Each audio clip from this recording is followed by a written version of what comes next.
Good morning. Good morning. We'll start in a few minutes here. We do have one member that's delayed due to fog as she's flying in, but we have everybody else here in attendance. And I know for those that might be listening on YouTube, because we said we'd start right at 9:30, we'll start just in a couple minutes. Thank you for your patience.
I think we'll get started here. Yeah. Good morning, everybody. We'll go ahead and get started here. We're ready to call this board work group meeting on affordable housing to order. This is an informational hearing on modernizing California's property tax system, Part 4. Board work group on affordable housing. Today's theme is keys to tackling the Southern California low-income housing crisis. As you remember, we started this before COVID, actually when now Controller Malia Cohen was on the board, and we set out to do these throughout the state. I was supposed to do this one in Santa Monica before COVID, but then when COVID hit, we delayed it. So this is the last phase of it. Hopefully after this, we're going to put all the notes together, recommendations, and put out a document. Hopefully that will be helpful for those not only that are here today and are testifying, for those that have participated over the last 3-4 years on this. So with that, let me have Ms. Cicchetti call the roll. Good morning. Good morning. Roll, I'll begin. Chair Vasquez, Present? Vice Chair Lieber will be late. Member Gaines. Here. Member Schaefer. Here. Deputy Controller Emeron. Present. A quorum is present for the board meeting, so the board meeting is called to order. We will start with the Pledge of Allegiance. If I can get those that can rise, and we'll start with that. I pledge allegiance to the flag Of the United States of America. and to the republic for which it stands, One nation, under God, indivisible, with liberty and justice for all. Thank you. With that, Ms. Cicchetti, if you would please call the first order of business. Our first order of business today is our informational announcement. This meeting is live streamed to the public and will be posted on the BOE YouTube channel. There is no hearing reported today. Therefore, we ask that all speakers please state your name first before you begin speaking for the record. We ask that you speak clearly and slowly into the microphones. We would like to remind the audience to silence their cell phones and any other wireless devices. The public will be invited to comment on matters before the board. If there are any members of the public wishing to speak before the board on any item, we ask that you complete and submit a public comment appearance sheet located at the entrance of the council chambers. I would like to remind each speaker will have a scheduled 10-minute time limit for their presentations, affording time for questions from the board members. This concludes the informational announcement. Thank you. Thank you, Ms. Cicchetti. With that, let me just open up with some introductory remarks, and then I'll turn it over to, we do have a guest here that'll give us also a welcome today. Thank you. I would like to begin this hearing by offering my heartfelt thanks to the City of Santa Monica. Our Mayor, Glenn Davis, is out of the country today, but we do have the Mayor Pro Temp, who's acting mayor today, to give us a welcome in a few minutes. The offering, and to me, it's kind of nostalgic, having been a council member here and the mayor before, sitting up here, even though a lot of this high tech didn't exist when I was here, so it's pretty sophisticated these days. But I want to thank my colleagues for coming out. I know it was a bit of an inconvenience for some of them to come out, traveling some from the north, some from the south, but I'm glad that we were able to finally coordinate this morning. And also for the BOE staff, I know, it's a little bit of an inconvenience for them also to come out from their day-to-day schedules. But I see we have several members here and then some remotely that are here participating as well. I'd like to also thank the assessors and legislators that will be joining us a little bit later today. We will have actually my Senator Ben Allen here shortly, and he'll be here most of the morning with us. And then in the afternoon, we'll have the assembly member that represents this area, just newly elected, Rick Chavez Suburb, to join us as well. The goal today is to gather technical and testimonial data for every speaker on the critical challenges of low-income housing, on the low-income housing crisis, identifying milestones and purpose improvements. With the information received, we will prepare a blueprint of incentives designed to use the property tax exemption and other means of increasing the availability of homes for those in need. Ultimately, we plan to distribute this blueprint to all stakeholders, the governor, the legislators that have been involved with this, and many of the other speakers that have joined us, not only today, but have joined us over the last 2-3 years. All speakers are invited to play a vital role in addressing affordable housing in California, whether through advocacy, making policy, creating new laws, and financing opportunities, and even building for unhoused individuals. We're excited to hear your experiences, your success stories, and most importantly, your top recommendations on how the board and its property tax responsibilities and oversight can develop a blueprint for us to be moving forward. We ask that all speakers be mindful of the recommendation that was stated earlier to try to stay within the 10 minutes, only because we have several speakers not only here present, but some that'll be here remotely, that in order to get everybody in a timely manner and hopefully finish before they have to take us out of the chamber here, we hope we can stay on schedule with many of those that are here today. With that, let me bring up, first of all, let me introduce, we have our Mayor Pro Temp, Lana Negrete, who's on the city council representing the city and the mayor in her absence and wants to give just some opening welcoming remarks. Welcome. Good morning, everyone. This is funny being on this side for sure. It's a different perspective. I want to welcome everyone to the city of Santa Monica. I'm born and raised here. I've known Tony for quite some time, and I'm excited that we are able to host a topic that is at the forefront of many local municipalities, not just in California, but across the nation, and that's affordable housing and how we get there. Santa Monica prides itself being at the forefront, and it's meetings like these that set the blueprint so that we can go forward and listen to those that have created opportunities that have been successful, where we can find gaps, and we can create some solutions to move forward to create more affordable housing. So super excited to be here. Thank you all, those of you that traveled really far to get here and fought some traffic. We hope that after today's session, you will also enjoy the rest of our beautiful city. And although I'll be stepping out briefly, I will be coming back to listen in on the rest of the meeting. So thank you.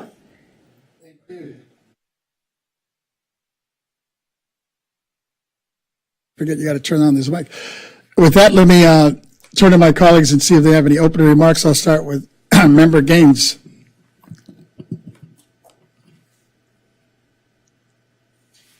I'm trying to get that mic on, sorry. Yeah, thank you so much for the opportunity to be here, and looking forward to the testimony that we're going to hear today about affordable housing. And I think we ought to have front and center on our minds what's happening in the Middle East, and so sad about what happened in Israel. And so I'm hoping that peace can be determined, but at the same time that Israel can have a safe state, a safe nation for their people. And so I think we need to make sure that we're doing our part as Americans, and appreciate the fact that the president went to the Middle East, went to Israel, and is trying to figure out what needs to happen there. But very, very sad couple of weeks, and so just wanted to. I know I'll be praying for Israel and the entire Middle East area. It's just a hotbed of potential expanded regional war, and I'm hoping that that doesn't happen. So thank you so much. How are you, Senator Allen? Good to see you. Wonderful. Great. With that, let me start with Member Schaefer here. Yeah, just hope you're good. Yeah, thank you, Chair.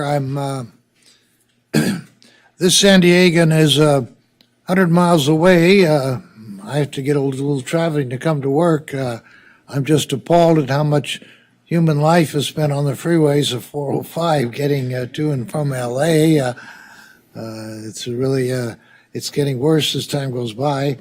But I'm no stranger here. I'm the three-term vice chair of this board here, and I used to spend a lot of time in Santa Monica visiting Monsignor Torgerson at St. Monica's Catholic Church and supporting him in all he's doing. And I used to see Governor Schwarzenegger there at Mass when he was governor. He would come every Sunday at 9:30 Mass with his children, and afterwards he'd stay around and chat with people.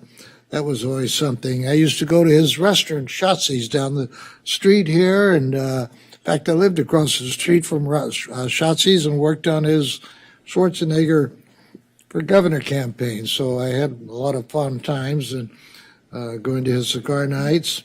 I always enjoyed the old King's Head over on Santa Monica Boulevard. Proposition 9 and 10 are in the news a lot. I'm not really supportive of them because I'm supportive of our individual single-family neighborhoods, remaining single-family neighborhoods. However, we do have to do what we can to develop more housing. We're near transportation, and I also support that. It's very good that I can be here today and learn from my colleagues and learn what a great job Tony's doing for Santa Monica and for Los Angeles County.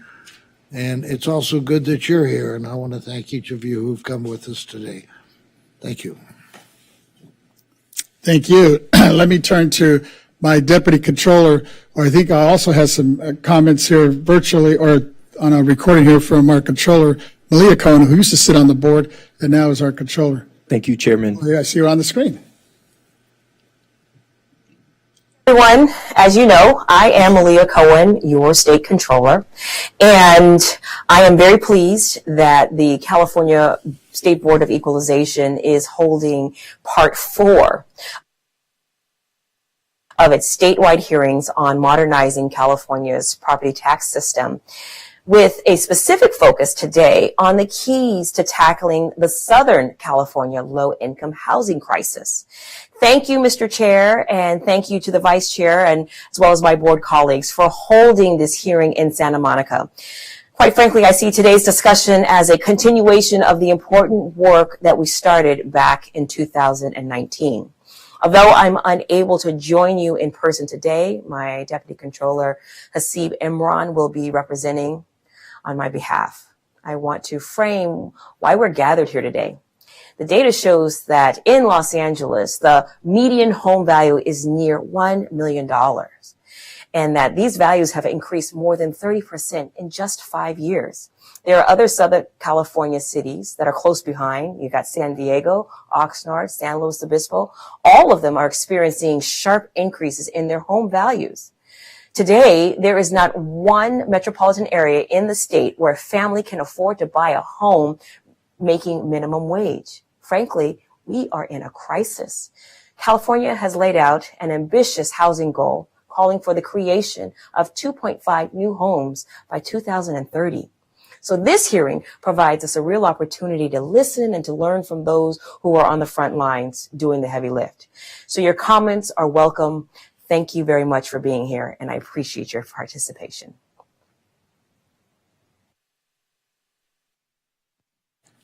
Thank you. I believe the Deputy Controller also has some opening remarks. Thank you. Thank you, Chairman. Good morning, everyone. Good morning, Santa Monica. First, I just want to thank you, Chairman.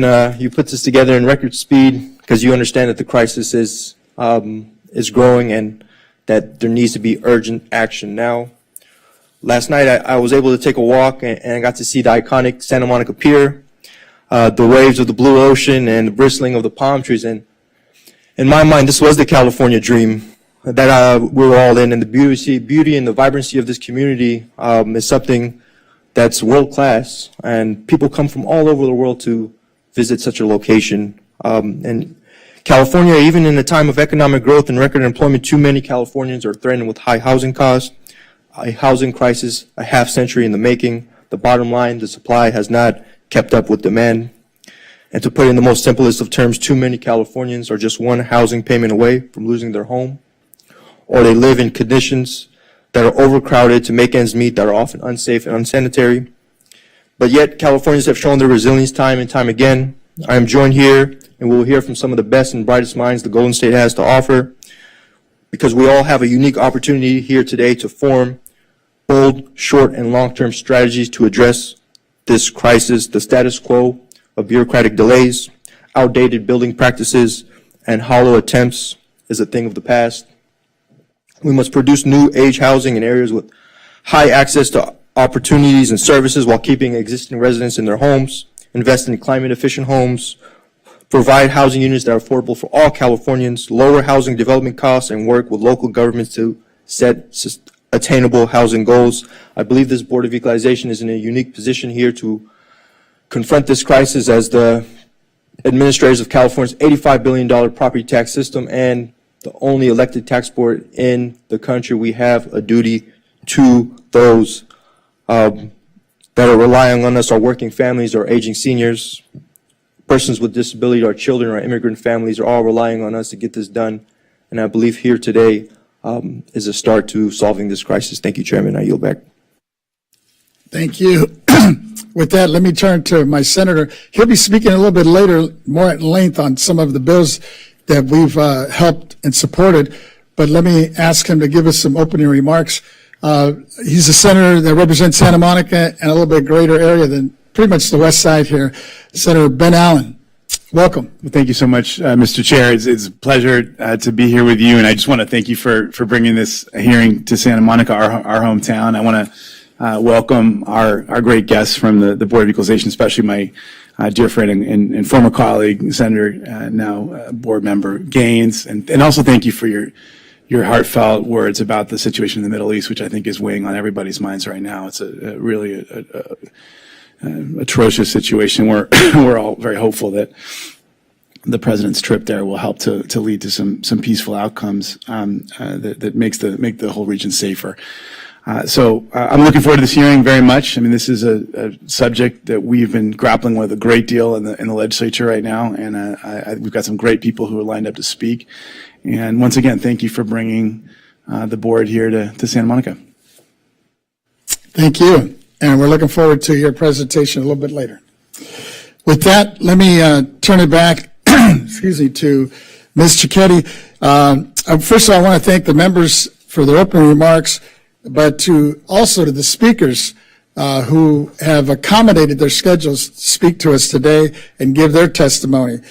And what we're going to try to do, it may look a little confusing when you're looking at the agenda, but what we're going to do is I'm going to have Ms. Cicchetti read off the agenda items, or at least introduce them, agenda items 2 through 5, because as the speakers are coming up, some of them will choose to speak on different topics from any one of the agenda items from number 2 to 5. So it may sound a little confusing, but hopefully for those that are recording this and for our staff, it may make it a little bit easier.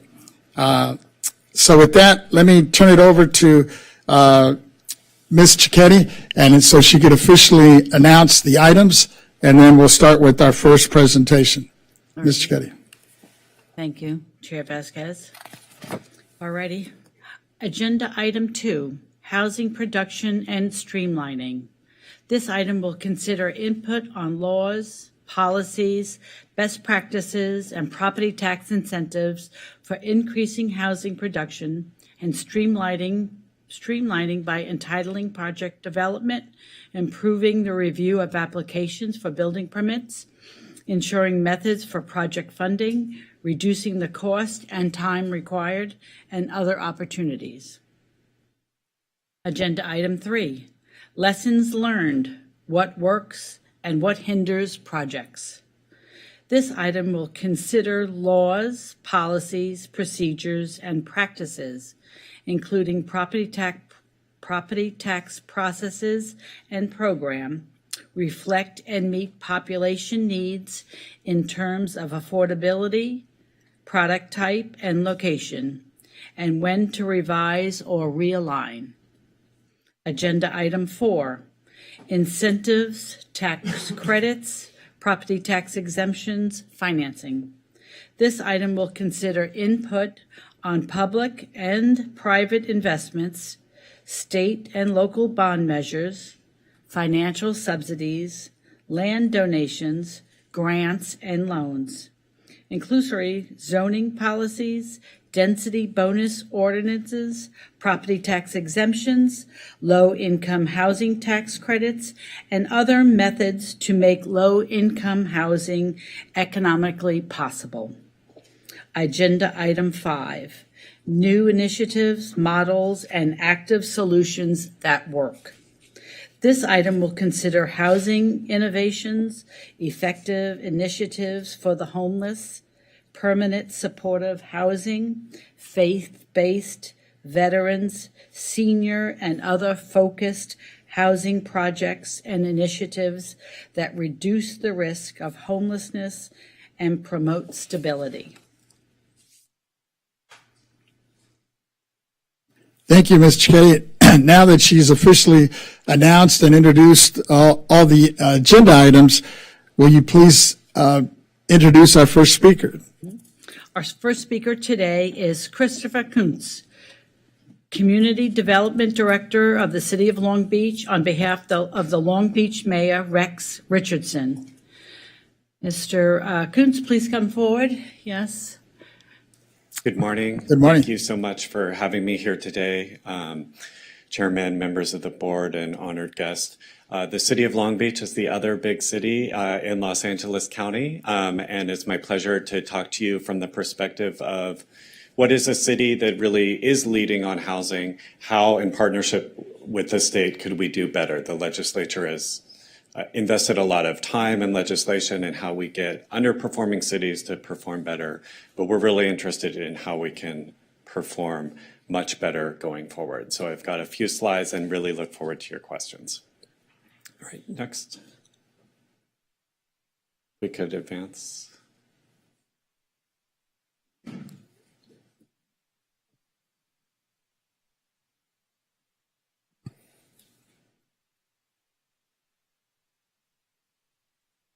So while we're waiting for the slides, I think the mayor regrets that he was not able to be here today, but from our perspective, the system that we have needs certain adjustments. It needs additional speed, not just on behalf of local government, but on behalf of state and regional government, that it needs additional certainty, especially in the area of housing finance. And that while we face a homeless crisis, we also have to look upstream and really think about what solutions exist for low and moderate income needs that may not be the lowest level of need. Okay, I should have brought a hard copy. Okay.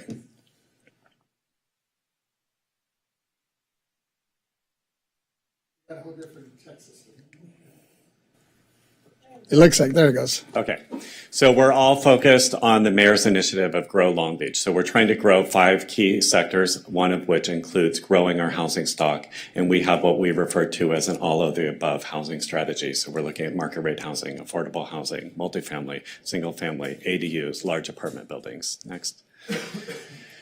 So we see that there's opportunities in these key growth areas, but we can only deliver on those opportunities if we offer ease, speed, and predictability to housing providers, but that our partners in state and local, regional, county government all do the same, and that we embrace a new era of growth and let go of past ideas. Next. So we're trying to build smarter, better, faster, stronger together, but we can't do that without a state partnership. So in terms of housing and education, I just want to very quickly go through some recent accomplishments. This map shows the roughly 52 square miles of Long Beach. We're building everywhere in Long Beach. We're not just building in one growth corridor or just in downtown, whether it's an ADU in someone's backyard or a 600-unit apartment building that's pending in Southeast Long Beach. It's an everywhere, all the time approach because that's what's needed to meet the housing needs today. Next. So $400 million in projects recently completed, $500 million expected this year, and a pipeline of more than $2 billion of projects. This is just a look at different projects. So we try to do projects that are not just numerical and accretive to the housing supply, but that are beautiful and that build up communities and are productive and are something that we can be proud of and our residents can be proud of. This shows you everything from high-rise to 3-story and trying to create ownership opportunities, rental opportunities, and affordable opportunities.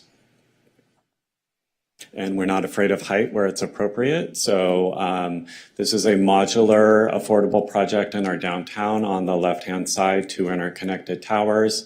There's a major project in our downtown on the upper right. That's a market rate project. And then a small infill project that's squeezed on a lot less than 10,000 square feet in the lower right. Next.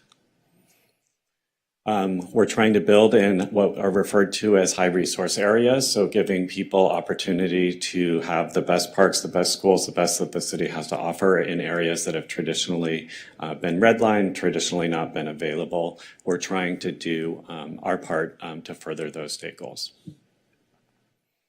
And we're also building a lot of affordable housing, and the welfare exemption that is authorized under statute and administered by the assessors works well for us. And this just shows we're also working with state partners. So we have a great partnership with Cal State Long Beach to grow the housing supply there on the campus. And we're looking at partnerships with community colleges that haven't traditionally built housing, but how can we have a 3-way partnership between the university, the community college, and the city to expand housing supply for students? So again, ease, speed, and predictability. How do we get there? Well, we have to facilitate development. It's important that we still have development review. At a fundamental level, the reason that cities process development applications is so that things don't fall down and kill people and catch on fire. That's an important public safety function of what we do. And I think as we try to speed up the development process, we do have to understand that there is an important governmental role. Next. But we have to embrace change. For us, that's been really embracing ADUs, embracing changes in the building code, and trying to inject flexibility into how we approach development. Next. So what have we done that we think could be models for other jurisdictions? We joined the City of LA and the County of LA in declaring a local emergency as to homelessness. That allowed us to process all approvals within 60 days related to homeless projects, whether that's a homeless shelter or an affordable housing project. We aligned all of our city resources on focused project delivery. We're a proud pro-housing city. We were the first large jurisdiction with a certified housing element. We have an enhanced density bonus and other rules. We've been firing away on planning and zoning and facilitating development, but we need additional help. We feel that we've brought to the table our part. So that gets me to the next slide. So whether it's the legislature or others, we have some major challenges in Long Beach. Every housing project we approve faces the threat of a CEQA lawsuit. I don't think in the 70s, when the legislature enacted the California Environmental Quality Act, that it was really intended as a way to resolve labor disputes or economic competition, but those are the typical CEQA challenges that we face in the city.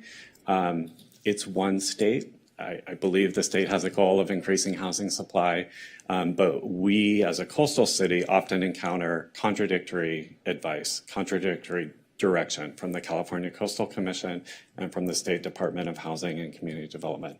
It's maybe not for me to say who's right. I just, as the guy in the middle, would really appreciate the state speaking with one voice.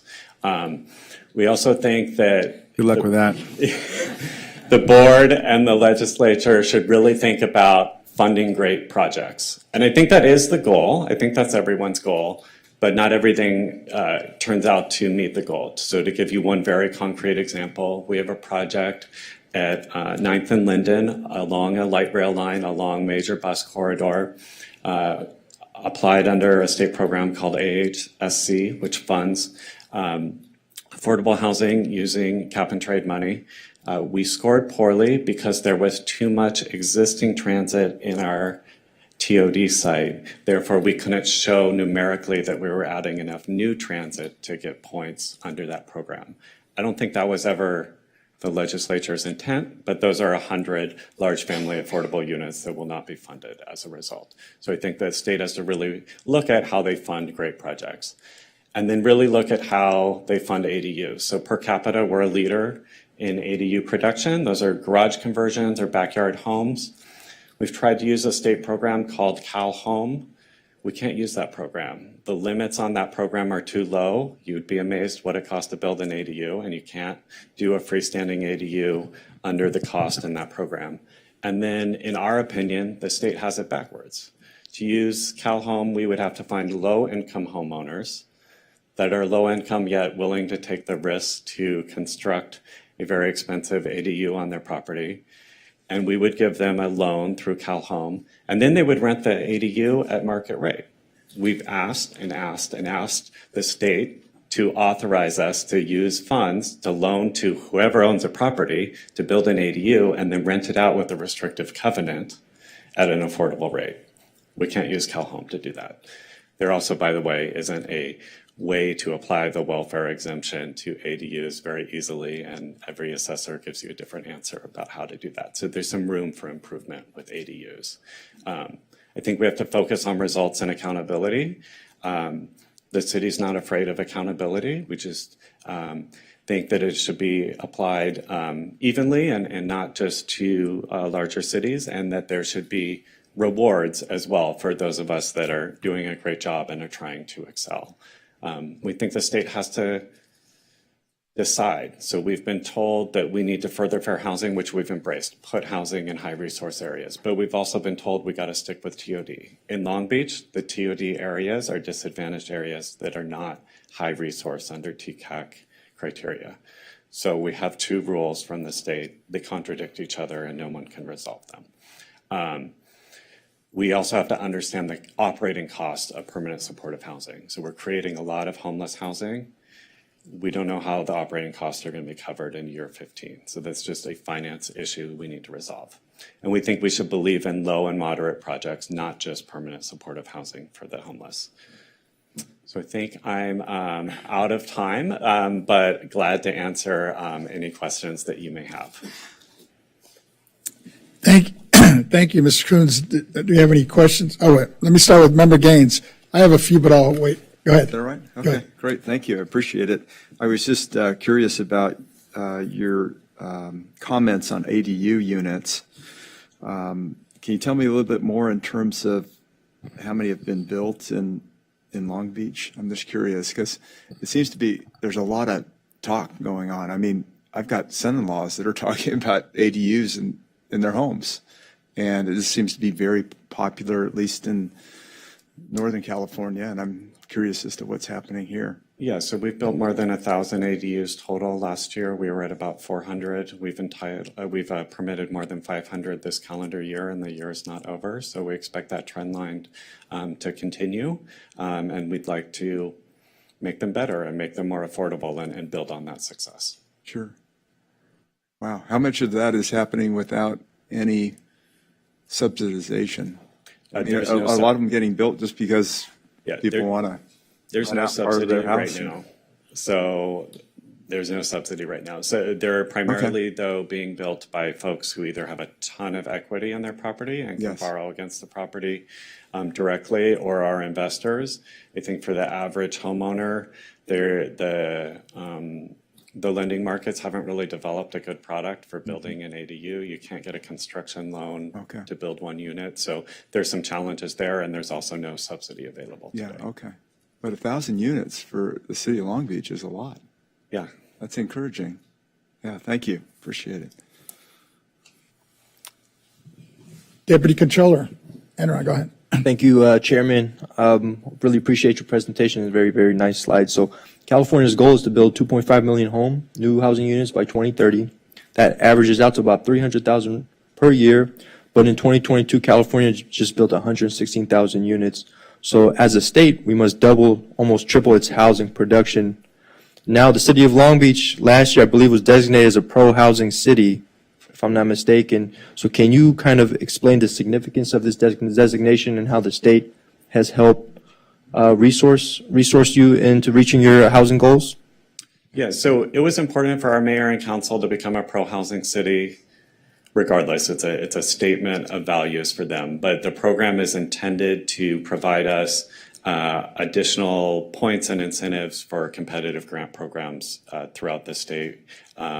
We think that's great. I can't tell you about the results of that yet because it's really too soon to see what the results of that will be. But I will tell you, we've increased our average annual housing production by tenfold over the last 10 years. So we look forward to seeing some of our neighbors pitch in the same way we have. Thank you. Let me, I was going to ask you, well, I'm going to ask all the speakers for their top 3 recommendations, but before I get to that, you mentioned that you've had some collaborations with the community colleges, I believe you said, on housing, and I see one of my, the president here of Santa Monica Community College, Barry Snell, who's been working with the city on some projects here. What's been your experience on that partnership, and how successful has it been? Yeah, so we're very excited. So it's going to be very successful. We're in the early part of that partnership. So I think in our head, we all have an idea of who a college student is, which is mostly incorrect, right? So a lot of our community college students are not in their 20s. They're older than that. They carry full-time jobs. They may have a spouse or even a child, and housing is a very big struggle for them. So we are providing land and expertise to the community college district and they're providing financing power. And then we're looking at a joint operation where folks could actually continue to live there if they move from the community college to the Cal State system. So that's the model, and we've done the agreement, but now we have to move into construction. So that's where we are on the project. Well, it's interesting. One of the things that I've been looking at that the board, we could get involved in, especially on the property tax side. There's a lot of property that's held by school districts, cities, state, and even some federal in your jurisdiction. And I think the key is, as they move out of, for example, let's say somebody that has a piece of property in your city that's for the schools, Long Beach School District, but is underutilized. But once they turn that, let's say they are willing to do a partnership and provide housing, that actually could put it back where it actually gets taxed. And right now, we're not collecting any taxes on it. And on the Board of Equalization side, I think one of the things that we should get involved in is to exempt those properties if they're willing to do the true affordable housing end of it. Yeah, I agree with you, Chairman, and I think the detail that's really important is, some housing does qualify for a welfare exemption, but what can happen is there are individuals and families that are by no means affluent, but because they make just too much money, that housing would be considered moderate income rather than lower income and doesn't presently qualify for that welfare exemption. And that's something that has actually really been a struggle for Long Beach and our partners in trying to think about how we address the whole spectrum of housing needs. Thank you. If you had to give me the top 3 recommendations that the board should consider, what would they be? So they would be working across all the state to figure out how we can build on existing success with ADUs. How can we subsidize them? How can we have welfare exemption for ones that are affordable? How can the board, as well as the legislature and others, all be working together on ADUs? I think number 2 is figuring out moderate income housing, which does not qualify for a welfare exemption today. And maybe it shouldn't qualify for 100% exemption, but maybe it should qualify for a reduction or a temporary abeyance. But there has to be a way to tackle moderate income housing, because when someone, graduates from lower income status, they still in California absolutely cannot afford market rent on most apartments that are out there.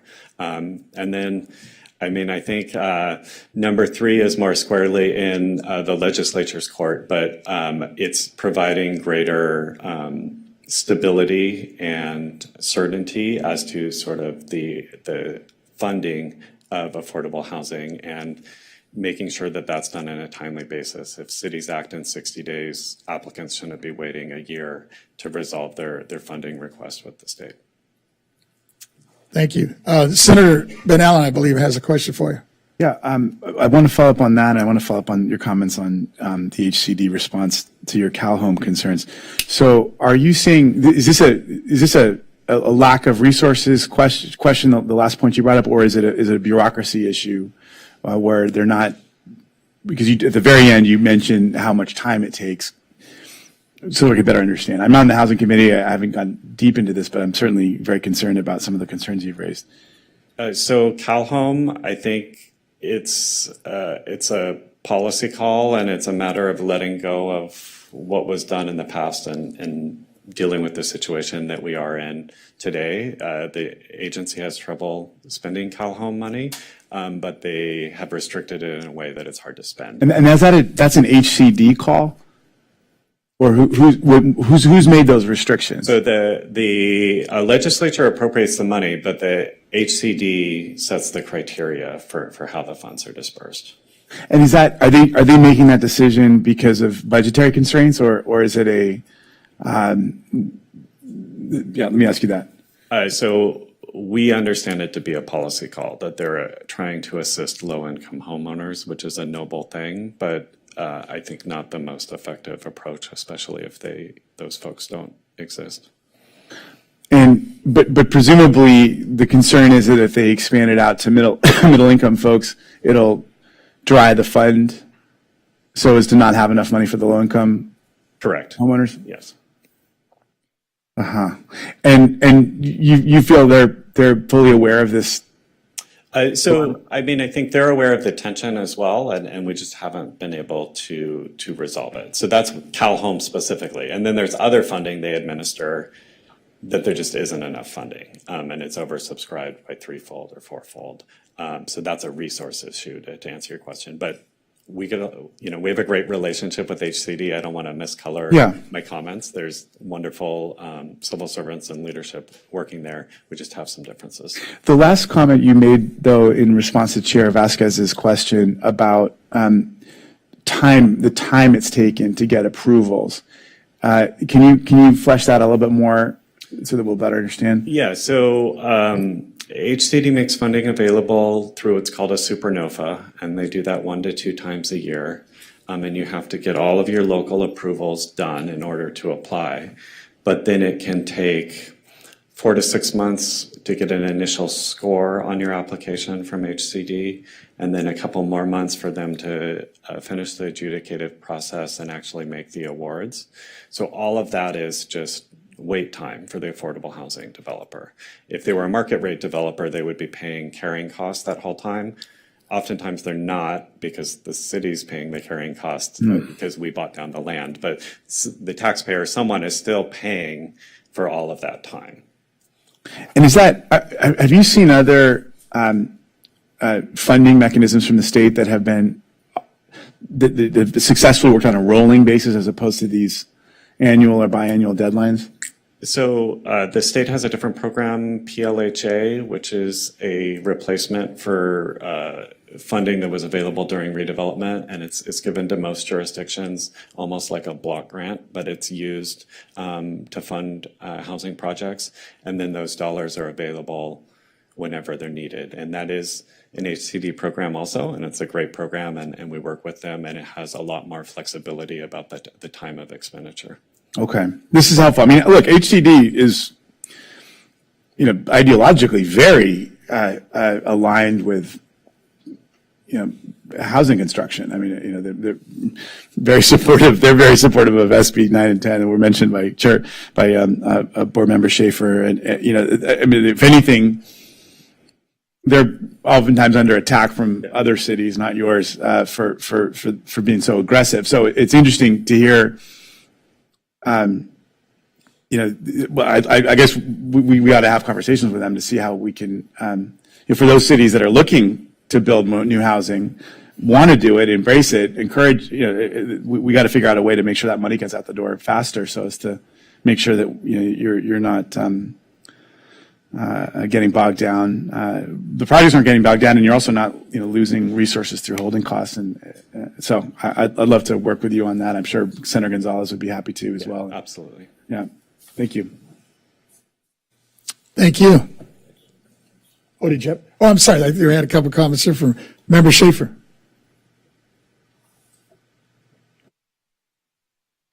Good morning. Back 50 some odd years ago, I was coming through Long Beach a lot. I ran a hotel over in Avalon, Catalina Island, and I remember the block after block after block after block of low-income hotels that were had seen their better days back in when traffic was busier, and they were had become mostly, I think, transient housing. As the years have gone by, has that sort of become the housing for homeless now? Tell me what's happened to the last 50 years to the dozens and dozens of Motel Row? Yeah, so Long Beach, maybe more so than other cities, has definitely had ups and downs in its history. So I think we were a boom location for motels, and then the 1970s and early 1980s were not kind to Long Beach, and many of those hotels were lost to neglect and disrepair. Some hotels remain. The city purchased the Best Western on Long Beach Boulevard as part of Home Key Round 1, one of the first motel conversions to affordable housing in the state, and we're very proud of that. We've worked with the county and others to convert, I think, 4 or 5 other motels. But many of the motels that you may remember either have been lost or demolished, or became centers of crime, and the city shut them down through the nuisance abatement process. So, hindsight being 2020, that could have been a source for affordable housing. But what we also have learned more recently is those home key projects are wonderful, but are actually very expensive, not just to undertake, but to operate. And sort of the long-term operating cost model is not yet figured out on many of those. Did that answer your question, sir? Yeah, it does. Do you ever take a look at Avalon in the Isthmus? Do they have any housing issues over there other than it grows slowly? So we do communicate with all the other cities in our subregion, which is called the Gateway COG, and that includes officials in Avalon, and they do have their own issues. Amazing, beautiful island, but if you're working in hospitality in one of the restaurants or hotels and living on an island that's one of the most expensive places in expensive California to live, that's a challenge. And they're working on that, and we provide them some technical support to help them with that. Yeah, they've had an increase in cars over the decades too, and I've noticed. Absolutely. Well, I appreciate your being with us today. Thank you, sir. Thank you. With that, Ms. Chiketi, if you would call our next speaker. Our next speaker is Senator Ben Allen, who represents the 24th Senate District, which encompasses the Los Angeles West Side and South Bay cities. Okay. Welcome. All right. Thank you. Thank you so much, Mr. Chair.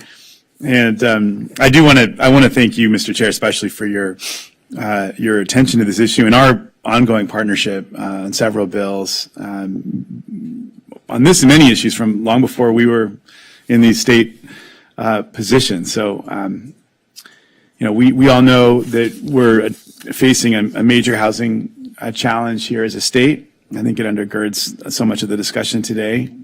We also know that it doesn't just impact basic questions of affordability for people who are really struggling, but it also is contributing to our homeless crisis, as there are a lot of people who are on the edge. There's a fascinating piece in the New York Times that just came out about all these people living and working out of their cars. And there's been similar journalism in the LA Times and other papers here in California. So enormous challenge. We've got so many Angelenos, so many Californians in general that are allocating an excessive portion of their income to housing costs. And of course, those who get pushed to the brink end up in their cars, and they miss a car payment. Next thing you know, they're living in a tent on the street. And of course, there's enormous costs societally to all of that. I mean, the amount of money that we're spending, on homelessness writ large is extraordinary when you add up all the costs associated with both the housing side, sanitation, law enforcement, mental health services, parks. It's so even if you don't feel the moral imperative to help all these folks, which of course is enormous, there's an enormous financial burden that we're all bearing as well.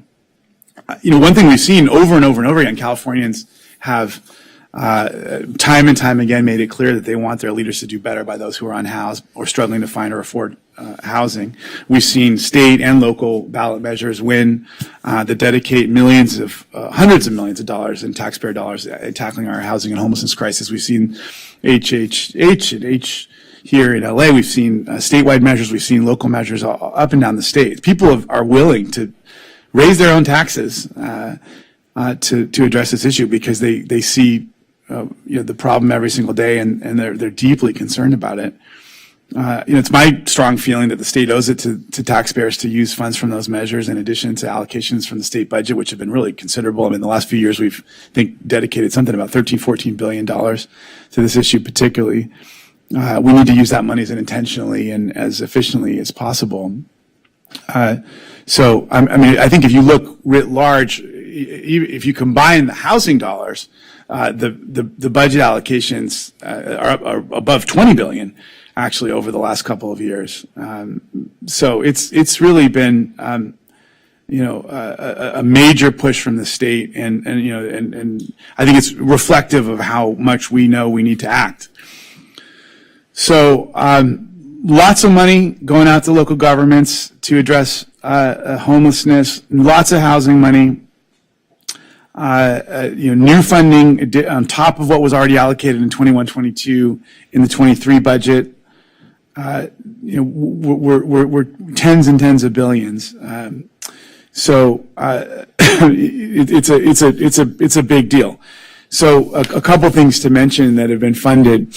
The budget has an additional $100 million for the multifamily housing program, which is, I think, now a total of $325 million in funding for the 23-24 fiscal year. This is one of our state's flagship affordable housing development programs.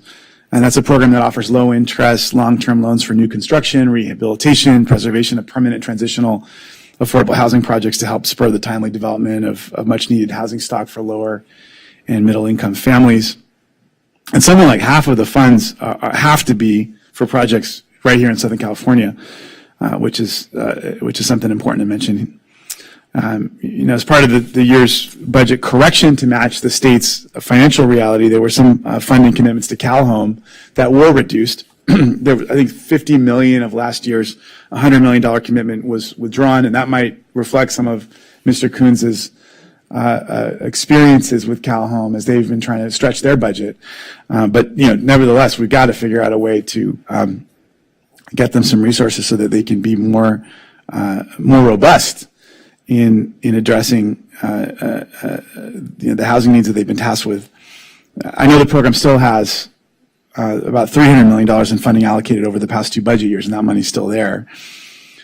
And, as Mr. Coons was mentioning, CalHome is focused on facilitating first-time home ownership, housing renovation support, providing home buyer counseling, technical guidance by way of grants to local public agencies and nonprofits. So the promise has been that this funding is going to be really critical in bridging accessibility to the housing market for first-place buyers. We just know that this has been such a barrier. I mean, you did such a good job of highlighting the challenge, but clearly we've got an issue because there's this middle income bracket, maybe the lower and middle income bracket, that is not eligible, but that is actually probably the best placed to take advantage of the money.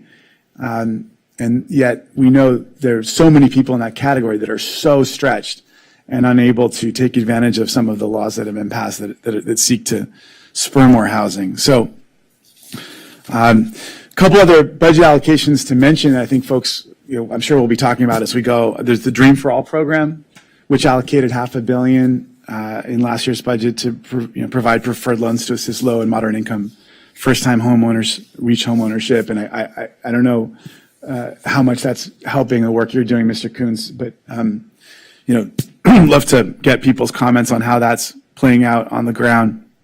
One other thing to mention, we all lived through this, the foreclosure intervention housing prevention program, which is now assisting a lot of nonprofit organizations to acquire foreclosed property and bring them back into the regional housing stock as affordable housing.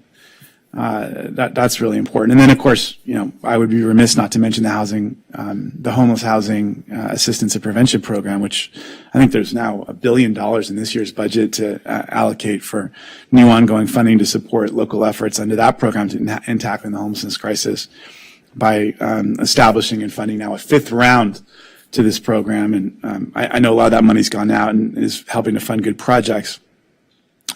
One of this program's primary funding categories is to help cover expenses pertaining to the cost of permanent housing projects, which includes land acquisition, building improvements, maintenance, services for residents in permanent housing programs, et cetera. Obviously, the legislature has been debating passing a number of bills in recent years to address this by encouraging construction of new affordable housing projects, particularly near jobs and transit, and I'm certainly, I'm going to touch on some of those efforts in just a moment. But one area that there's been a lot of debate, obviously rent control. Here we are at the City Hall, the People's Republic of Santa Monica, which has been an important leader on housing affordability and rent control. And the rent control conversation has certainly gotten a lot hotter up in Sacramento of late, even since you left the Senate, Board Member Gaines. So the state's got, I think, 17 million renters. Something like 80% of low-income renters are paying over 30% of their income on rent.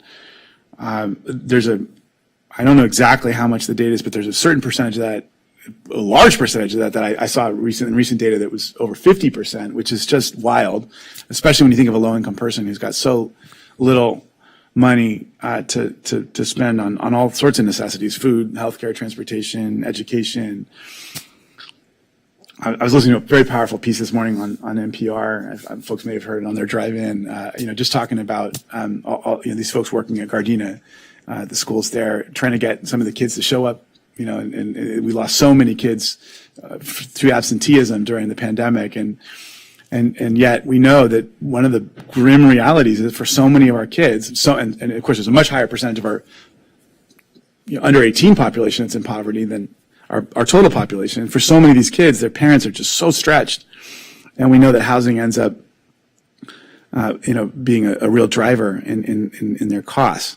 So, I think less than 20% of renters live in rent-controlled units. So, the vast majority of tenants in our state, vast majority of renters in our state have no certainty about the size of their next rent increase. And we actually, I know there was a study that Zillow did a couple of years ago that found that some areas with a really high percentage of rent-burdened households experience a rapid increase in homelessness and and we see a direct correlation. So there's obviously been a lot happening in the legislature on this topic. There was AB 1482 in 2019, which was sought to combat rising rents and providing stability for California renters. And I do recognize a couple of our renter champions like Anastasia Foster here from the Rent Board, and sitting next to Barry Snell from our college board. But AB 1482 capped annual rent increases to 5% plus inflation for a max annual increase of 10%. It also established a requirement that landlords have to have just cause for eviction of tenants who've resided in a unit for more than 1 year. So that was, an important part of the story. Of course, we all know Costa-Hawkins continues to be existing law. That certainly puts fairly significant restrictions on local control for cities and counties to enact their own rent control ordinances. And the act exempts all housing units built after 1995. And, in LA, Santa Monica, I think it's 78, 79, from any local rent control. And it allows landlords to list units at market rate after a rent-controlled tenant moves out. So here in Santa Monica, for example, it's got one of the strongest rent control ordinances in the state. But I think that the estimate here, and Anastasia can correct me, but something like 500 units reset to market rate every year because of Costa-Hawkins. So Assemblymember Bloom did some work trying to repeal Costa-Hawkins, return that power to cities. That wasn't successful, but there's now several there was an attempt in the legislature. My colleague Aisha Wahab ran a bill. There's now several ballot measures. Susie Shannon is here from an organization that's working on this. And of course there's a counter campaign. So I'm sure Susie will speak to some of the politics that we can we could talk to. But I know at least from my experience here in Santa Monica, rent control is a really important tool for preventing individuals and families from becoming unhoused, and so I'm certainly looking forward to hearing greater discussion from some of you on that topic.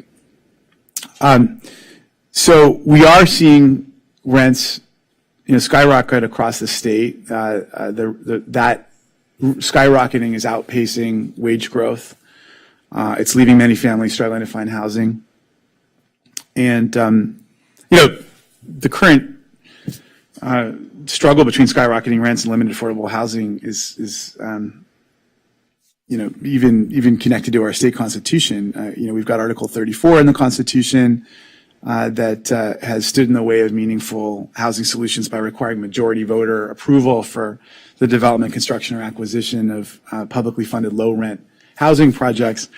And this has resulted in several regional inequities and costly obstructions that have undermined our local leaders' abilities to address our housing and homelessness crisis. And so I think California has only 22 available and affordable rental homes for every 100 extremely low-income households. So nearly, and let's not forget that nearly 40% of Californians are living near or below the poverty line. So we're seeing this challenge in a very real way, and that's why we pushed SCA 2, which is an important measure that we got through the legislature last year that seeks to repeal Article 34, giving putting Article 34 on the ballot, giving California voters the opportunity to repeal it and remove this stain from our Constitution, and restoring local leaders' authority and ability to provide housing to those who need it most. And I was really proud that it got really strong bipartisan support too. And the realtors who had played a big role in getting Article 34 in the Constitution back in the 40s are actually now supporting repeal, because I think they see how much it's impacted our ability to build more housing. And this is housing that's fully supported by local government. This doesn't have the challenges of SB 9, for example, which was opposed by local governments. So we're really hopeful that we'll get this measure passed at the ballot. Right now, it's set for the November 2024 election, and we're in real conversations with friends on both sides of the aisle to do the political work necessary to get that done. A couple of things I want to mention that I've been, SCIA 2 was my bill, but a couple of things I want to mention that we're working on here locally. We've been working on SB 588 with AIDS Healthcare Foundation, which lifts the cap on the value per property owner claiming the welfare exemption for non-publicly financed rental housing under a number of circumstances. And I just want to personally thank the Board of Equalization for its support for the measure. We brought it. I was going to come to you in person in Sacramento. I got pretty sick, but I was able to speak on the phone with you at the time, and I just want to thank you all for supporting this unanimously. We're still working on it. It got out of the Senate. It's over on the Assembly side now, and there's still a little bit of work to be done with one of the committees over there. Ted knows that process well, but we're really committed to ensuring that we're not creating disincentives for those groups that are trying to do really valuable adaptive reuse work, especially in those areas like LA where there's such high costs to the property. There is this cap that's making it difficult for nonprofit organizations that want to buy property and turn it into affordable housing. Right now, the reassessment triggers. This is a tax issue that you all know very well, and all of a sudden it renders the project unaffordable. And we're talking about low income housing here. This is not people trying to make money. This is basically homeless housing, and it's crazy that the reassessment rules, the tax rules, are standing in the way of that sort of adaptive reuse work that's going to make such a difference in getting more housing online for all these low income households that we've been talking about through the course of this morning. So, a couple other things that we've been doing. SB 1444, my bill that was signed last year that creates a South Bay Regional Housing Trust. Some of you know I represent South Bay communities as well. And this is going to allow for South Bay cities to work with housing and homelessness experts to pool funding and resources to develop affordable housing projects. And some of these trust funds are starting to get established around the state to create a new financing mechanism. And it's all about trying to pool resources to create permanent housing solutions that will focus on assisting unhoused community members and families of extremely low, very low income within the South Bay. At the statewide level, we've got a number of housing bills that have passed that are, seeking to repurpose underutilized commercial sites that are currently zoned for retail, office, and parking uses to provide land for housing units without displacing residents in existing communities. One bill that was just signed by the governor that I think folks ought to be aware of, and I believe it was supported by the city of Santa Monica, SB 4, that provides a streamlined process for religious and religious organizations and nonprofit colleges to develop affordable housing on their property. So these are some of the efforts that seek to try to get more housing online. I mean, of course, there's always a real balance, and Board Member Schaefer mentioned SB 9 and 10, which I had some concerns with as well. I mean, one of the constant issues here is how do we ensure that we get more housing online, but also respect the needs and the prerogatives and the responsibility of local governments to be able to sustain and also craft how they're going to meet the local housing needs, meeting local needs and reflective of local infrastructure and local realities. And that continues to be a tension point, as we know, between Sacramento and our local governments. And so I really want to thank the board for focusing on this issue. This is a hot issue in Sacramento. It's a hot issue for our communities. You have a really important role to play because taxation policy, is intertwined here. And the story of SB 588 is a perfect example of that. So I just want to thank you for engaging on this issue, and I want to encourage you to work with us. I really think that, one thing I've noticed, and I'm sure you can speak to this too as well, Ted, that there's not enough dialogue between the Board of Equalization and the legislature, and yet we're working on a lot of the same kinds of issues, and your work is important. I think there's not a lot of understanding half the time in the legislature about the work of this board, and yet the issues that you're working on, particularly in the taxation space, end up intertwining in so many meaningful ways when it comes to housing and housing production and the kind of structures that either incentivize or disincentivize the important work of getting more housing online for low-income individuals. And so I just welcome this dialogue, and I really want to engage all of you and and your staffs and the folks from the Controller's Office as we seek more solutions for our communities. Thank you. Oh, I see Member Gaines. Go ahead. Yeah, thank you. Appreciate your comments, Senator. And I was just reflecting on the BOE and how we need to make sure that we're in more communication with the legislature, just as you mentioned. And we can work collaboratively, I think, on a lot of issues. One area I'd like to touch on, if you would be willing to comment on the mental health crisis, and the governor has this CARES Court program, and he's talking about an initiative for housing.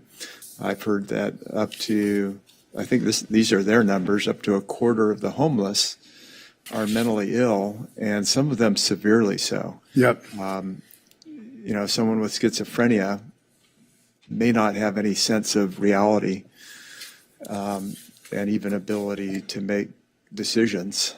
And I really worry. I know the homeless issue is huge, but that mental health aspect, when, if you've got someone on the street without the capacity to care for themselves, and, we could segment the homeless population many different ways, but I like this idea. I know it's controversial because you're basically having the court make the decision as to whether someone should go into a facility or not. But can you touch a little bit more on that? Anything that you could share with me on understanding it more clearly would be helpful for my constituents and me too. I want to, so the CARE Court deserves mention. The bond that just passed out of the legislature that's going to be on the March ballot deserves mentioning, because that relates to mental health care and housing, major government priority.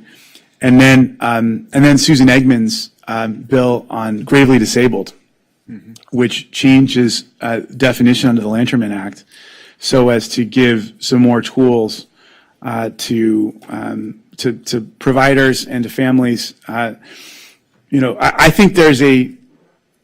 think what you see reflected in this legislation, is a sense that we do need to have more tools at our disposal to address this mental health crisis, and that it's not compassionate to leave people on the streets without any supports. And this is something that's near and dear to my heart. I mean, one of my mom's very best friends lost her son. Unfortunately developed schizophrenia in his early 20s and ultimately stepped in front of a bus, killed himself. And I think about him all the time, and I think about what we could have done if there was so little that she could do to help him. once he turned 18. And so, it's a tension point with on civil liberties questions, and there's a really interesting split even within the disability rights community. In some of these bills, you saw a real split. Some that have really hewed to the line that, in the end of the day, the individual right of the vulnerable person to make their own decisions, takes precedence over everything. But there's also, I think, a recognition, even in the disability rights community, that there's need for more, more tools. Mm-hmm. And I think you've seen that reflective in this legislation. And I'm hopeful that that we're going to be able to continue to move in this direction. I think we can do it in a way that's compassionate, that's respectful, that preserves civil liberties, but that also recognizes that some of these folks are in a different mindset and simply can't. They're just in a different place psychologically. Right. It's a tough conversation, but I think these are really, really necessary reforms. Mm-hmm. And I'd like to see us. I want to see us study the effects of the care court. I mean, and I think there's going to be some areas for us to go a little further. Mm-hmm. Quite frankly. And I don't know how close you are to the bond initiative that's being presented, but are there safeguards in place in terms of oversight of the spending of money and just making sure it's done efficiently and not wasted? Yeah, it's Behavioral Health Infrastructure Bond Act of 2024, $6.38 billion, and it includes there's a lot of good stuff in there. There is certainly oversight. Mm-hmm. I remember reading some of the sections. But it would be good for the board to weigh in, and maybe there's a role for you as well. So we can have conversations as well about the oversight that the budget committee will be providing, the housing committee, et cetera. I know there's also one of the many things that's in there that's really important is targeted funding for veterans with behavioral health needs. There's a special kind of funding source there for that. But I know this was the governor's number one priority. I mean, he literally, there were a lot of other bond proposals and all of them got shuffled over to November because he really wanted there to be focus on the March ballot on this issue. And so I encourage everybody to check it out, read it carefully. I'm certainly going to support it. But then, of course, the real, if it does pass, and polling suggests it's in a strong place, but if it does pass, it's going to be up to all of us in elected positions and a lot of the advocacy groups that are represented here to ensure that it's being well spent. Mm-hmm. Yeah, good. Thank you. Appreciate it. Yep. Seeing no other hands up at this point, thank you for your presentation and your enlightenment. I was going to mention the two bills, but you touched on the two we talked about already, which I think are key. One of them obviously just got signed. The other one, I guess it will be carried over for next year, and hopefully we'll get that signed. And I want to thank you, Tony. I want Mr. Chair, for just your partnership on that bill. And we got to keep pushing on it, and there's some work we're going to do. Now let us know what we can do to help on that one as well. Thank you. Because we know it's real key in this, especially in this discussion we're having here today. Totally. And it really does underscore the importance of the work of this board and the unique position you have with regards to property taxation. There's a lot to this topic that I think there's opportunity for us to work on. No, I think as we focused these last years, or especially as we moved away from this whole appeals process that we used to do, and now we're squarely just focused on property tax, I think it opens up the doors for a lot of things, especially on housing. Yep. I mean, this is the key thing. Totally. And I know some people at one point said, well, wait a minute, what does that have to do with the BOE? I think it has a lot to do with the BOE. And I think we're in a position, like you mentioned, in creating these partnerships, not only with the Senate side, but also the Assembly and the governor to facilitate and do our part to try to incentivize those that want to do true affordable housing. Yep. Your powers have been limited for better or for worse, but this is an area where there's real opportunity for meaningful work. I think it's opened up a huge door for us, Yeah. and I think we need to take it. And I appreciate your partnership and your involvement in this, because that's been real helpful. And there's other members I know, both on the Senate and the Assembly, that are willing to roll up their sleeves and get involved. And I think we can really take this hopefully next year to the next level. Appreciate it. Thank you. With that, Ms. Cicchetti, believe we have somebody waiting here. Who do we have? We do, thank you. Our next speaker is Susie Shannon. Policy Director of Housing, is a human right of the AIDS Healthcare Foundation and Commissioner of the 14th Council District of the Los Angeles City Health Commission. Thank you, Ms. Shannon. Thank you. Thanks so much. Welcome. Oh, there's your mic. Okay, it wasn't on. Go ahead. Is You're this good. on now? Okay. I'd like to thank our board chair here, Tony Vasquez, and the board and your staff for inviting me to speak today. I'm Susie Shannon with Housing is a Human Right. We advocate for homeless and low-income communities, and our parent organization, AIDS Healthcare Foundation, owns 18 buildings for low and extremely low and very low-income tenants. We obviously are in an affordable housing crisis with over 172,000 people homeless in the state of California. Over 75,000 of those are here in the county of Los Angeles. Over 40,000 are in the city of Los Angeles. And more people are rent burdened in California than anywhere in the entire country. We have a lot of trouble controlling rents here in the state due to a 1995 piece of legislation that was passed called Costa-Hawkins. But we're also not prioritizing bringing more units on for our very low, and extremely low income tenants. This is reflected in our housing element for the city of Los Angeles from the 2014 to 2020 years. We see there that we underbuilt 35,024 very low and moderate income units, but we overbuilt based on the RENA goals, 70,110 market rate units. We only needed about 35,000 and we built over 110,000. So this shows a lack of priorities here for helping our extremely low and low income tenants. There are many solutions here for bringing low income units on much quicker and less costly ways. One is adaptive reuse, and this is taking our vacant buildings, motels, and hotels and converting those units into permanent housing. The cost for that is about $100,000 a door compared to building from the ground up in a traditional way, which costs about $500,000 to $700,000 in Los Angeles. And a DWP study showed that there were approximately 72,000 vacant units in the city of Los Angeles alone. So we literally, in some parts of Skid Row, have homeless encampments living, people living in the shadows of these vacant buildings. And anyone, I think, from outside of this country and even inside of the country and other places can see there's a huge problem with that. We do have the units. It's just a matter of prioritizing, bringing folks into those. We also can build less expensive with prefab modular housing, as we saw in Long Beach. You can cut your building costs by about a third and then utilize government money in a more smart way so that we're building more units for less.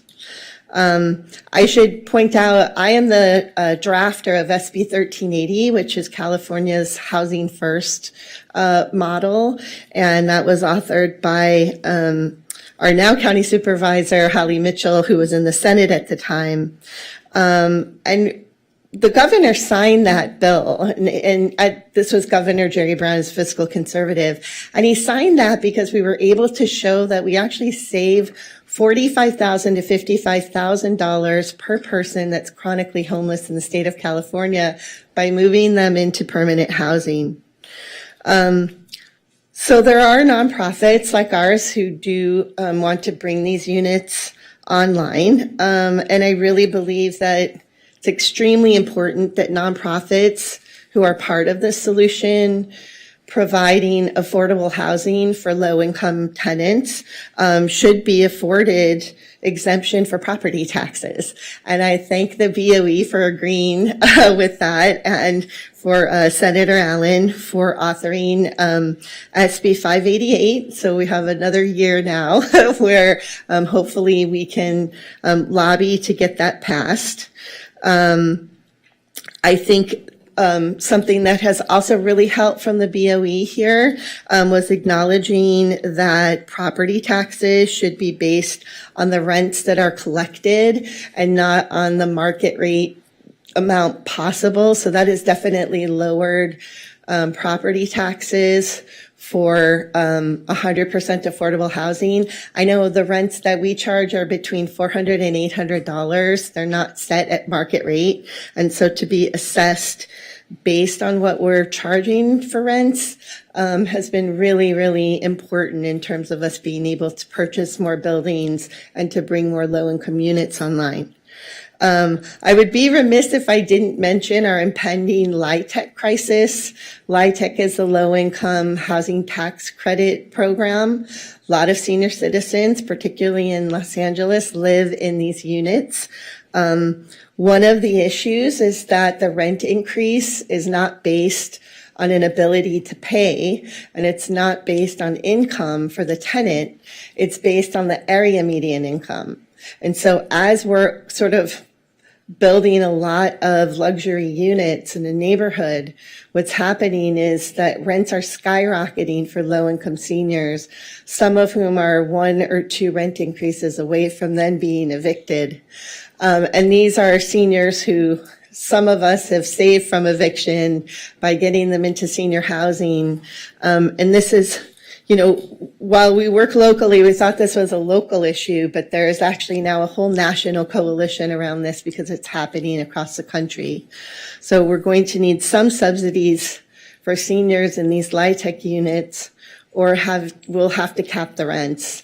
Otherwise, we're going to see a mass exodus now of seniors who are in what they felt was or thought was going to be stable housing for them for the rest of their lives, now facing extreme rents. I have one client who's in a LIHTC unit who relies on Social Security. She's in her 80s, and her rent increases are so much more than the COLA increase that she's getting from Social Security. So I'm just putting that on the map, that in the next couple of years, where this is really something legislatively that we need to look at. It's also very important to preserve our affordable housing right now. Obviously, we have 2 pieces of legislation on the books. One is the Ellis Act, which allows landlords to take rent control property off the market, and the other is Costa-Hawkins. And so in November 2024, there is a ballot initiative that's already qualified, and qualified 2 months early, which basically shows that Californians are very interested in this being on the ballot. And that will repeal Costa-Hawkins and allow local government to expand rent control where it's needed. We have, as I said earlier, more people who are rent burdened in California than anywhere in the country. And in the 1990s, corporate developers and apartment owners associations went across the United States banning rent control. So there's also going to be hopefully an initiative in Massachusetts as well. But we're all seeing the same things nationally, that if you're not able to cap rents and people become rent burdened, that you have an increase in homelessness. And so a Zillow study showed that for every 5% increase in homelessness, 2,000 more people, or every 5% increase in rent leads to 2,000 more people becoming homeless. So what, you know, we really need is a legislative mandate for low-income housing. Without that, I don't think it will be built. If you look at our last housing element, really almost everywhere across California, we're not meeting those goals for extremely low income, very low income, and low income because the market doesn't want to build them. So without mandating that, without putting money into that from the government, we don't see that will be built or those units come online through adaptive reuse. And I think I will end there if you have any questions. Thank you. I have a couple of questions, but let me start with any members first. Member Gaines.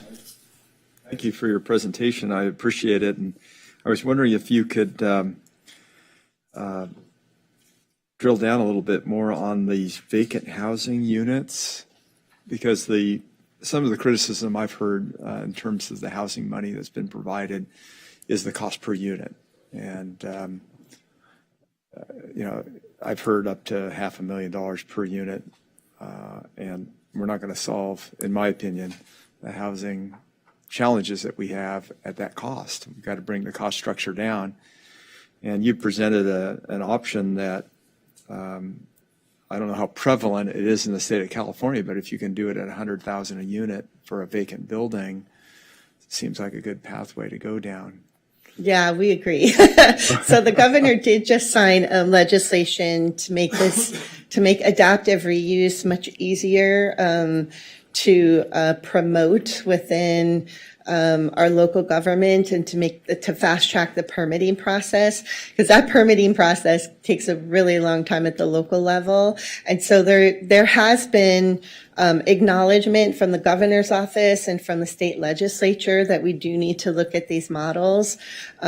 And really in a lot of cities, I mean, if you there's a lot of blight in Chicago, for instance, and it's the same thing where they could be converting a lot of the existing infrastructure that's there and paying a lot less in order to do it. Because when you consider building from the ground up at $500,000 to $700,000 per unit for a 400 square foot apartment, we literally could be buying condos for people in the San Fernando Valley and giving them a couple $100,000 spending cash for what we're spending for new construction. And that's not to say that we don't want to see new construction. It's just that we need sort of a holistic model, because if I told you that in, 6 months we could be bringing 200 units online for low income communities, who are currently unhoused, and we're spending $45,000 to $55,000 per person for that.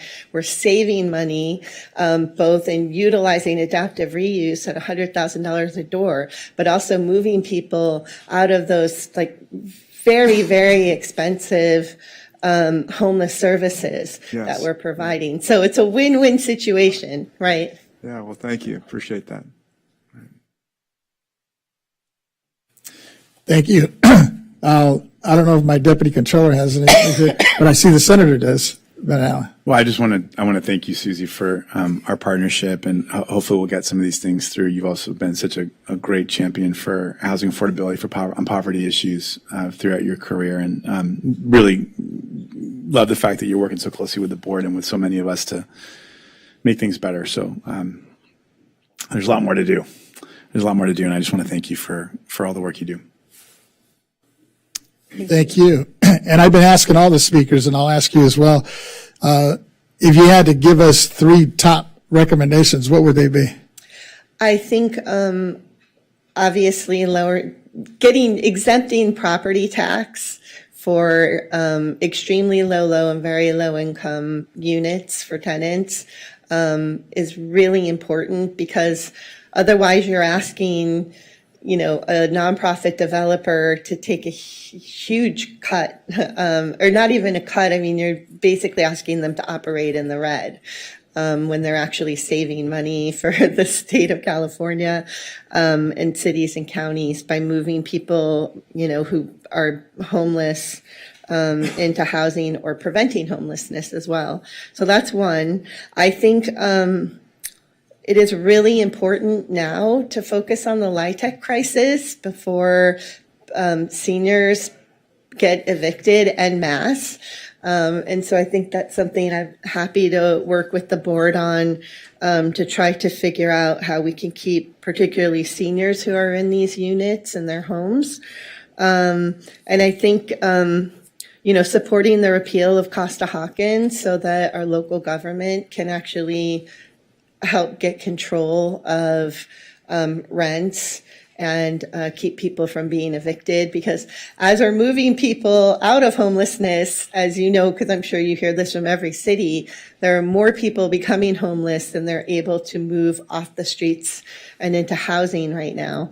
And so we need to stop that. So preserving our rent controlled apartments at the same time that we're allowing some relief on rents, I think would be extremely important. Thank you. Thank you. Thank you for coming out. Thanks. With that, Ms. Chickeni, I believe we have another speaker ready in queue. No, but at this time we're doing public comments. Oh, I'm sorry. Go ahead. Microphone on. We do have someone in the audience who is slated who wanted to speak at this point when we're taking public comments. Sure. Alex Sharon, can you please come forward? Please state your name again for the record and your title. Sure. Thank you, Chair Vasquez and members. My name is Alex Cherin, Cherin. I'm a partner at EKA here in Southern California and very much appreciate the opportunity to provide comment and speak. Our firm represents a number of affordable housing developers in the region, and we strongly support the Board of Equalization's efforts today in analyzing and making recommendations that would assist in the streamlined delivery of all innovative housing platforms, including but not limited to programs aimed at filling what is called to or referred to as the missing middle. Specifically, these are programs targeted at retaining public safety workers, teachers, and other middle-income union employees and allow them to live and work in the same town. These pilot programs have been a resounding success in cities such as Pasadena and Long Beach, as you heard from Mr. Kuntz during his presentation. And we would strongly encourage you to make recommendations and adopt policies that would allow these programs to continue. As Southern California cities struggle to meet their stated housing objectives, they need any and all policy tools at their disposal. There should be letters to you in the record for today's hearing from Assemblymember Josh Lowenthal and State Senator Lena Gonzalez talking about the success of these middle-income housing programs, specifically in the city of Long Beach and elsewhere. And again, I appreciate the opportunity to share these remarks with you today. Thank you very much. Thank you. Do we have another? At this point on the agenda, we have a break. We're going to Okay. take a quick little 5-minute break, We'll take a 5-minute break, starting now. starting right now. It's, what time what do you got here? I'm looking at 11:07. So what are we looking at, 11:12? Yep. All righty.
Yeah.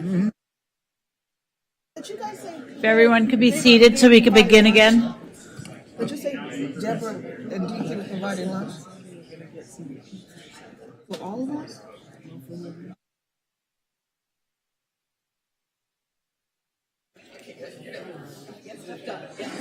If I can get the members back up on the dais, we'll get started again.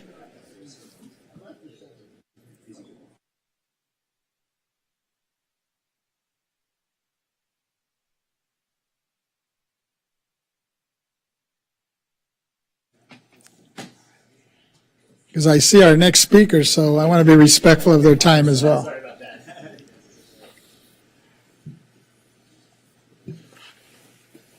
Where's our colleague?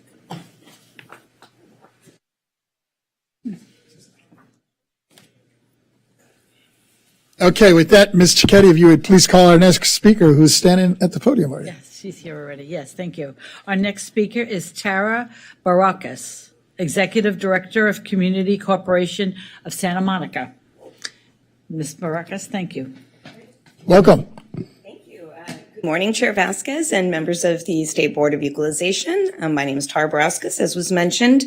I'm the Executive Director of Community Corp. We're a nonprofit affordable housing developer, and I've also been on the board of SCAMF, and I'm joining the Board of Housing California. So I'm very eager to talk to you all today about what's working well for affordable housing development, what's not, and some recommendations I have. So if you'll look on the screen, I just thought at the very beginning I could set the stage by showing you some photos of our affordable housing. We've built over 2,000 units in our 40-year history, a combination of new construction units as well as rehabilitation. And that's a key factor that I want to talk to you all about today, which is preservation of rent control and other naturally occurring affordable housing. So if you could please just advance like every 10 seconds or so. So there's, I think, 10 photos or so about our affordable housing. So I'll start while you're looking at the slides and telling you a little bit about what's working well. What's working well is there is affordable housing being produced, and we're, the largest developer of affordable housing here in Santa Monica. But by no means are we the only developer. There's a few here, and then there's statewide, there's quite a few nonprofits and for-profits that develop housing. So the good news is housing is being produced, and we're housing people. There's been, unprecedented amounts of legislation over the last 5-10 years, aimed at trying to increase production of affordable housing. So that's been wonderful. We really appreciate that support. I know Senator Allen's really been instrumental, Senator Wiener, a few others. This year, we're pretty excited about a couple of bills that passed, SB 4 and SB 423. So we're anxious to figure out how we can use those tools. And let's see, what else? Oh, AB 84 was a bill that you may or may not be aware of that passed, that just got signed this year for welfare exemption reform, but it got chipped away. So I want to talk to you a little bit about the things that got cut out that we'd like to pursue getting back in, because those are really critically important. And in Santa Monica, it's been, much easier to develop affordable housing than in other places. And so I can certainly share with you what those tools are that it would be great to see if other cities could adopt as well. So I'll just get right into the areas that are a little more challenging for us, what is hindering our production of affordable housing, and some specific policy recommendations. And I'm trying to be mindful of the time to make sure you have time to ask some questions.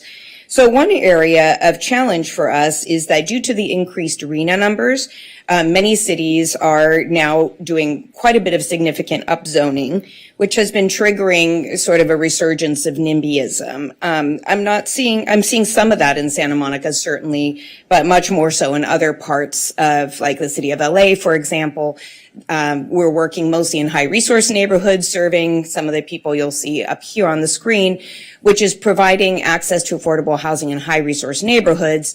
And so, unfortunately, those are also the neighborhoods that may not, be as open to having affordable housing in their neighborhood. So I am seeing some distressing trends in that regard. As was being discussed earlier, the cost of affordable housing production is higher than ever. And that is due in part to a few different things. One has to do with our funding system that we have to work with. So right now we have to layer 5 or 6 funding sources together between tax credits, cities money, state money, county money, and it's just not efficient at all. We have to usually wait for each funding round. None of them align. Their funding priorities don't align. So, we're doing it, but it could be so much more efficient. So I see that as a huge opportunity. And certainly the state of California has the most money for affordable housing, but just so you all know, it's still oversubscribed about 4-to-1, most of the programs, and MHP is, I think, the largest one. So we have projects that have been trying to get funding for 3 or 4 years, one on faith-based land in Culver City. That would be an amazing project, and we just can't compete because of all the other projects also that need money. So, that's the foreshadowing of my ask number 1, which is we need more money. Ideally, we could also fix this problem of this disjointed funding system and try to align all the funding sources so we can apply once and then start production. I mean, that could shave 3 or 4 years off of each project, and I'm not exaggerating. So the reason that that time increases the cost is because we usually have to pay carry costs.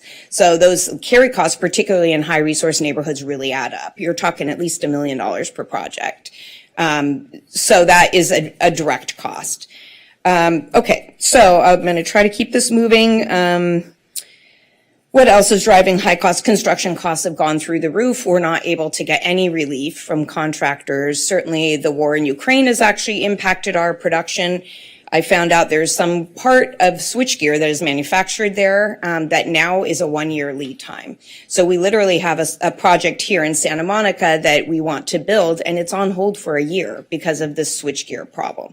I'm not sure what you all can do about that one, but just so you know what all of our challenges are when people say, why is it so slow? Why is it so expensive? These are all the reasons.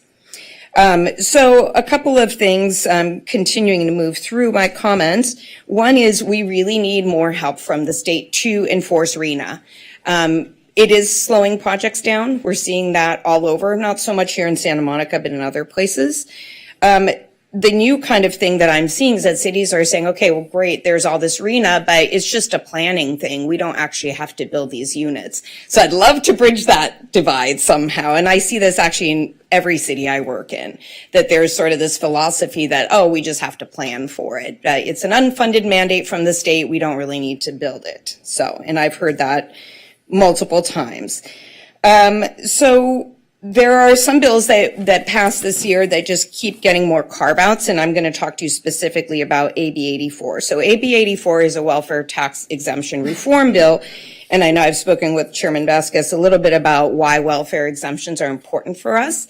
So moving into operations of affordable housing, all of our costs are going up, and I'll tell you the most desperate one, which is insurance. And you all have probably heard about this. But let me just finish up on welfare exemptions. So when people come into our housing, they have to qualify. They're low income, but then they can stay. It's permanent housing. So in 10 years, if they get a much better job, they can stay and they pay the same rent. So it is a stability type program, which is wonderful.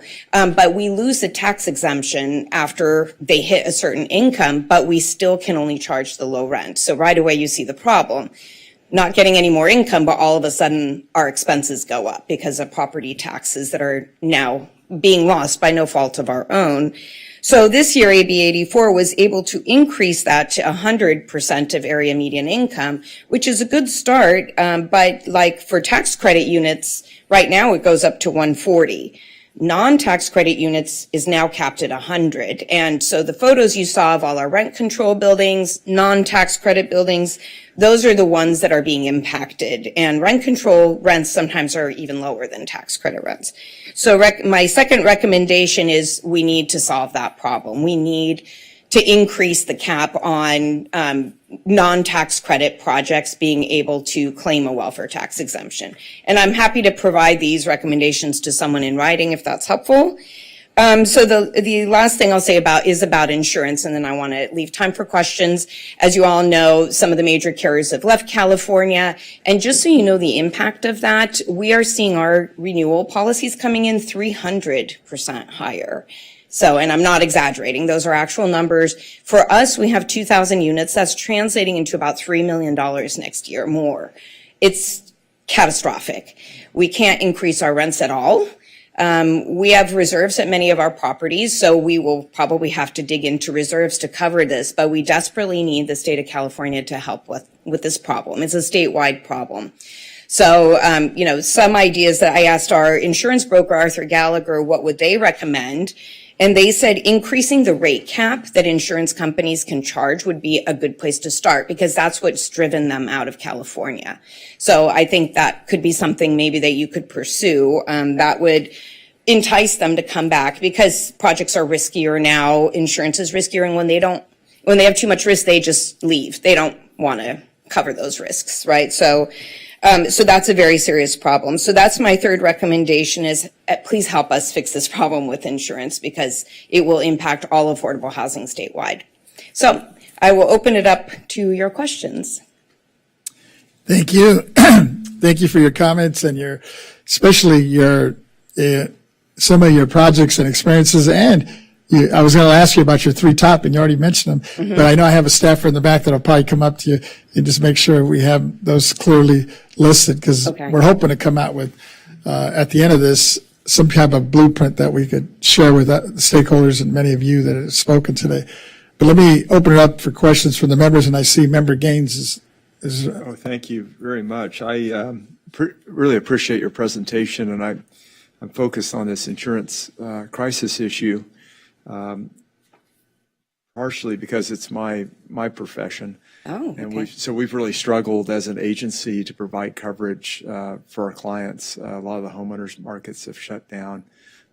As you probably know, the big 3 in California, Farmers, Allstate, and State Farm, have stopped writing property in the state. I appreciate the governor working with the insurance commissioner, because they are implementing, I think, a lot of the reforms that you had mentioned. A lot of the carriers are leaving because they can't make money in the state based on the rates, and the rate approval process is taking way too long. So my hope is that accelerates in terms of the approval of these rate increases, and the ability to include the reinsurance increased cost also in the rate.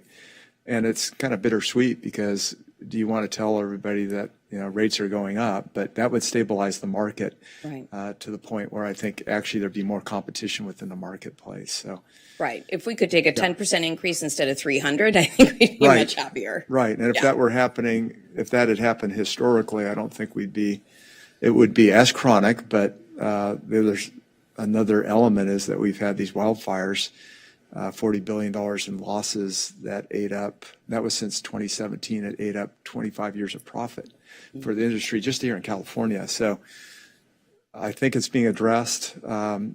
The Department of Insurance is saying December of next year, which I think is too long. So I'm hoping that could be accelerated. Yeah. But just a comment on that. Yeah.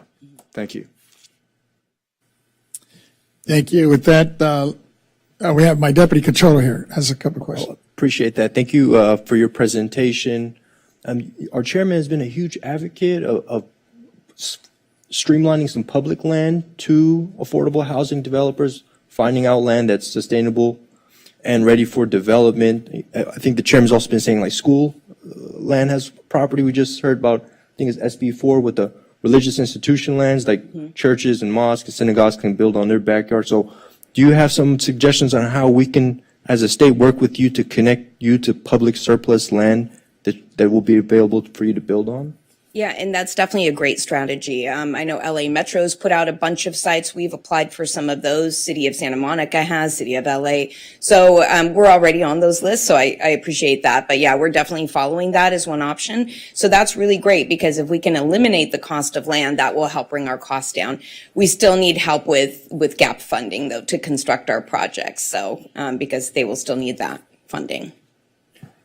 Thank you. And then my second and last question would be, in terms of when you do start the building and it has sustainable practices, can you explain like Cal Green? Is this something that you follow, making sure that it's building materials sustainable and all the other building practices? So it's not only a brand new home, but it's also within its economic and eco and climate change means as well. So it's a climate resilient home that can last through the rain, snow, or storms. Oh, sure. Yeah. And in Santa Monica, they're way above Cal Green, which is, the state's Title 24 energy code. They're already requiring, all electric, solar, and we've been doing that already for years. I think the senator saw one of our buildings last year that's all electric. So we're way ahead of the curve on that one. And we really believe that, lower income residents should be the first ones to get the healthiest kind of sustainable housing. Thank you. Mm-hmm. Thank you. Let me turn to my Senator Ben Allen. Well, thank you so much, Tara, and I appreciate all the work you do here in our community.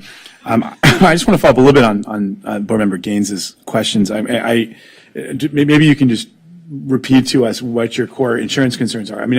It seems we obviously had a pretty intense debate at the very end of session on insurance, and unfortunately, nothing was done on the legislative side, but of course, the insurance commissioner, in conjunction with the governor, has come out with a set of rules. So much of the issue seemed to be with regards to fire liability, but I can only imagine that the fire liability, you're not building in very high fire risk zones in the wildlife urban interface. So love to kind of get your, can you just kind of break down your concerns with the current insurance system and how they're impacting you, and how the interplay with the state debate works with you? Right. It's just the larger marketplace issue. So because insurance companies are, hesitant because of wildfire risk, they leave the state, which forces all of the rates to go up for everybody else. So, even though our projects are not in wildfire risk areas, it's just all the rates have gone up. Okay. I mean, the insurance commissioner, you may have already reviewed all this, but the insurance commissioner has come out with this new rulemaking that is trying to address this very issue by allowing for pretty significant rate increases in very high fire risk zones, so as to make it so that people like you aren't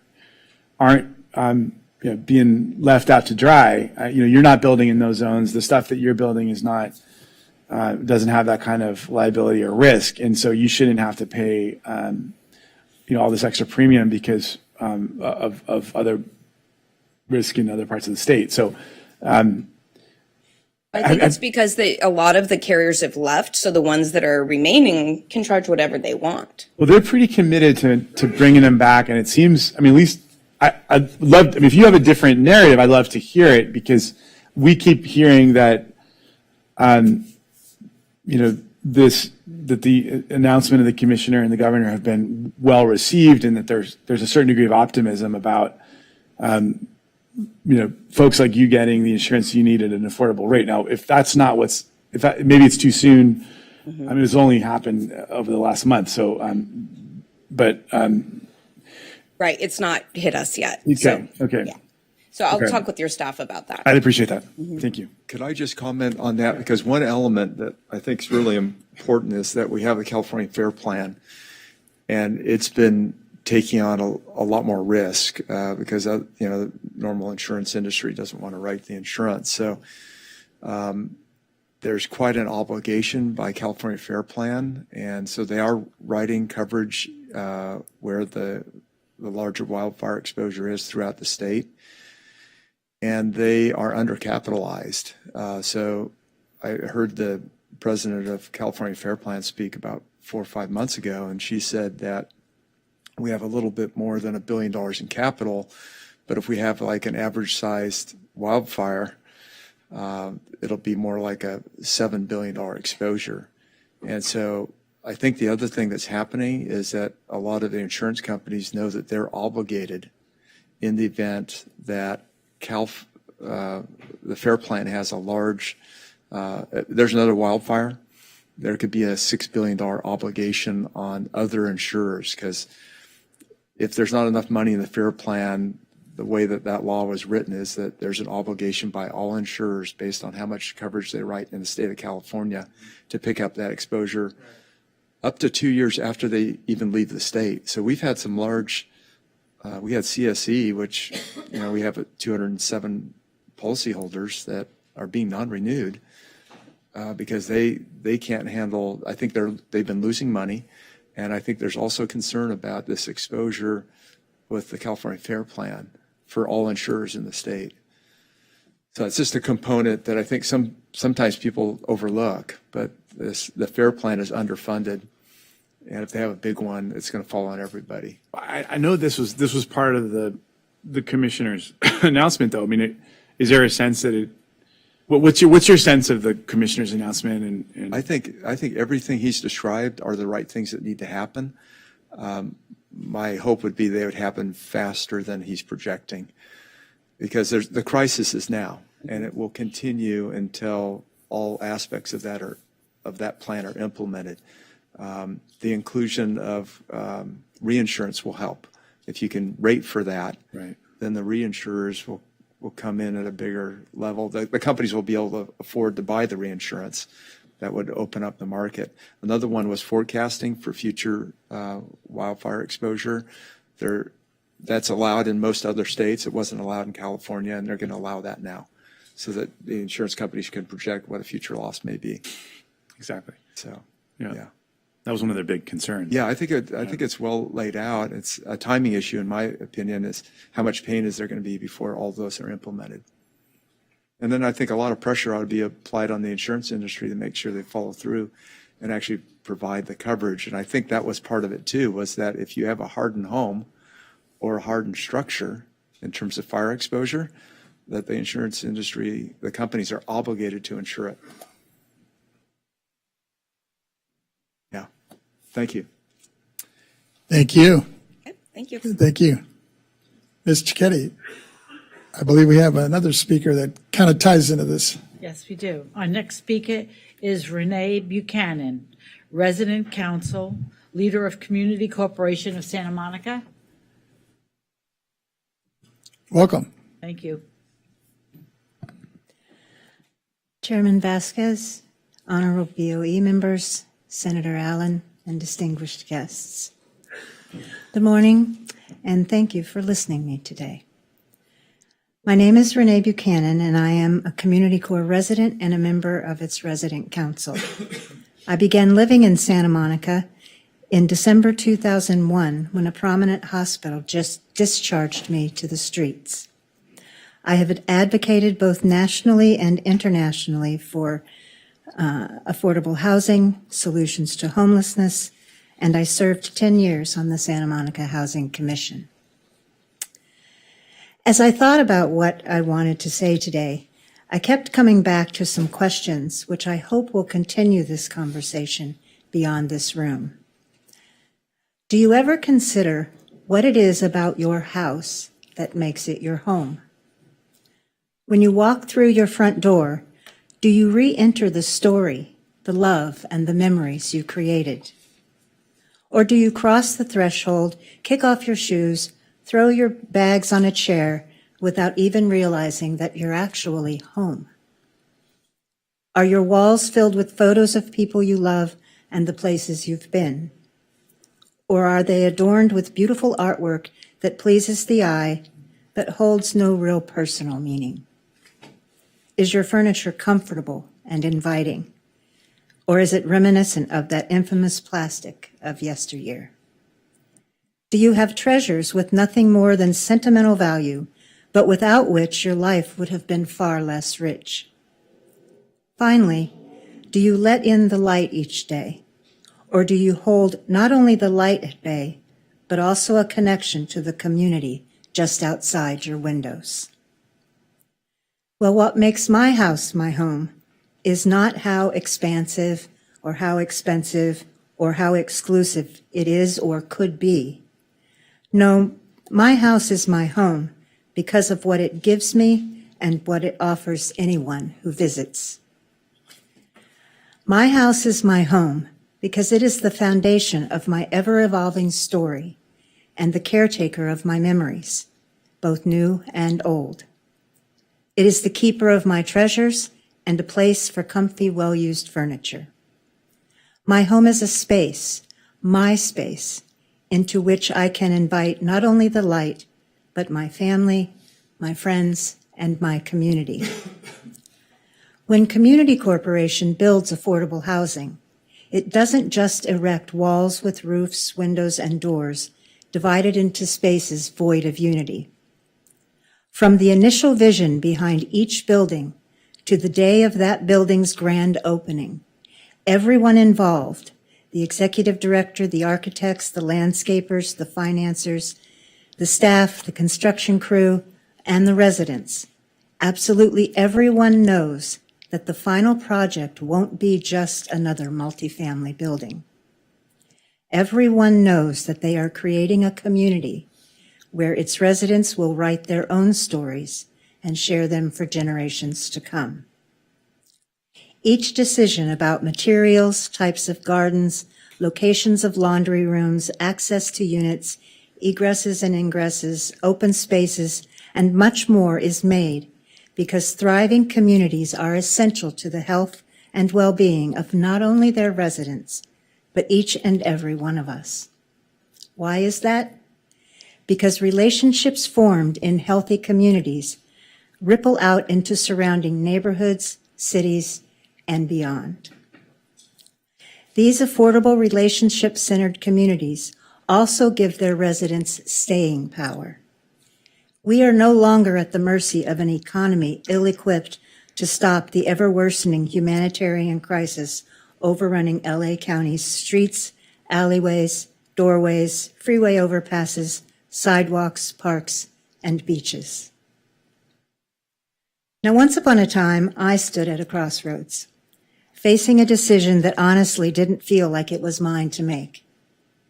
Was I going to throw away my dreams and everyone and everything I loved and become just another nameless statistic in our humanitarian crisis? Or was I finally going to listen to a whisper from life that had been trying to get my attention for some time? Well, I'm here today because for probably the first time in my life, I listened. And it's now been over 20 years since life first whispered in my ears. And for the last 15 or so years, Community Corporation has enabled me to keep my eyes, my ears, my heart, and my soul open to life's offerings. In turn, I have been able to reciprocate and give back to those whose generosity I received, all because I have a place I call home. It is my hope that one day everyone will have access to this same very basic human right, a safe and secure place in which they can write their own stories, make their own memories, and from which they can form relationships and become part of the surrounding community and beyond. It is my hope that they too will have a place they can call home. Thank you.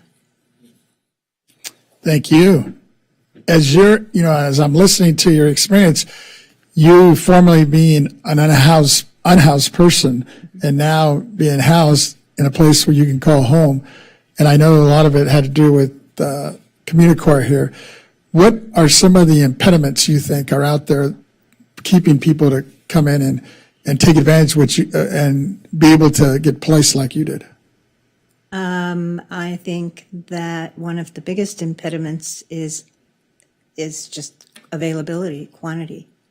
I also think that the conditions in which the people living on the streets live are an impediment in and of themselves. When you're on the streets and you're worrying about where you're going to sleep, whether somebody's going to come along and steal your things or maybe even attack you, where you're going to get your next meal, you're not really thinking about the future and what you could do with your life if your situation was better. You're very much in the moment trying to survive, and survival mode does not really make it possible for people to do much more than survive. And that's where, housing, in my opinion, is not just a human right, but it is healthcare. And for anyone living on the street, regardless of their mental health issues, their addictions, their alcoholism, housing is the first thing that has to happen so that they can have a place from which they can start thinking about what life means to them and what they want their life to be, and a place from which they can get to appointments, a place where they can get a good night's sleep, which doesn't happen when you're living on the street, but is key to everyone's health. Thank you. I have a question here from my Deputy Controller. I just want to thank you so much for your very, very powerful testimony. You're more than a survivor. You're a beacon of light and hope. And And also, too, you're the reason that we get up every single day to do this work, and while we're all here gathered today. And then just so happy that you get to stay here, home in Santa Monica, where you belong. So God bless you, and thank you for sharing your story today. Thank you. Senator Ben Allen, I believe, has. Yeah, just to reiterate Hasib's comments, thank you for sharing your powerful testimony, and I love how you tie the really important work of organizations like Community Corp and others to the real lived experiences of so many folks on the streets, and the healthcare that provides, getting them off the streets and into a safe place where they can thrive and grow and actually live a life. I mean, to the extent that you're comfortable, would you be willing to share with us some thoughts on what might have prevented you, things that could have prevented you from getting onto the streets in the first place? What felt? How did you? What could have been done that would have made that less likely?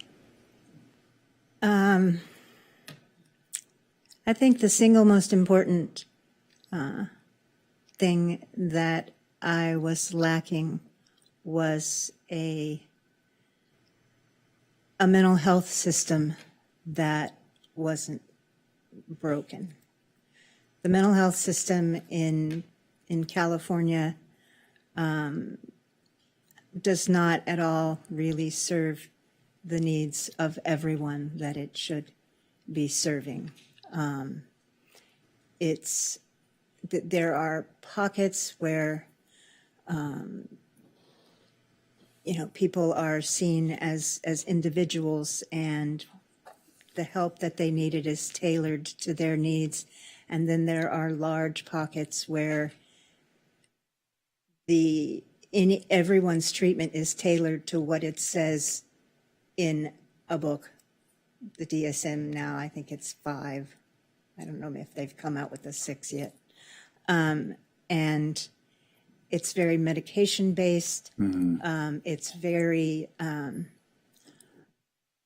it's void of actually seeing the person who's receiving the help as a person. It's more, they're a patient. They are their illness, they are their symptoms, and if we can just, control the voices in their head and stop them from, talking to people who aren't there, then the problem is solved. But that's not solving the problem at all. It's just managing the problem and making it comfortable for the rest of us so that we don't have to see the discomfort that this person is in. And I got caught up in this mental health system, and over the years, it became like a revolving door. I was in and out of hospitals and institutions. I was told by many practitioners that I would never work again, that I was doomed to a life of medication and just sort of sitting around and doing nothing. I had one psychiatrist, we called him Minute Rice, because that's about the amount of time that he took with us, and his last name was Rice. But he didn't even look at his clients when he spoke with them. Initially, it was, writing on a pad of paper, and then when laptops came out or computers, became widespread, you were here and he was here facing the, and there was no connection, and so I was just passed along. I said one day, I said to him, well, sometimes I feel like, there's something that's causing me to want to die. And his response was, you're schizophrenic. Let's put you on this medication and that medication. And it ended up kind of snowballing into a situation where I was on 9 powerful antipsychotic medications at one time. I have 4 years I don't remember. I had electroconvulsive therapy, 3 separate series of 13 treatments. It's supposed to be 12, but I guess the 13th was one to grow on. I don't know. I'm lucky to have a brain that functions, and I know that, and I feel, that that there must be something more I'm supposed to do. I don't know. Thank you for sharing that. Oh, I'm sorry, go ahead. You're doing it with your advocacy. So thank you for sharing. It's a shocking story in many respects, but I appreciate you sharing. I think Member Gaines has a question for you. Yeah, thank you very much for sharing your story. Can you tell me how you got to where you are today versus what you just described? So, in November of and I remember the dates clearly. In November of 2001, I was living in what was supposedly, I've been clean and sober almost over 30 years now. That alcohol had nothing to do with anything that happened to me. It was once I stopped drinking that everything started falling apart. But I was in December 2001 or November 2001 living in what was supposedly a sober living. Well, it wasn't. It was a place where the woman who ran it took almost all of our money. At one point in an apartment, there were 8 of us living there, and she remodeled her bathroom and other parts of her house with our money. And for 8 of us, she would buy not even $2,000 worth of groceries a month. One night I was just laying in my bed and I realized that I could not live there anymore. I couldn't do it anymore. And so I called a very, very dear friend of mine at like 10:30 and I said, "You have to come get me. I can't stay here anymore." And so he came to get me and he took me to a hospital. And I was in that hospital until December 19th, 2001. And on that day, they decided I was cured and well enough to leave.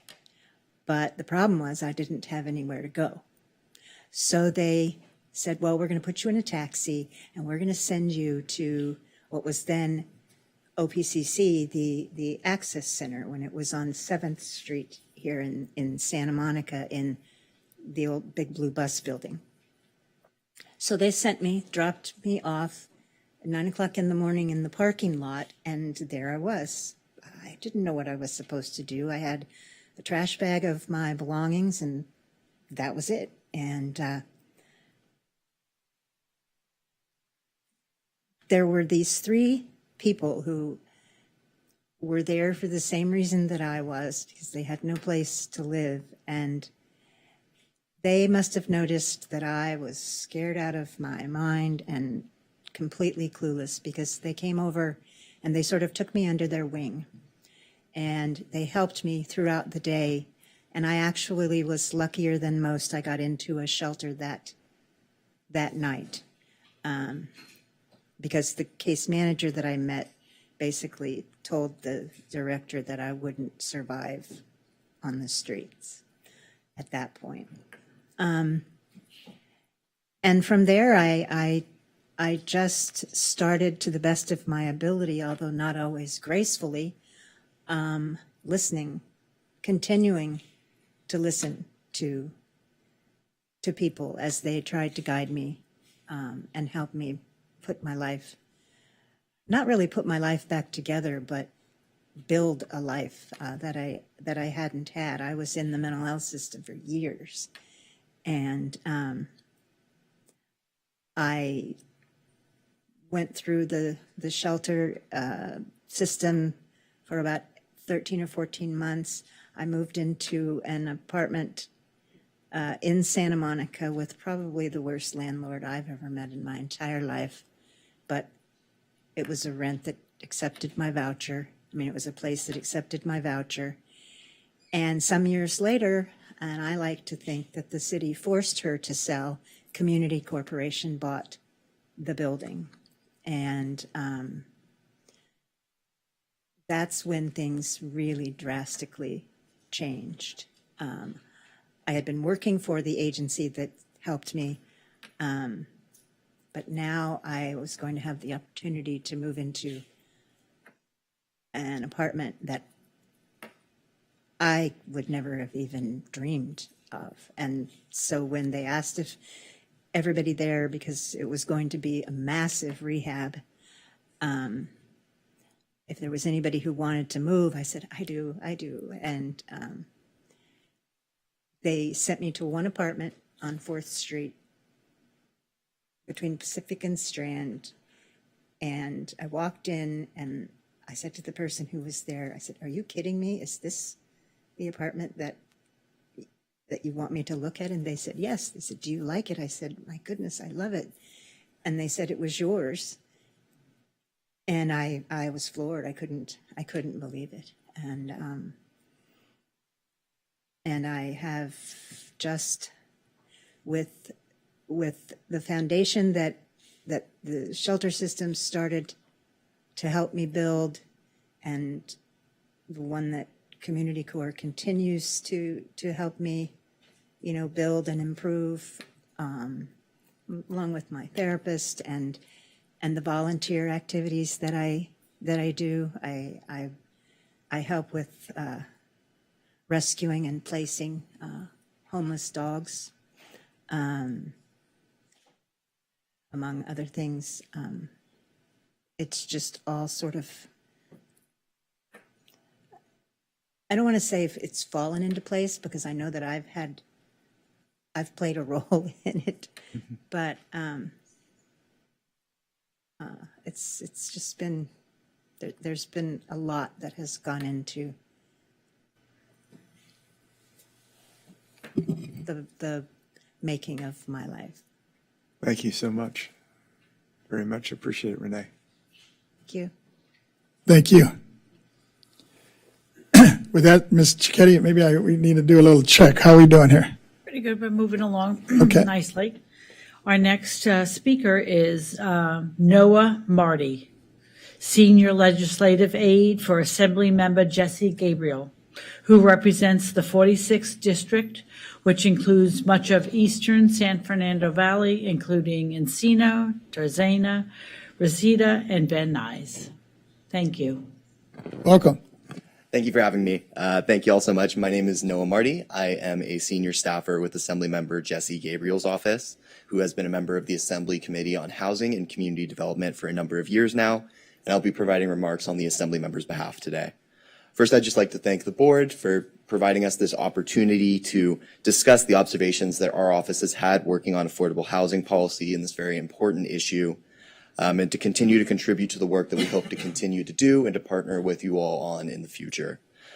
I know I'm not the first to acknowledge this today, but our state has a crippling housing crisis, and I think it's important to, continue to put that in the frame that we're providing.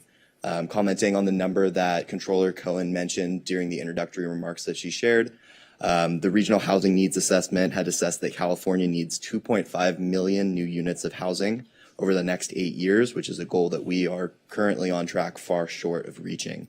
Looking specifically at affordable housing, the Department of Housing and Community Development reported that we need 1.2 million affordable homes over the next decade, which we've currently been producing around 20,000, which again is far short of that target. So our office has helped pass a number of different pieces of legislation over the time that the Assembly member has been elected to the legislature, focusing on combating homelessness in California and improving how we provide affordable housing services. This legislation is focused on providing a variety of different pathways to trying to produce additional affordable housing, and trying to provide the state with a diverse set of tools and policies to build more homes. Working on these policies has provided our office with a variety of different insights into some of the potential challenges that we are facing in building homes in California. And these have included the need to reduce costs along with overly burdensome and unnecessary bureaucratic red tape in preventing construction and occupancy of completed units. So while our office carried 3 pieces of legislation on affordable housing or housing-related issues this past year, unsurprisingly, a lot of the policy issues ended up relating back to unintended consequences of bureaucratic policies and procedures working against common sense changes to decrease costs, increase the supply of affordable housing, and reduce the vacancy rates in housing that had already been constructed. With that, a lot of our housing package ended up being centered around eliminating this needless bureaucratic red tape and eliminating the consequences of existing policies, codes, and procedures that were standing in the way of housing development.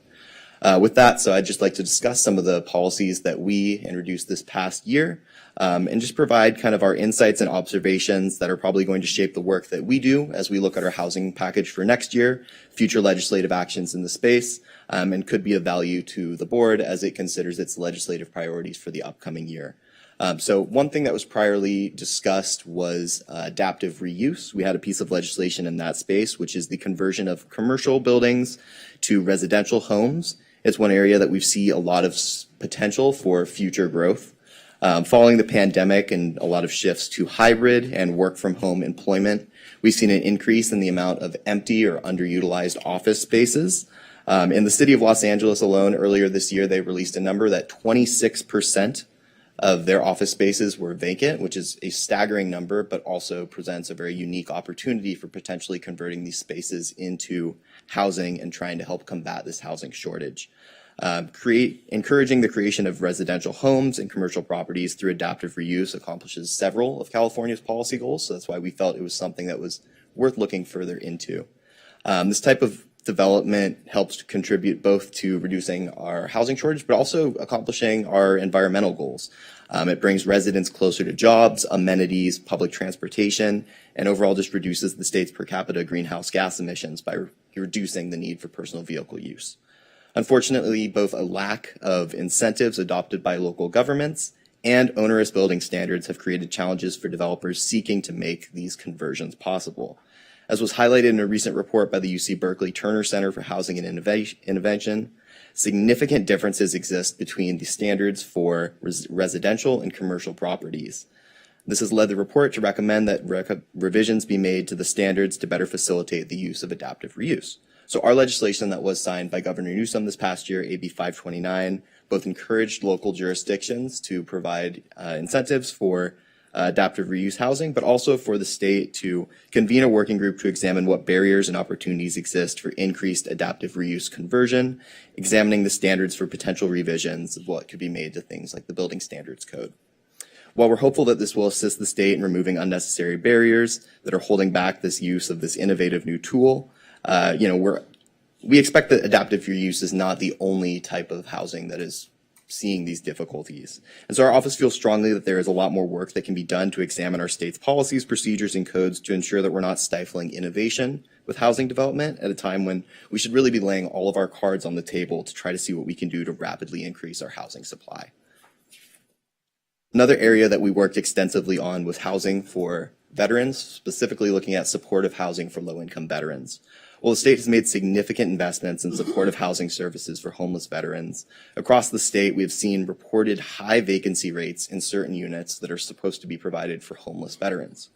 Throughout our research for building this bill, stakeholders identified multiple units within the VHHP program, which is the Veterans Housing and Homelessness Prevention Program, that had vacancy rates greater than 10%, and in a lot of high population areas, those vacancy rates were closer to 20% in some developments that they identified. And so this was very concerning to us. And one problem that was contributing to it was the inability to fill these units was basically when veterans get connected to services, service-connected benefits such as VA benefits or disability benefits, that is counted as income. And so for a lot of these developments that have very strict income eligibility limits on certain units in their developments, once the veterans are connected with these benefits, they're disqualified from being eligible.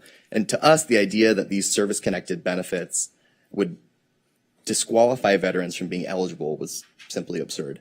And so the vacancy in these housing also hurts the supply of supportive housing units, because if they're unable to have certainty that they're going to be able to fill the units in their developments, they're less likely to be able to take on these developments. And so our legislation this year, AB 1386, will focus on establishing a process to quickly and efficiently fill supportive housing units that have been vacant for an extended period of time with homeless veterans who are just outside of the eligibility threshold. One of our sponsors shared with us a story of a veteran who was making just under $30,000 a year, which was about $100 a month over the eligibility criteria. And they tried for months to get them into this development and were unable to do it. And we felt like something needed to be done on that.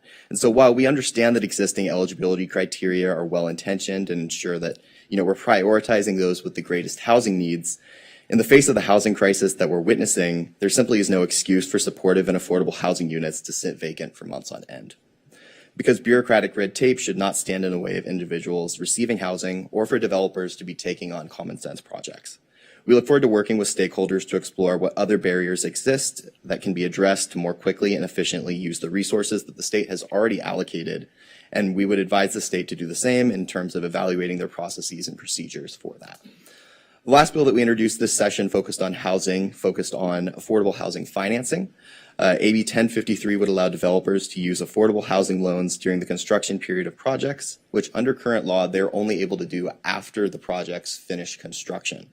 The straightforward change would dramatically reduce the amount of capital expenses that projects would have, reducing the average cost of a project by $1 million, and would free up millions of dollars in funding that could be used to create additional affordable housing loans across the state. To put it simply, many local governments already allow for the use of affordable housing loans during the construction period of projects. And so we want to try to ensure that that is something that can be done at the state level as well. And so we really want the state to look at using these local governments as a model for what can be done. This is yet again another example of existing bureaucratic red tape, further complicating developers' abilities to build affordable housing by unnecessarily driving up the cost of the development of these properties. And so while addressing the high material costs for building and affordable housing units is a significant undertaking, there's clear work that can be done on how we can, as a state, approach our existing barriers that happen within our state policies to try to help ensure that we're able to build more homes. So with each of the pieces of legislation that I've discussed, a lot of the improvements were significantly complicated by existing policies, codes, and procedures that either inadvertently or without much justification held up housing development. While many factors are outside of the control or would require aggressive and monumental policy changes to address, many barriers to building homes and the usage of existing housing units have come within state policy. There's a clear and pressing need to continue to work with stakeholders, to continue exploring what other existing policy, codes, and procedures are holding back affordable housing within the state. So at that point, I will thank you for giving me this opportunity to provide these observations. I will open myself up for questions, and thank you for the time. No, thank you. And, I know you mentioned AB, I guess it's 529, the adaptive reuse bill. There was another one, I think, a few years back, but on the Senate side. Do you know what the difference was? Because I think that one was targeting pretty much hotels and just kind of reconverting them into housing. Unfortunately, I'm not familiar with that piece of legislation, but You're specifically, 529 focuses on, is it all buildings on adaptive reuse, or is it just on commercial? so specifically what it is looking at doing is providing, so the first piece of it is providing local jurisdictions with an incentive to try to adapt policies that could be used for adaptive reuse broadly. So it would ensure that adaptive reuse policies that would encourage that would be included in the criteria considered to grant housing or local jurisdiction a pro-housing designation, which was something that was discussed earlier today. And then the other piece of that is that the bill would convene a working group that would examine what existing barriers and opportunities exist for the further use of adaptive reuse generally, which would include looking at the building standards, because there are a number of standards that, while well-intentioned or just exist in prior law, don't make sense when we're talking about converting an office space to residential homes. And from our end of it, on the state level, as you've been doing your research and working with some of your partners, what are some of the things you think that, some of the obstacles, I guess, that the state is creating for the generation of more affordable housing? So I think looking at the different bills that we had looked at, I think kind of it comes down to three different areas that are within that of examining the policies, procedures, and laws that are contributing to these delays or these complicating our abilities to do it. So I think one that we identified with 529 was looking at the different standards and codes. It seems like there is a variety of different things within the existing building standards that are preventing things like adaptive reuse from being able to move forward, that are making those projects overly complicated, and that just doesn't make sense when you're converting an office space to a residential space for some of those things. And then in terms of looking at the affordable housing finance side of it, quite frankly, it is just moving the process with our bill about being able to utilize those affordable housing loans during the construction period of projects. It is just taking the loan funding that has already been allocated and allowing it to be used earlier. So it's just moving that to a different stage in the process. And so these policies that are, we see as unneeded and that we think there could be, improvements to that are at the state level, I think need to be changed because they would allow for us to save that money. Thank you. Let me turn to the members.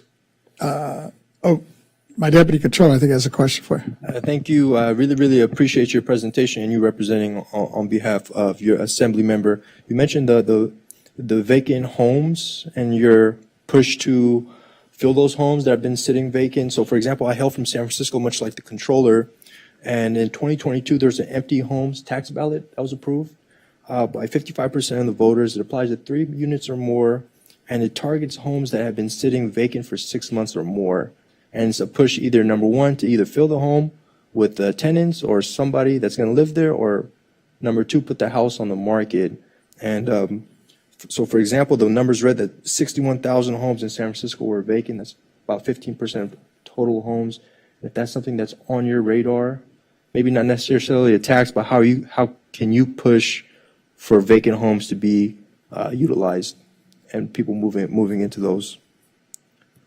So that's certainly something that we'd be, interested in looking into. I know specifically for our bill, it was focusing on, I think the lens that we approached it from was that for these supportive housing projects, specifically for homeless veterans, these projects came at a large expense for the state, both constructing them and the upkeep of them since they are subsidized.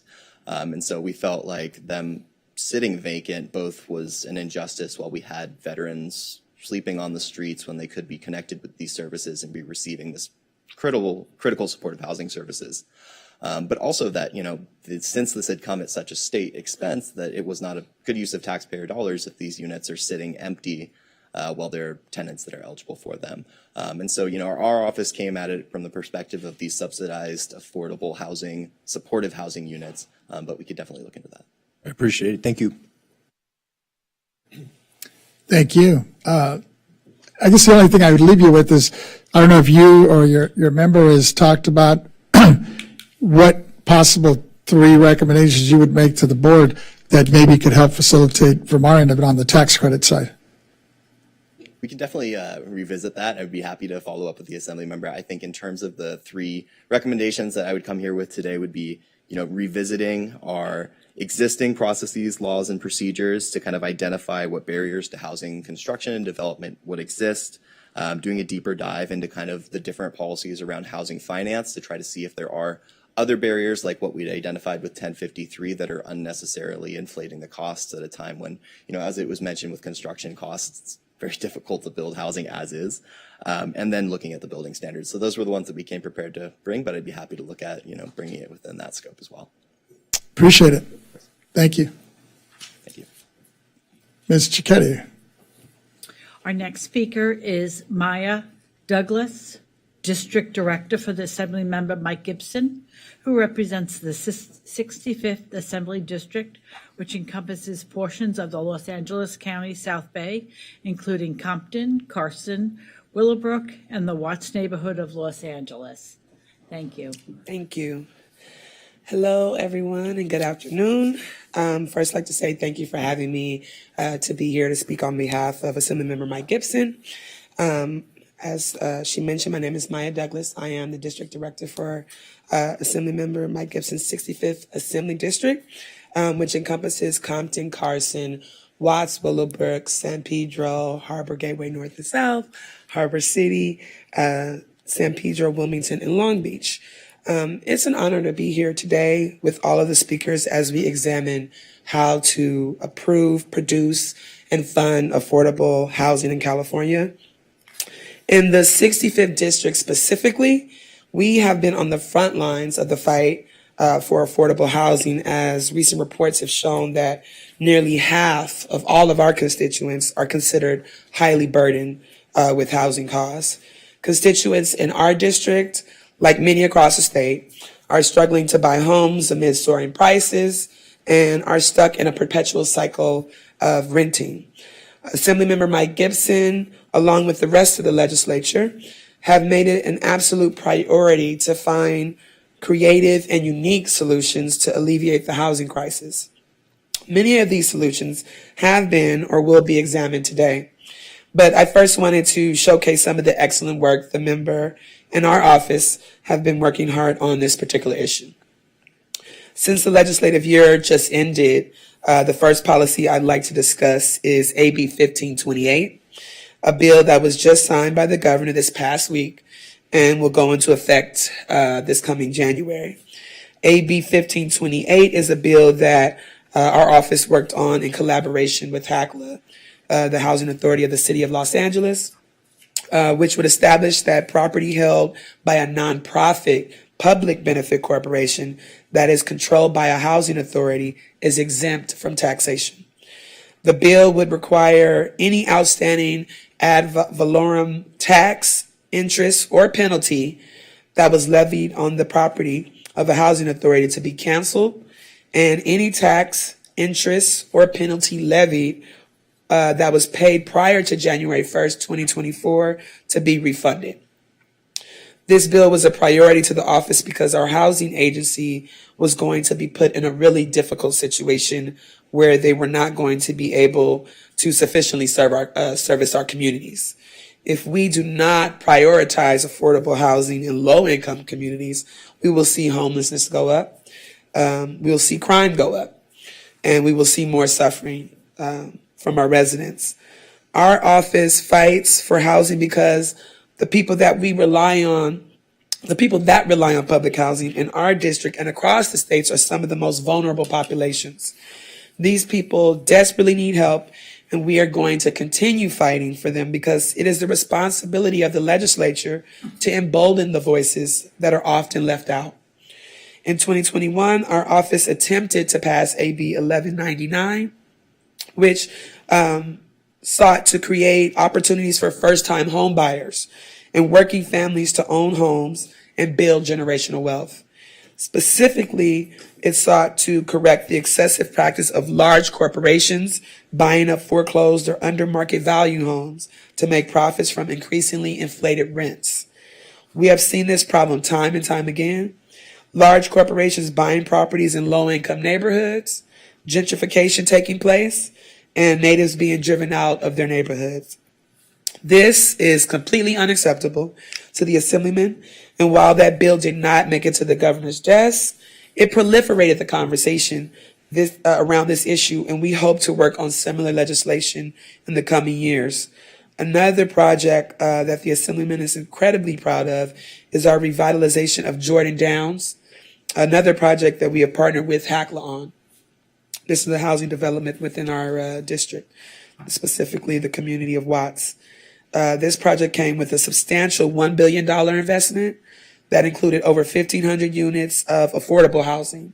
The city of Watts has never seen an investment this big in their community. And the difference between the old and the new development is truly night and day. We have successfully been able to stagger the development, so when one building is done, tenants from the old development can move in and the risk of displacement can be mitigated. I would implore all of you in attendance to visit these developments to see what is possible when we prioritize our most vulnerable communities and populations. The Department of Housing and Community Development has awarded a series of grants in our district to fund housing and housing development. One in particular includes the Regional Early Action Planning Grants of 2021. That's called REAP 2.0, totaling $237 million awarded to Southern California Association of Governments, which is partially responsible for planning activities in our district. The REAP 2.0 program builds on the success of 2019's REAP program and expands the focus by integrating housing, equity, and climate goals and allowing for broader planning and implementation investments, including infrastructure supporting future housing development. REAP 2.0 is explicitly intended to meet multiple objectives: infill development, housing for all incomes, vehicle miles traveled reduction, and affirmatively furthering fair housing in ways that accelerate the implementation of adopted regional and local grants. The department is working diligently to create strong, healthy, and resilient communities with affordable housing throughout California. HCD has also awarded funds from the Pro Housing Incentive Pilot Program totaling $4.9 million in 8065. I want to be mindful of the time. The department is determined to alleviate California's housing crisis by making additional community development resources available to local governments through the Pro Housing Designation Program. This program, known as PIP, is designed to reward local governments that have received the Pro Housing Designation with additional funding to accelerate affordable housing production and preservation. Via this project, the City of LA will provide loans to rehabilitate properties with affordability covenants as necessary to extend long-term affordability restrictions and provide gap financing for affordable housing projects. Investments such as these are critical to providing incentives to increase production of low-income housing in the state of California. We all know about NIMBYism. It's a huge problem in our communities, but there are creative ways to counteract NIMBYism. Some local organizations, they've leveraged different methods to get communities on board with affordable housing projects. That may include, personalized community outreach, including letters from families moving into affordable housing buildings to local residents, door-to-door canvassing, public meetings with neighborhood councils or local residents, and just implementing creative methods. Before I close, I just want to reiterate that what our office has learned about the availability of affordable housing and how we can be successful in our ambitions to build 2.5 million homes in the next 8 years, with at least 1 million set aside for low-income households, which is truly a daunting task. We must be creative. We must collaborate with our federal, state, and local leaders and community-based organizations to find ways to fund, approve, and build housing at a rapid pace. Seeing the increase in religious institutions building houses on their land, seeing the increase in multi-use housing, which is specifically important in the LA area, as there is little to no land to develop. If we as a state prioritize investing in our most vulnerable communities, I think there's a lot of positive work that can be done, and the goals that can be achieved. It just takes cooperation, compassion, and most importantly, funding. Thank you for allowing me to speak today. Appreciate the board for having this meaningful discussion, and the Assemblyman sends his regards. Thank you. Give him my regards as well. He's been really active and helpful throughout these years with the BOE. But I see several. Let me turn to Member Gaines first. Go ahead. Great, yeah. Thank you very much for your presentation. Please say hello to Assemblymember Gibson for me. And I'm struck by your 1,500 unit complex. Can you just expand on that a little bit and tell me what type of housing it makes up in terms of, is it low income, affordable? Right. Yeah. Yes. So essentially, it's located in the community of Watts, which I mentioned.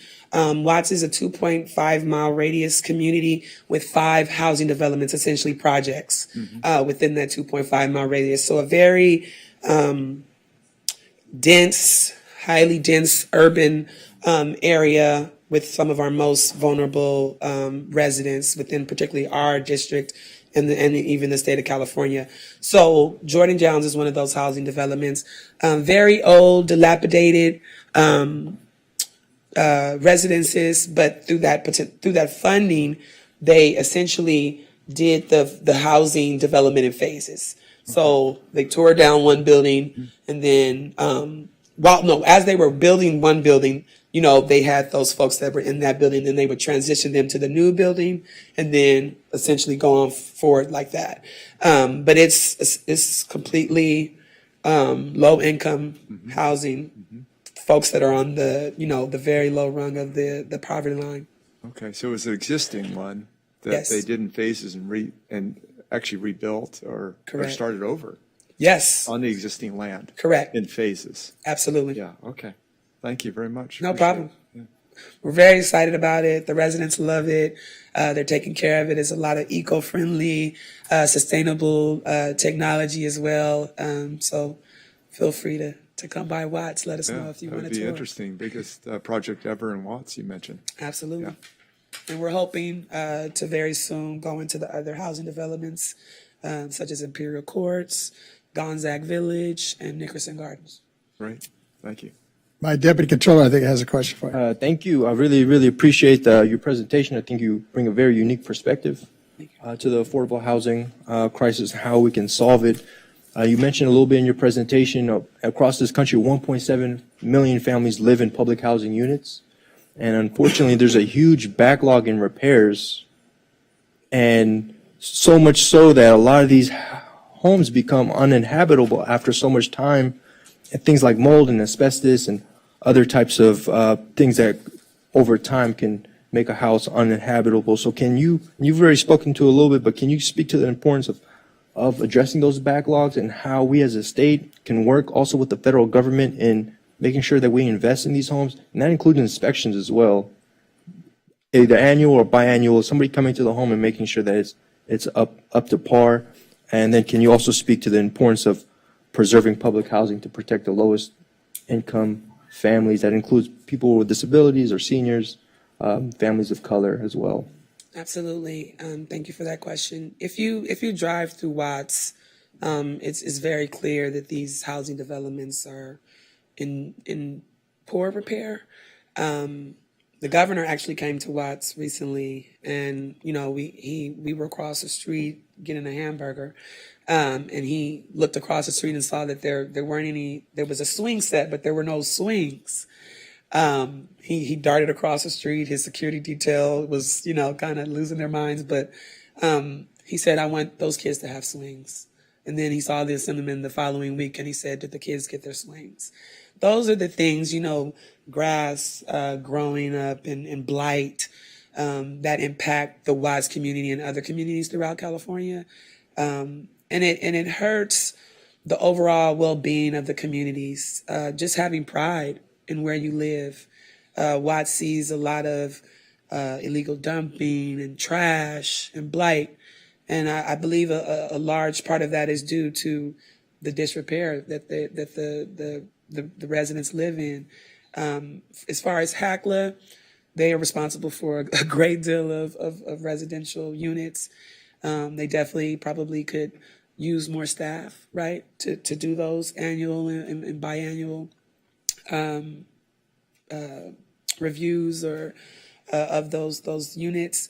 But essentially, it just has to be prioritized, particularly in those low income, underserved communities.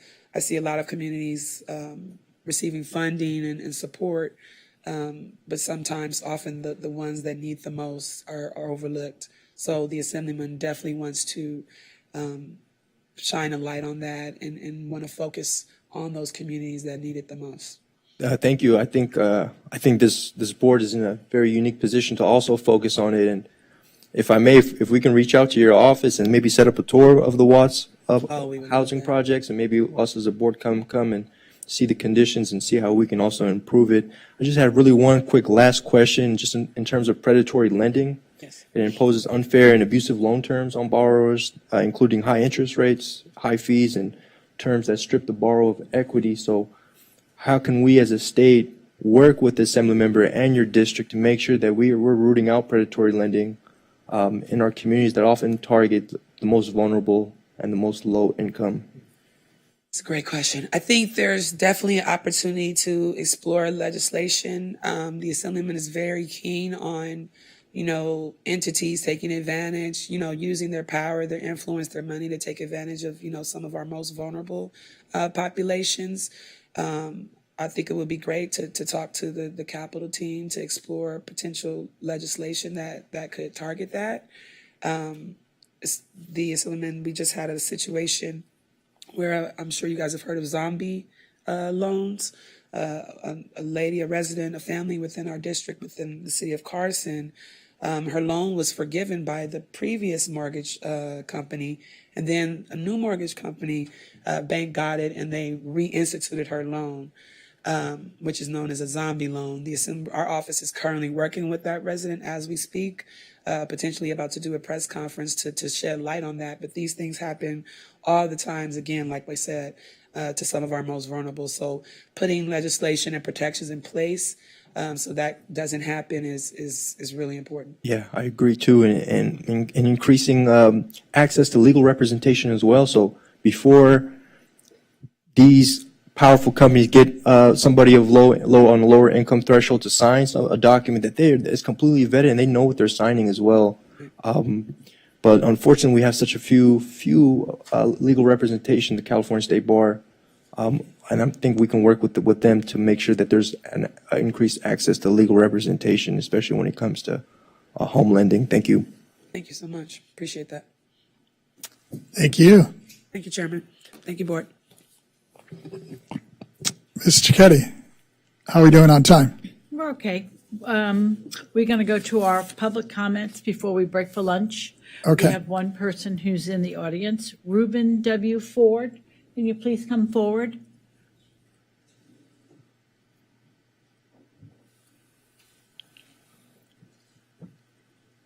Thank you, Mr. Ford. If you could just state your name and your organization before you begin to speak. Yeah, my name is Reverend Reuben W. Ford. I'm a part of the Democratic Party Veterans Caucus. The last time I spoke to you was on July 19th at the virtual meeting, and I spoke on veterans causes on behalf of Diana Love. She was unable to make it, and I was the point man. So because I knew that you were having a meeting, and I live in Camarillo, I decided to drive down and speak to you once again about the veterans exemptions. And I thank you for that, and I shan't be long. You might remember me, but that's okay. I remember you, and I remember we were talking about the Honorable Bob Archuleta and his quest to try to get the exemptions for veterans, homeowners exemptions, and it's still pending. And I believe the exemption is still $224,000 or something like that for the exemptions. So I actually wrote it down.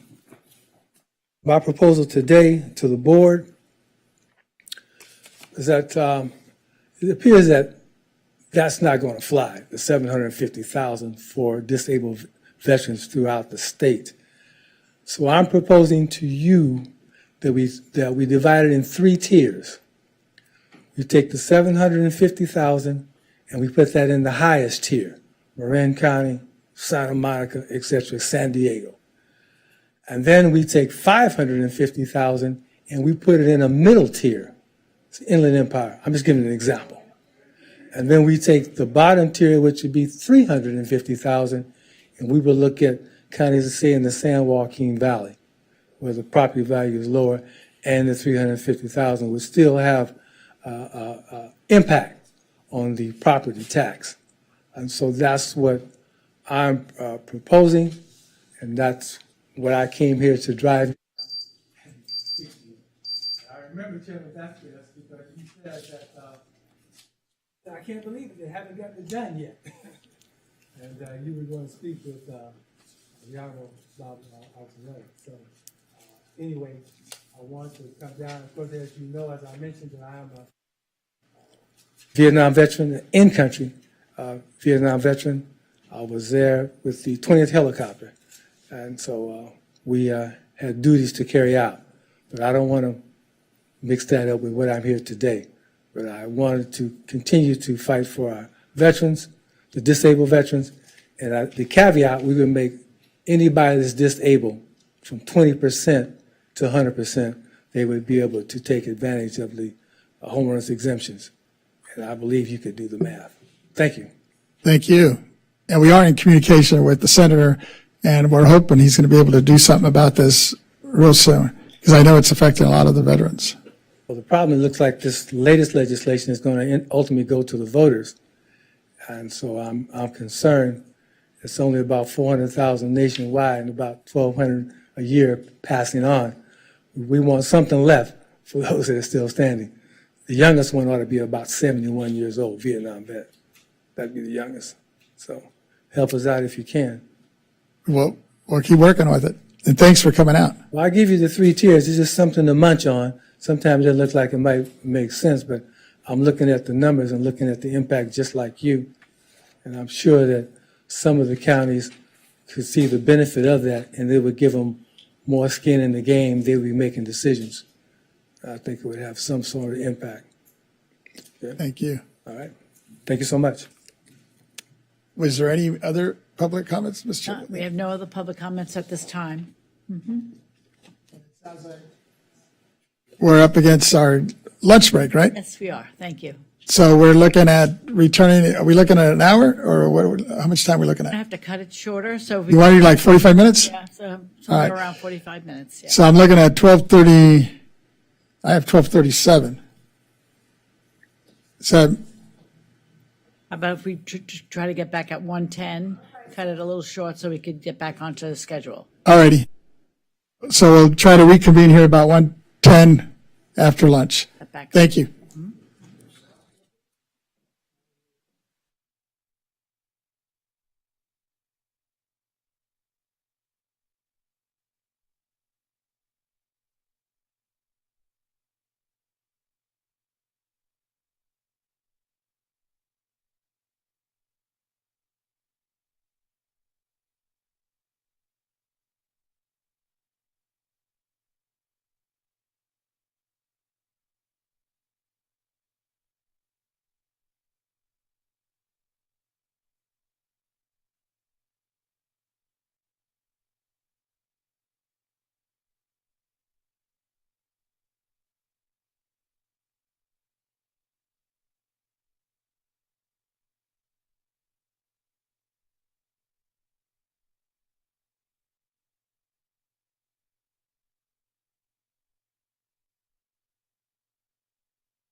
Yeah, that's fantastic.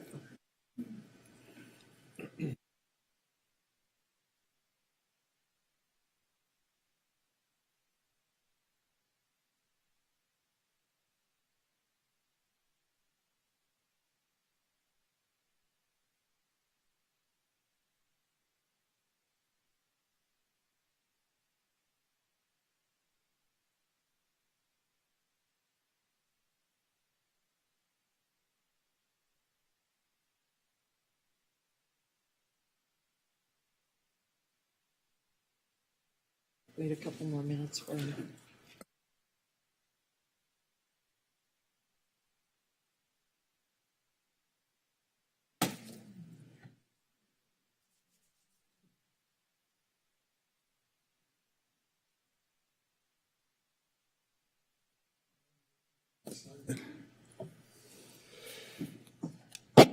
Good afternoon. Let's go ahead and get restarted here, Ms. Cicchetti, because I know we have speakers waiting here. Yes, we do. And first of all, we'll welcome our Vice Chair, Miss Hallie Lever, who had an ordeal this morning just trying to get out of the airport. But it's good to see you now. Thank you. All righty, we're ready to reconvene the board work group. All righty, our next speaker up is Mr. Antonio Castro Jr., Chief Appraiser of the Honorable Jeffrey Prang, Los Angeles County Assessor. Thank you for coming forward. Thank you very much. Welcome. Let's see if they get your mic on though first here. Yeah, we'll get you going. Thank you. There you go. Very good. Thank you, Chairman Vasquez and distinguished guests. On behalf of Assessor Prang, we appreciate the invitation to present and speak on his behalf to the board about affordable housing and affordable homes. It's something that affects everybody, from a personal level to a political level. It doesn't matter. Affordable housing affects everybody, and we're here to help any way we can. The assessor basically, I've been chief appraiser for the exemptions division as of April. So, I've learned a lot. My curiosity has gotten the best of me, and I'm trying to learn more. I've learned quite a bit more just being here and listening to all the speakers. So it's been very educational, speaking to a lot of you as well. I really appreciate the opportunity. The assessor obviously has to comply with the law, and we have to enforce the property tax rules, the guidance from the BOE, and so therefore we have limitations on what we can and can't do. But we can assist and help any way we can. If we can get to the objectives here. Today I'll be quickly presenting a quick overview of the basic welfare exemption and the requirements for filing the claims. I also will take a review of existing resources from the Board of Equalization as well as the county assessor, in this case being Los Angeles. I will provide suggestions on how to better inform, educate, and prepare claimants prior to submitting their welfare exemption claims for low-income housing to our office. There have been some issues that I've come across, and I definitely will address those quickly here this afternoon. Next slide, please. Welfare exemption history, 1944. Authority to exempt property exclusively for charitable, hospital, scientific, or religious purposes. They must be owned or held in trust by nonprofit organizations operating for those purposes. Next slide, please. Who can qualify for the welfare exemption? Organizations formed and operated exclusively for qualifying purposes, as stated before, use their property exclusively for those qualifying purposes, and have a current tax-exempt letter from the IRS or the Franchise Tax Board. The above requirements, along with others, must be met for the exemption to be granted. The nonprofit organization must be a community chest, fund, foundation, corporation, or eligible limited liability company. Next slide. Who administers the welfare exemption? The BOE determines whether the organization itself is eligible for the exemption. While on the other hand, the county assessor determines whether an organization's specific property is eligible. That it must be being used exclusively for those purposes that we talked about earlier. This is done through reviewing required documents, countless number of documents that take time, and physical field checks of the subject property. The key is in the details. California law requires that the organization startup documents to contain a statement that the organization property is irrevocably dedicated to one or more of the qualifying purposes, as stated before. And also that in the event the organization stops operating, the assets will be transferred to another fund, foundation, or corporation organized and operated for similar purposes. This is known as the irrevocable dedication and dissolution clauses. General filing requirements. Basically, the claims for the welfare exemption must be filed annually with the county assessor in which is located or being used. In Los Angeles County, we have roughly a total of 17,000 claims that we have to deal with. Of those 17,000, almost 15,000 are for the welfare exemption on an annual basis. These are first-time filers and also annual filings that they have filed the first time before, but they continue to file every year. The claim form and any required supplemental affidavits may be obtained from the county assessors where it's located. The assessor determines whether the property qualifies for the welfare exemption based on how the property is used. And that also requires quite a bit of time to get out to these properties. As you know, LA County is quite expansive. The assessor may not grant the exemption unless the organization already has a valid OCC or organizational clearance certificate issued by the BOE. You'd be surprised to know how many claims come in without the OCC or the SEC as applicable. We have literally hundreds that come in without that, and many times they say that, well, we're waiting for that OCC to clear, but we can't do anything until we have that certificate. In the case of some low-income housing property, the organization must also have a supplemental clearance certificate for limited partnerships. The LP must have a qualifying MGP or managing general partner who has a valid OCC from the BOE. Next slide. Types of housing that may be exempted, housing for employees of qualified organizations, vacant land owned by low-income housing builders, such as the Habitat for Humanity exemption, emergency or temporary shelter and related facilities for homeless persons and their families, and housing for low and moderate income elderly and or handicapped families. Low-income housing welfare exemption follows typical welfare exemption requirements and deadlines. The use requirements, as I stated before, is very important. They must meet specific requirements defined in the code and must be used for low-income housing and actually leased to qualifying tenants. Demolition, new construction, or renovation must be on-site. Physical construction and pulling the permit is not sufficient. There are a lot of things that we must check. Housing for low-income households owned and operated by a qualifying nonprofit organization as one situation. The property use is restricted to low-income housing by a regulatory agreement, recorded deed restriction, or other legal documents. The funds that would have been necessary to pay property taxes are to be used to maintain the affordability of the housing or to reduce the rents for the units occupied by lower income households. And the property receives either state or federal low-income housing tax credits or governmental financing, or 90% or more of the tenants are qualified low-income tenants within the prescribed rent levels. How do we assist the public in navigating the welfare exemption? How do we streamline the process? Those are the questions that we're trying to work on. Next slide. Suggestions for streamlining the process. Obviously, what LA County has done is we've created checklists available to claimants in writing. We're working on flow charts, diagrams, anything that are intuitive tools to help these claimants. A lot of these claimants aren't large developers. Many of them aren't savvy to the process. That's why we get claims without the OCCs or the SCCs. And as I said, the checklist that lists specific requirements for various ownership type and claim types.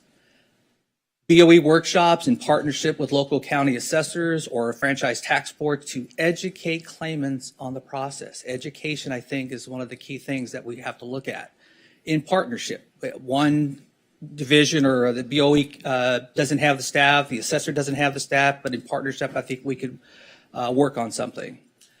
Pre-recorded or live webinars, seminars available to the public. Quicker lead times for obtaining OCCs and SCCs from the BOE. The BOE is flooded, obviously, with these requests. They do the best they can.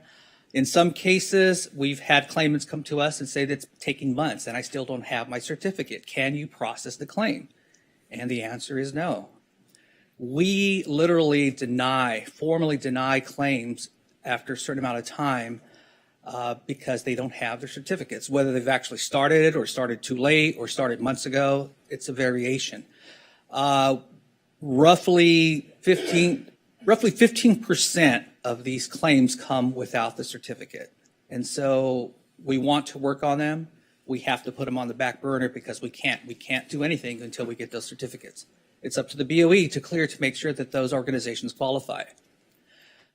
Improve claimant resources, outreach, and customer service through enhanced websites, email portals, dedicated helplines, staff with knowledgeable and skilled personnel. For the past 2 years, we've basically doubled our staff for our exemptions unit. We have a large turnover, so we're constantly retraining. Although right now, currently, I do have a very experienced and knowledgeable staff, and the thing is, though, they're so good that they're starting to get promoted and moved out to other units. And so that's my job in order to get them trained to be knowledgeable and gain that experience during the time while they're in my unit. Legislation, obviously, is one of the most important that incentivizes low-income housing development, but does not create more work, require additional staffing, or make it more difficult for the BOE and the local county assessors to administer. Next one. This is the low-income housing.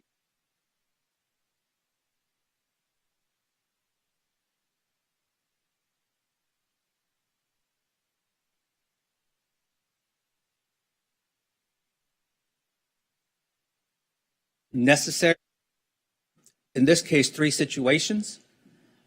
We will cater or curate these diagrams or these checklists depending on who are we dealing with. And so it talks about the OCCs, the SCCs for the MGPs, for the limited partnerships, the articles of incorporation, the limited partnership agreement, the LP certificate, financing. If we go to the next slide, please. We go into the supplemental forms, which ones are needed. As I said, my staff spends a lot of time on the phone and through emails trying to help the claimants navigate through all this. And I just recently, as last night and the night before, got emails from very thankful claimants.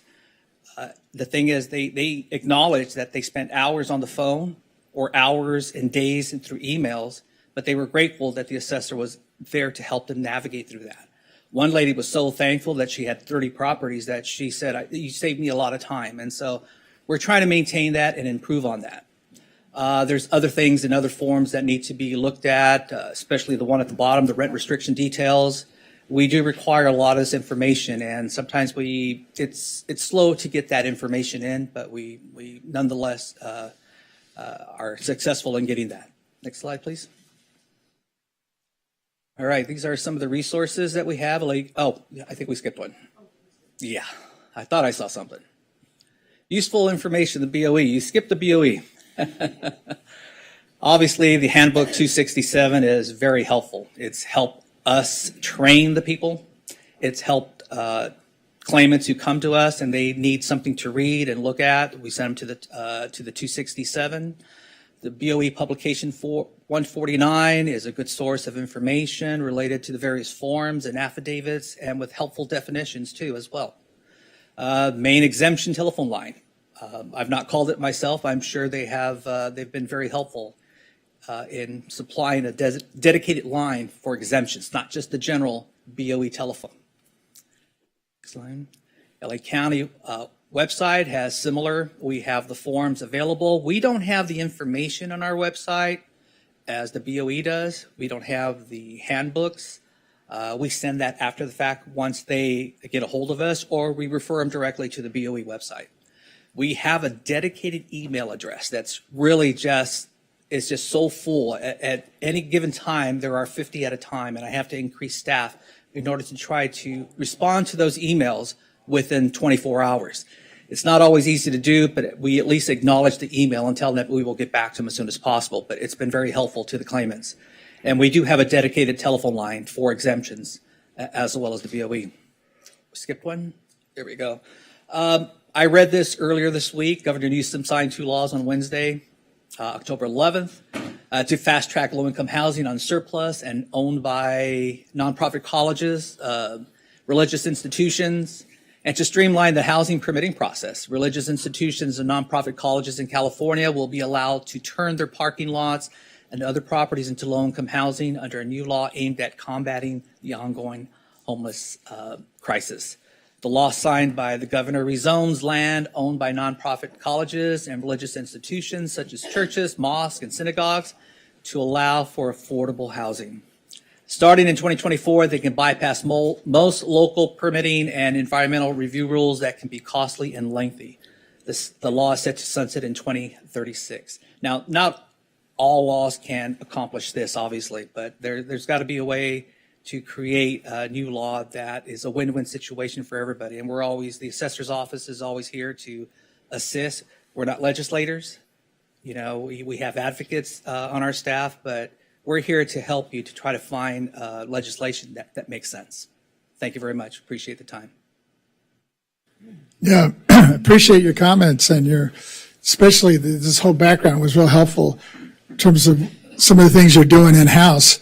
Because I know one of the big issues moving forward as we're looking at trying to create more incentives for those that want to do true affordable housing, it eventually will have an impact on the revenue at the county level. So we're trying to figure out, strike that balance. And I've had that conversation earlier with the assessor, Jeff Prang, and he's obviously real cautious about it. But I think as we move forward with at least the beginnings of it, working with those that are already exempt anyways, like, we're looking at cities, schools, religious groups that are already exempt that now may be looking or interested in putting housing on those properties, even though technically they would be taxed now. Not taxing them really wouldn't be such an impact on the counties because they're not collecting taxes on them now. Correct. So we'll definitely continue to have those conversations. But I see my deputy controller has some questions for you. I appreciate, Mr. Castro, your presentation, and I want to thank the chairman because I believe that our relationship with the LA County Assessor's Office has always been strong, and we continue to forge a path forward. To speak to that new bill that was signed by the governor, allowing for those housing to be built on religious land. So, for example, I came from a ribbon cutting at UC Law San Francisco this past week, actually, and it's 650 brand new units of housing for students, and not just law students, but dental students from the University of Pacific, UCSF medical students, USF law students that are down the road, and it creates this academic village. And because it was actually built as a state institution, it was built on that land, and they were able to cut the red tape and build it in almost record timing. And I believe that's what the future looks like. And we've been preaching this here at the BOE as well. And then the second point I wanted to make is that disparity you had with the OCCs when you were waiting on that, kind of stalling the process. And I think we have to continue working on more of an informational campaign to make sure that those that are filing those exemptions, they have all the paperwork and approval process they need from us before they come to you. So whether that be through webinars or any other recommendations you have, I look forward to continuing to work with your office and get that done. As do we. Thank you. Thank you, sir. Thank you. And I believe my vice chair has a request for me. Yes, Ms. Lieber. Thank you, Mr. Chair. Well, I would just love it if you could send the overheads to us as well so that we have a record of those steps and see what we could do from our side of things to make sure that we're making the on-ramps as clear as possible for people so that they don't either maybe not file and have to fudge it a little bit, or something like that, and, just make it as accessible as we can. Absolutely. So thank you so much. You're welcome. Thank you. Thank you. Ms. Cicchetti, who do we have next? Yes, our next speaker is Anish Saryaya, Planning, Housing, and Public Infrastructure Deputy, on behalf of Supervisor Catherine Barger of the 5th District of the Los Angeles County Board of Supervisors.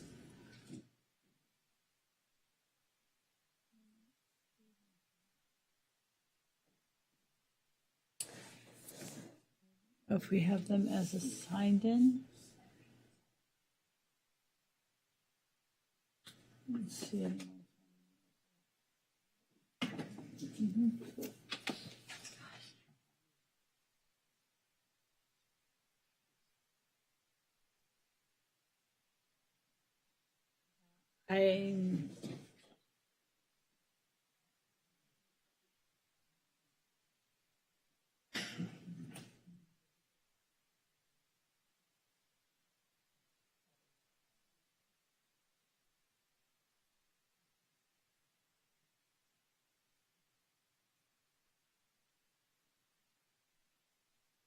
My apologies. I didn't realize that this presenter has canceled for the day. Oh, So let okay. me move on to the next speaker. Let me get my notes here.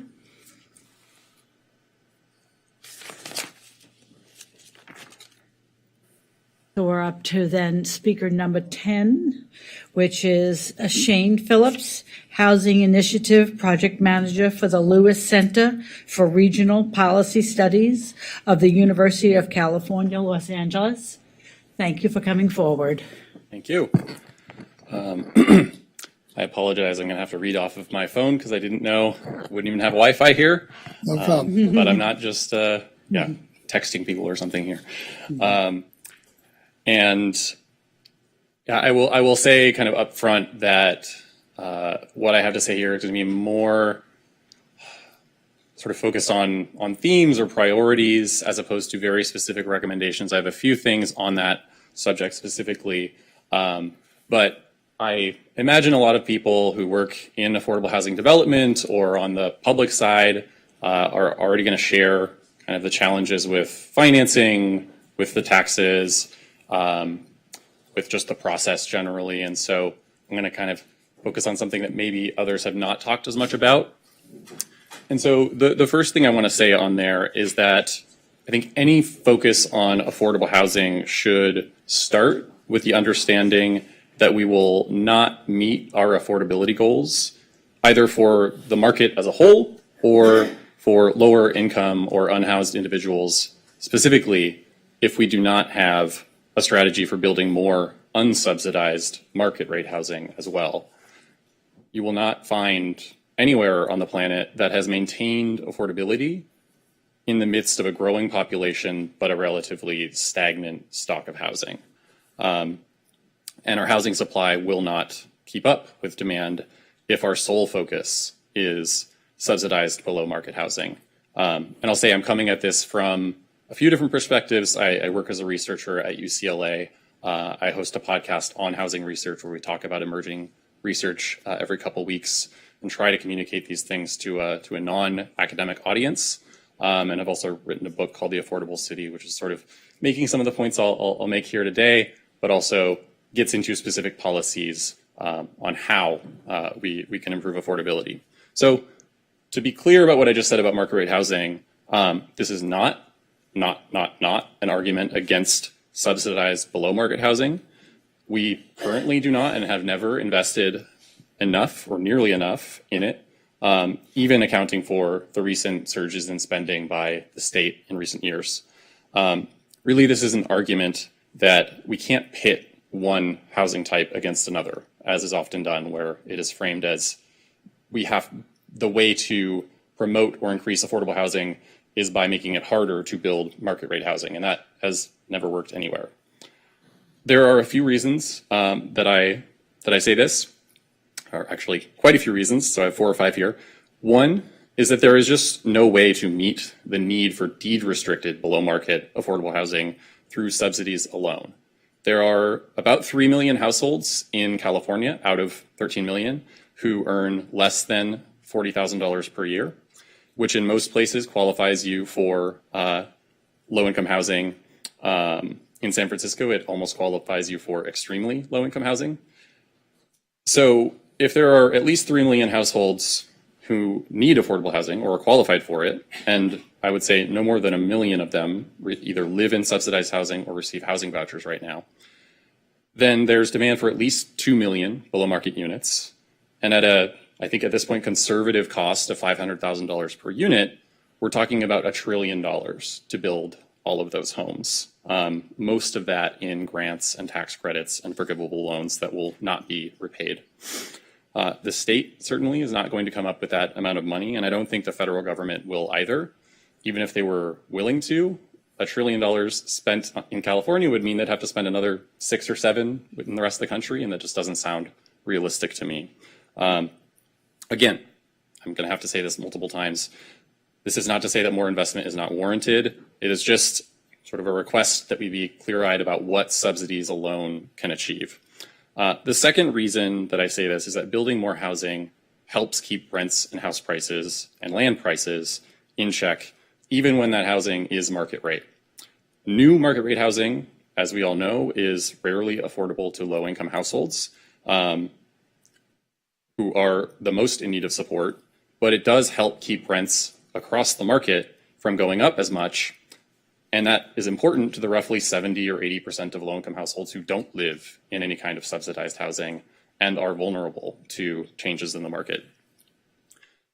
If any members of this board are interested in the research backing these assertions up, I'm happy to share it. There are many studies and a few pretty concise summaries of a lot of this. The key point, though, is that although new market rate housing isn't affordable immediately, it allows people to move out of their current housing.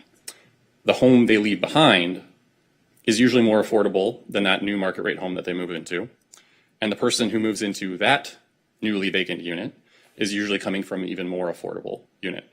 So the punchline is sort of that opening a $3,000 per month new unit, which is often what you have to charge just to turn a decent, like a marginal profit, given the cost of development, very often catalyzes a cascade of moves across the metro area. And within a year or two, that vacancy, it ends up creating a vacancy in a much less expensive home, making housing available in lower income neighborhoods and for lower income households. The third point here is that lower rents and home prices also benefit our efforts to increase the supply of the sort of capital A affordable housing. There's a very strong relationship between the price of housing and rents and the cost of developing housing. So in addition to increasing public funding and streamlining affordable housing approvals, which are both very important, we should also be concerned with controlling the sort of inputs to rising development costs, labor, land values, construction, design. All of these things go up when the cost of housing itself goes up. And on top of that, if we're able to keep rents from rising as quickly, the vouchers that we're, offering to hundreds of thousands of households also go further. Fourth reason I want to emphasize this is related to the first one, and it's about the cost, which is about the cost of solving this problem through subsidies alone. And it's that developers will build market rate housing at no cost to the public if we let them. And so they don't require any public subsidies for market rate units, at least. They just require what any developer, affordable or market rate, requires, which is, first among those, the right to build more housing in the places where people really want it, which, especially in cities, means denser housing than what exists right now.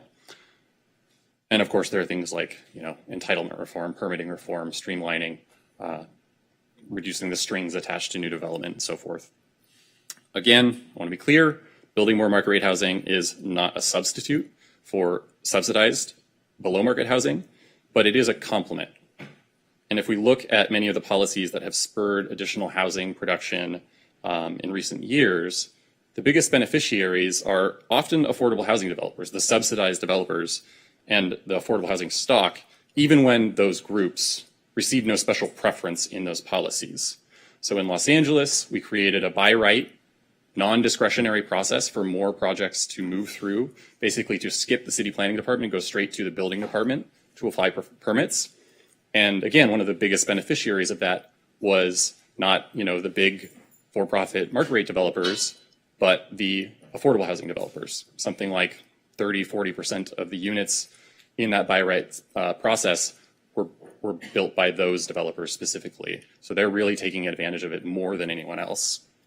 In San Diego, before the state eliminated parking requirements in your transit, San Diego did it several years earlier, and the overall production, especially in downtown, increased.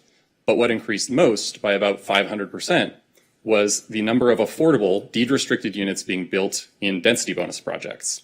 So again, this is something that I think a lot of people at the time argued this is a giveaway to developers, but in fact, it's the affordable housing developers and the developers building affordable housing into their projects who are actually receiving a lot of the benefit from this. Moving past that, so barely any time left, but I think thinking about property taxes is of course important. I'm aware that this body does not have the authority to change the law. Prop 13 is a huge problem, not just for the kind of inequities that it creates, but I think more to the point of affordable housing here is that it unintentionally discourages redevelopment of kind of prime properties. You can imagine someone who bought a parking lot in downtown LA 40 years ago for $100,000. That parcel is now worth $20–30 million, but they're paying taxes on it as though it's worth $200,000.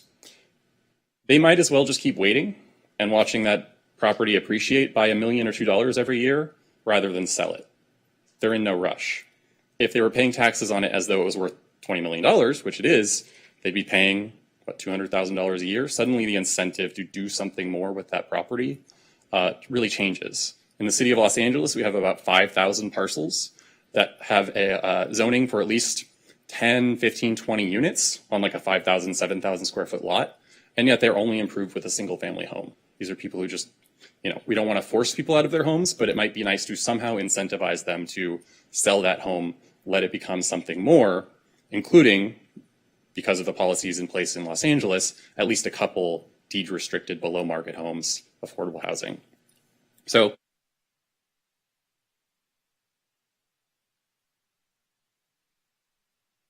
state communities authority in their middle income acquisitions, but happy to do that later or something.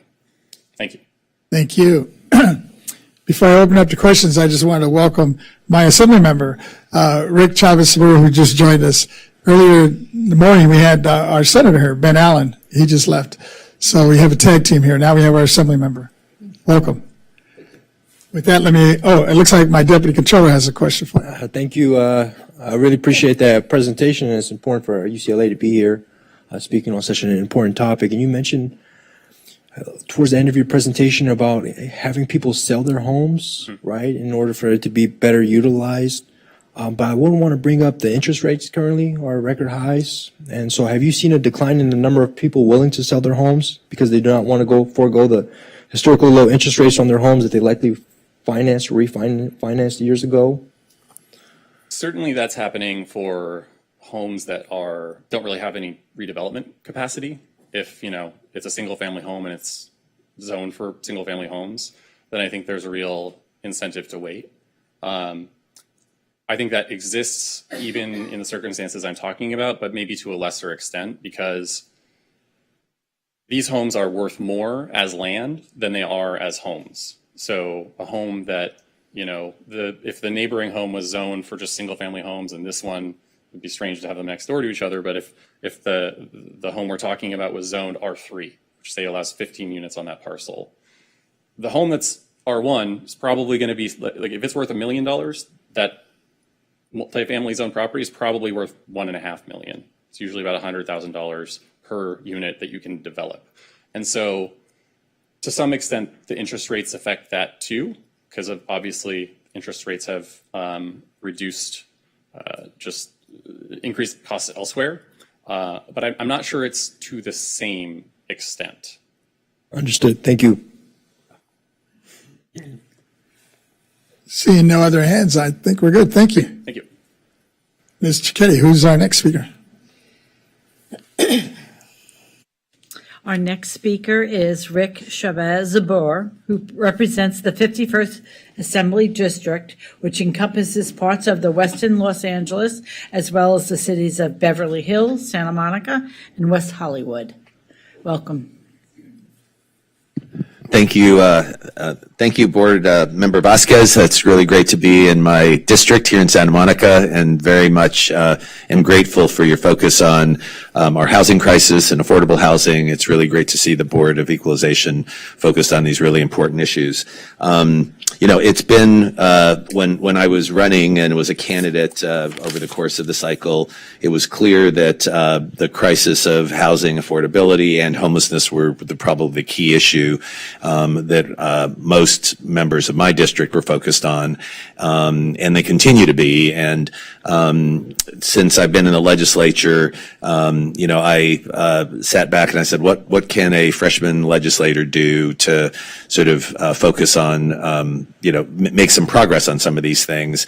One of the things I was just really interested in the last speaker that I've been very focused on is really how can we address the crisis of homelessness, and how can we do more to prevent having more people unhoused. One of the things that the state counts have shown is that we've got 10,000 people that are becoming newly unhoused in the state of California.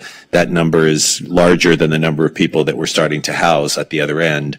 And one of the things that I think is really important that we start thinking about, and how we think about funding, is really looking at how we prevent homelessness.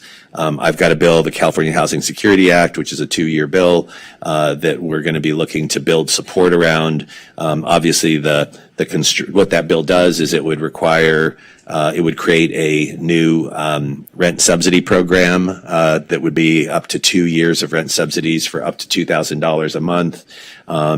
It is something that, when you think about it, if you were able to prevent those 10,000 people from being unhoused with rent subsidies, it would end up costing you, using all of that 2 years of the maximum rent subsidy, it would cost about $500 million a year to prevent people from becoming newly unhoused.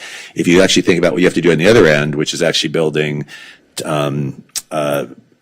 you know, temporary supportive housing to sort of come off the other end, plus the mental health and the substance use services, the supportive services, and then permanent housing, the costs are estimated to be between $6 and $10 billion for those same 10,000 people. So focusing on prevention and on rent subsidies as one of the elements of doing that, I think, is something that's not only more compassionate, allowing people to stay in their homes, but also in the long run is more cost effective for Californians and for our taxpayers. The other thing, you know, I was proud to have the responsibility to vote on a number of key bills in this election cycle. SB 423, a bill that streamlines multifamily housing production in cities and counties, and really helping us sort of come up to our state goals through that streamlining. I got to tell you that was it was a bill that I think came out in the right place, but it also required us to do things like making sure that we are balancing, streamlining things for developers, but at the same time protecting our, you know, really crucial environmental environmental values that we actually have here in the state of California. And I was proud that where we came out were a number of changes to that bill that did things like protected wetlands, sensitive habitats, high-risk fire zones, and a number of other things as we do more to sort of streamline housing. Another one of my bills, which was signed into law by Governor Newsom last week, is AB 1620. Really proud that is a bill that was sponsored by the city of West Hollywood and the city of Santa Monica. And we called that bill the Apartment Swaps for Tenants with Permanent Disabilities. And what that did is allowed people that are living in rent stabilized housing that may be on a second or third floor in a building without an elevator, and who, because of a physical mobility disability, now become homebound because they can't get out of their apartment. They can't navigate the steps. It allows them to move to a first floor unit when that becomes available without getting their rent reset. And so that's something that will go into effect. Really, really grateful to the city of Santa Monica and West Hollywood for bringing that forward. And we have real life people in Santa Monica and West Hollywood and other parts of the state that are waiting for this to go into effect. I've talked about the California Housing Security Act. I do think that one of the things we need to focus on is sort of twofold. How do we, find this funding and the resources to build subsidized affordable housing units, and how do we maximize that? But also, I think our policy should be focused on how do we actually maximize the affordable units using all the tools that are out there. And I think some of that is making sure that we understand that allowing market rate housing with density bonuses that incentivize affordable housing, that those become part of the mix. Because in the long run, we are not going, as I think the prior witness indicated, we're not going to be able to solve our affordable housing crisis only with by building subsidized affordable units. I mean, it would really just the money is not there for the state, so we need to use these other tools. So I'm someone who really says, look at, as we're sort of thinking about our housing crisis, what is the set of policies that we can adopt, understanding that some of it needs to be financed that results in the most affordable housing, but also understanding that, there is a law of supply and demand. And actually, while it may lag as we build more market rate units, just as I think the prior gentleman said, it does open up lower income units. And ultimately, when you increase the supply of units, it results in housing costs coming down. And we have to do this. This isn't something about just sort of helping developers. I mean, when I think about this, I think about our housing issue as sort of a social justice issue. California, a lot of people don't realize that we actually have the highest functional poverty rate of any state in the country. We're higher than West Virginia, higher than Louisiana, higher than Arkansas, all these states that we sort of thumb our nose at.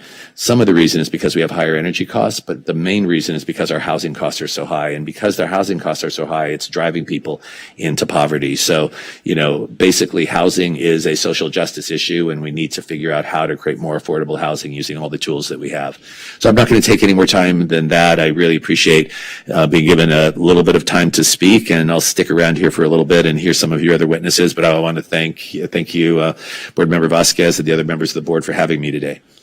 No, I appreciate you joining us because I know you've worked on several bills. You mentioned some of them already, and we've been looking and talking to several legislators that are interested in this issue, especially like you mentioned, and I think we've heard from several speakers all day today that we can't sit back and rely on just the nonprofit world to solve this problem. Yep. It's not going to happen.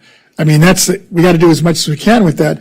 But some of the folks that are here on the market rate side, as long as they're willing to do affordable housing mixed into that, I think it makes sense. Because I think it's all about creating as much housing alternatives for people throughout the state is really going to make a dent. Because I think somebody mentioned the number, we're not even coming close to the demand that's out there every year. Every year it seems like we're falling further and further behind. Yep. Appreciate that.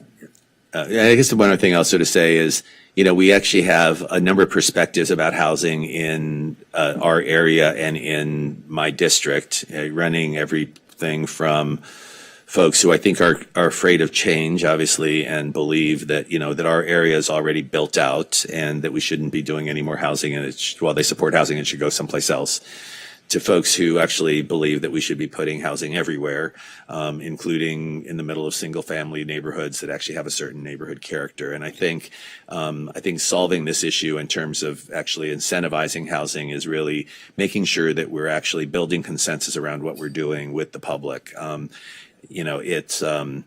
think when you go out and talk to members of the public, even the folks that are most concerns about not wanting a high-rise apartment building in the middle of a single-family neighborhood, they will tell you that they actually, when you show them renditions of things where you would, the area I know the best because I live near there is sort of that area in West Hollywood along Santa Monica Boulevard where they've done a lot of redevelopment. You've got a lot of community serving retail on the ground level, and then 4 to 6 stories of multifamily above it, and it's really you've got single-family neighborhoods behind it. It's sort of bracketed along those transit corridors.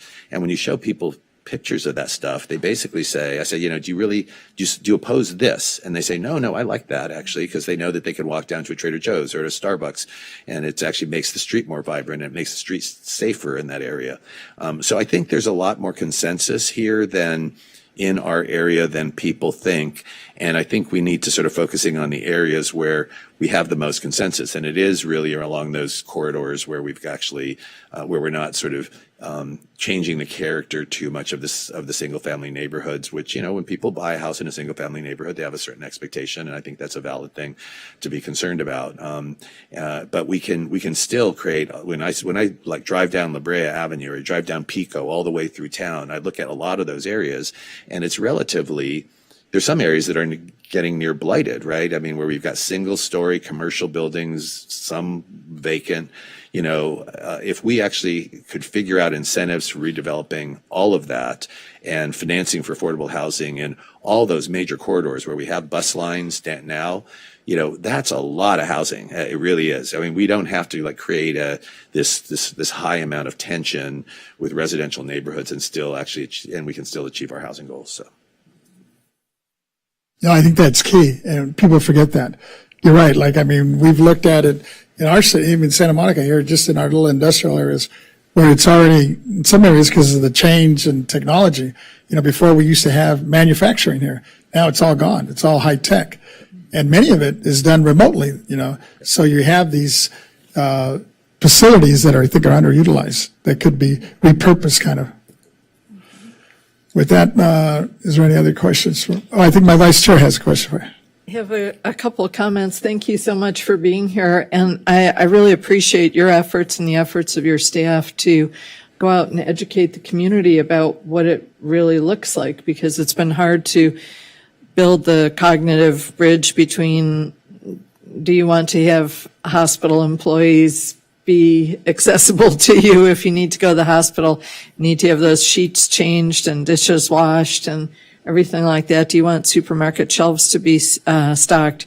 But I think really getting out and showing people what it looks like does ameliorate that. And I heard you say that the Housing Security Act is a 2-year bill, and so there's still going to be time for us to reach out to our cities and to other entities to help build support for that. And I so much appreciate also the legislation to allow individuals to stay in their own complex and in the rent-controlled situation that they have, but be able to age in place in another unit, because there are so many people in our state who are really housebound by virtue of that, or aging elevators that don't quite work, and et cetera.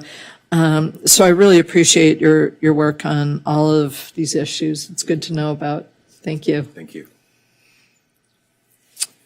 Thank you. With that, I think we're ready, Ms. Cicchetti. All righty. We just want to make known for the record, we do not have any public comments for this time period. So we would normally take an afternoon break. I don't know if you want to hold that off for a little bit later and continue on. If we have a speaker ready to go, we should, we go through. Yes, we do. Our next speaker then is the Honorable Claude Parrish, Orange County Assessor. Please come forward. I thought I saw him in the audience. Here he is.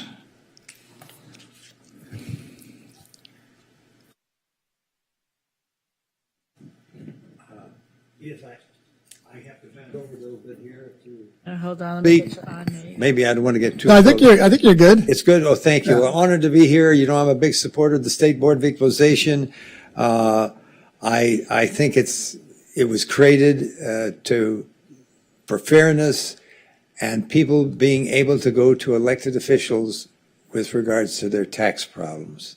So there would be nothing greater than the reunification of the State Board of Equalization as it was, so that the people had the right to actually face and talk to elected officials. Well, that being said, I just wanted to go in the vein of what we're talking about, and I wanted to bring up something that's a little different.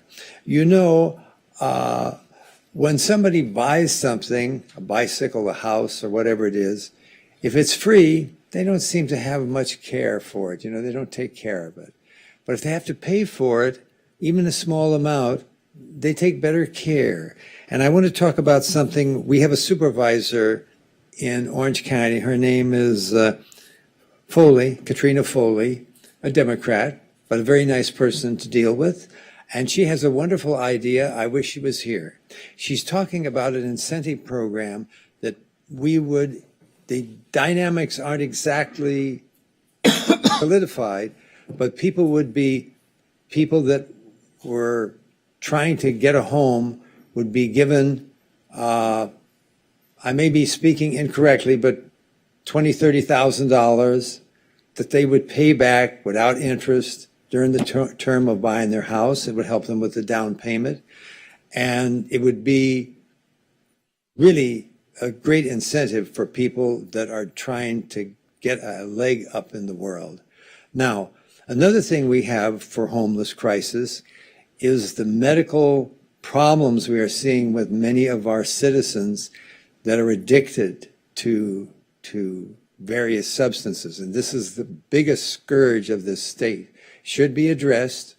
And it's one of the reasons we have people on the street that are either sons or daughters, spouses that are involved in the drug, unfortunately, and they can't stand, and the wife, the husband, or the families, the kid, our children, they steal.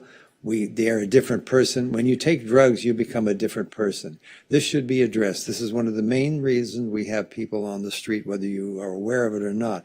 I used to work on the street, but not recently, but as a paper boy. I didn't have a bicycle, but I had to stay on 7th and Bixel. There was a Cadillac agency.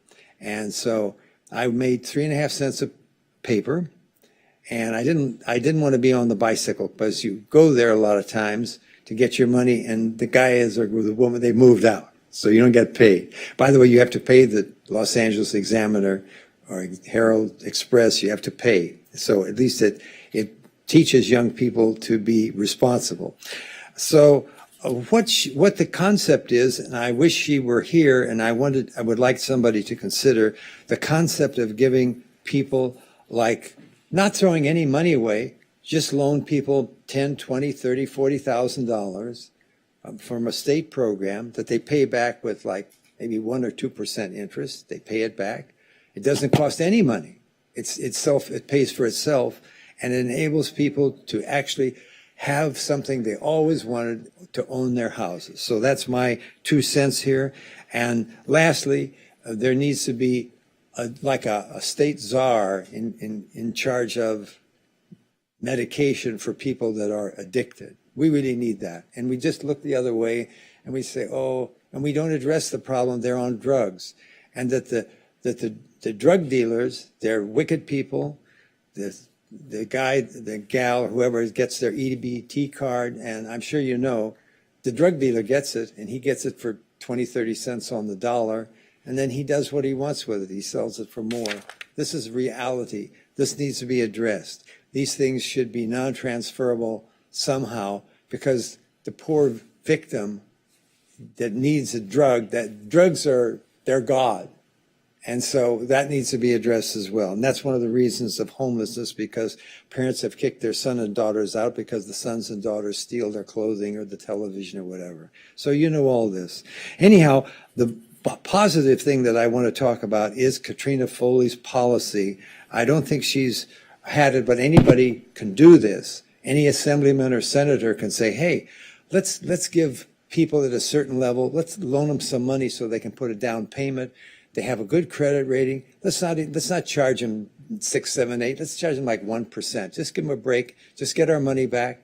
Doesn't cost the state anything really, except perhaps the depreciation of the cost of the dollar. But with that, I leave you fine, ladies and gentlemen, and I have the greatest respect for the State Board of Equalization and our fine legislator here as well. And I hope that I have done something in a positive vein to help all of our citizens. Thank you. Thank you. Ms. Cicchetti, who do we have next coming up? All righty. Our next is two speakers. Our next speakers are Catherine Peoples, founder and executive director of HPP Cares, and Mumpumi Niyadu, stakeholder relations director of HPP Cares. Good afternoon. Good afternoon. May I start? Yes, go ahead. Wonderful. Thank you for your time today. My name is Catherine Peoples. I'm the executive director of HPP Cares. We are a HUD-approved housing counseling agency serving the entire state of California. Our organization composes of HUD-approved housing counselors, as well as ADU specialists, contractors, architects, and the likes. Our organization provides various services specific to the homeless initiative. We're here today to share a little bit of our program and how we found a solution that may work to help permanently house those that are in an interim housing setting. With that said, our organization, as of late or as of the year, managed to care for the Cal HFA ADU grant. Our organization has had the wonderful job of providing 1,500 plus ADU units throughout the state of California. We have found many of the participants who were able to receive the Cal HFA ADU grant, they've had much success with building their ADUs within their neighborhoods and within the backs of their homes. Many of them have reached out to our organization to say, what can I do to help with the housing crises in my community? And that's what got our organization thinking, how can we take those that are placed in interim housing, connect them with the appropriate caseworkers, give them the employment, and then ultimately get them to those permanent solutions. And so I say you would look to HPP Cares, our HUD-approved housing counseling agency, because we have managed to do that over the course of the year. We saw the solution with being able to build the additional housing through the grant program, and the grant basically allows homeowners or property owners the ability to have their pre-development costs covered, like architect, designs, site prep, things that they need to get their garage conversion done and or add an additional 1,200 square foot unit to their property. Now those units can be used to obviously house a loved one and or house someone on a monetarily basis that possibly is on Section 8 or just simply needs housing at that time. With that said, we said, okay, let's put it all together. Let's take those that are in our interim villages and basically get them placed for housing in a permanent setting. But how do we make there be a success to this solution? And so that's in turn where we hire those that are in our interim setting, basically allowing them to get themselves the appropriate mental health counseling, give them money in their pockets, as well as any therapy that they may need within our little 7-minute units that we're able to put up. And then in turn, after a course of a period, then we would put them into the ADU units. That is what our organization is doing as a whole. We've had a lot of success at it, and it's basically just using the resources that the state has provided and think outside the box with providing a solution to those that are unhoused. Those are my comments for today's session. Are there any questions? I have one quick one before I turn to the members here, but I think you're at the resource fair. Yes. That's what I mentioned with Assessor Jeff Prang. And I know, and I mentioned it to a couple of folks in town that I think we're having an issue with renewing their ADU permits. But as far as you know, going forward, that shouldn't be an issue for folks that are looking to, as long as they live in the units, right? Because I think that was the big issue, right? As opposed to turn it into like an Airbnb or a hotel, which some have attempted to do. And that's where they may have issues, but you're more than welcome to direct them to our organization, and we can help vet those issues out as well as address those matters if they're there. Well, I think a couple of them might be on the YouTube listening in on the live stream, but Wonderful. I will share that with them as well. Definitely. And just to repeat that, that's hppcares.org, or they can go to 562-281-8861. Our staff is there to take their calls. You might want to repeat that. Again, 562-281-8861, and the website is hppcares.org. And those that are interested in the Cal HFA ADU grant, because they're looking to do an ADU, it looks like the funding should potentially be rolled out relatively soon. We look forward to hearing an official word from Cal HFA with regards to that in the coming weeks. Thank you. Wonderful. Thank you for your time. Is there any other questions? Oh, we do. We have the Deputy Controller has one I for you. think I did have one question. Really appreciate the work you're doing and Thank you you. taking the time out to come today. At this board, we're working on trying to reduce barriers, especially for first-time home buyers of color. We're trying to enter the housing market to live that California dream of buying their first home. Just kind of if you can explain what HPP is doing Definitely. in regards to helping those access capital and promote the home ownership because it builds equity, intergenerational wealth as well Definitely. over time. And I think that's why I also jumped on the ADUs, because it does create wealth. It allows individuals to basically create wealth within their existing parcel. But with regards to becoming a homeowner, our organization teaches the pre and post education, taking consumers of color and making sure that they in turn are able to get access to the down payment assistance programs that are offered, sometime by institutions, municipalities, counties, and cities. We make sure that we educate them not only on the beauty and the wealth generation component associated with becoming a homeowner, but we also prepare them. We get them mortgage ready.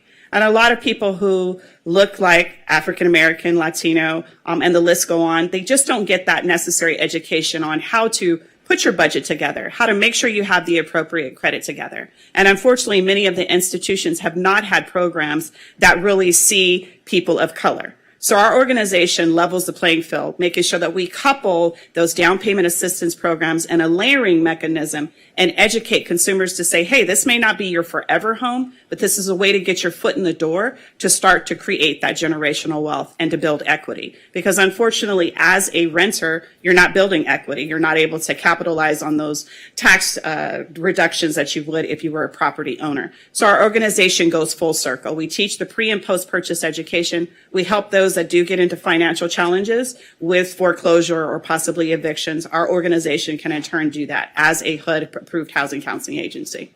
Thank you. Wonderful. And yes, sir, you had a question? Oh, I didn't have a question. Okay, perfect. I saw the light. Thank you. Okay, thank you again for your time. Ms. Cicchetti, who do we have next? Your mic's not on, I don't think. Some There would you say go. I don't need one, but yes. And then the next item on the agenda is speaker number 14. We have two speakers. Amy Bodick, Director of the County of Los Angeles Department of Regional Planning, and Emilio Salas, Executive Director of the Los Angeles Community Development Authority.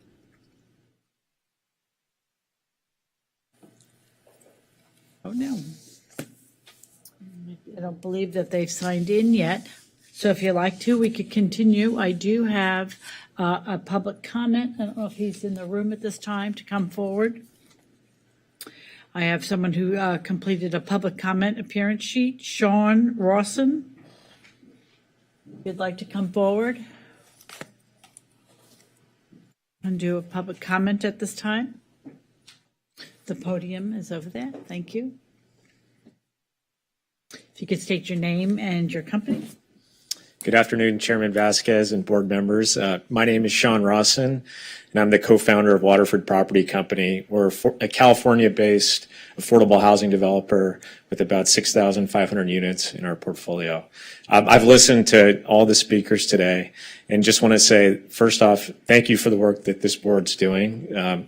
We need more housing in California. Right now, we have about 52% of our renters in the state of California are housing burden, meaning they spend more than 35% of their monthly income on housing. And anything that you as leaders in policy and the legislature can do to promote new housing is key and vital. I'll keep my remarks short, but I do want to answer three specific recommendations that the chairman had asked for from a previous speaker, Christopher Kuntz from the city of Long Beach. And first off, what I would say is additional investment. We need to promote both public sector investment and private sector investment in affordable housing. And how do we do that? We streamline the regulatory framework. As traditional affordable housing developers, we build extremely low-income housing, very low-income housing, and right now we have about twice as much demand for both tax credits at the state level and private activity bonds. And so if we can streamline the financing tools available to developers to build new affordable housing, that's key. The second component would be streamlining land use policies, which I know that many of the speakers today have talked to, but CEQA reform, and specifically, I think it was AB 2011, which was Assemblymember Wicks's housing bill last year, where essentially provided ministerial approvals to commercially zoned land. That was a great bill, and more legislation in that vein that will provide expedited land use entitlements, if you will. And then the last part is public-private partnerships. We are a huge stakeholder in the city of Long Beach. We've got the largest redevelopment project currently moving forward in downtown Long Beach, where we're going to be providing over 1,000 units of residential housing. We're looking at innovative financing tools with the city of Long Beach to provide housing at all income levels. We provide extremely low income housing in our projects, moderate income, and market rate. And so what I would say is innovative financing tools that promote public-private partnerships are key. I've submitted to the record letters of support from Senator Alina Gonzalez for innovative financing sources for public-private partnerships, as well as we're working on legislation with Assemblymember Lowenthal to promote that as well. But I just want to say that I commend the work that you're all doing here today. And the more tools that we can provide to provide housing of all types that this board can do, we're in favor of. So thank you for having me today. I just had one quick question for you. You're saying you're doing this huge project right now in Long Beach. Yep. And it's mixed. What's the mix you have? Like, what's the number or the percentage, I guess, for the affordable side? So right now, so it's a great question, Chairman. So we're looking at 10% being affordable to extremely low income. We're looking at different policy tools, candidly, to provide housing to the 60 to 120% AMA thresholds. We've looked at the JPA financing model for that project, which I know is a topic of contention with some folks in the assessor community. But we're partnered with LIUNA on that project. So we've got our members of labor that are partners in that project with us. And right now, because of the financing uncertainty as it relates to property tax exemptions, we're not able to go forward with the 60 to 120. So that portion of the project is on hold. But to answer your question specifically, we've looked at 10% at extremely low income, and then moderate income, and then a portion of market rate. But Christopher Kuntz, who spoke, was the first speaker today, who's Community Development Director of Long Beach. They've been extremely innovative, the city has, in terms of wanting to provide housing for all income types. Specifically, if you look at Long Beach, and I live in Long Beach, I'm a resident of Long Beach. In our last RENA cycle, Long Beach had an obligation for nearly 4,000 units of moderate income housing, and they were only able to provide just over 100 units of moderate income housing. And so one of the things that they've taken leadership on is to promote different financing tools to provide housing at that moderate income level. Thank you. Thank you. Ms. Chiquetti, who? Yes, we're going to take an afternoon break for a few minutes right now. Okay. We should reconvene in 15 minutes. How long did you say? I'm sorry? 15 minutes, did you get me? So it is 2:28, make it 2:45, 44. 44. Okay, thanks.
Oh, that's not good.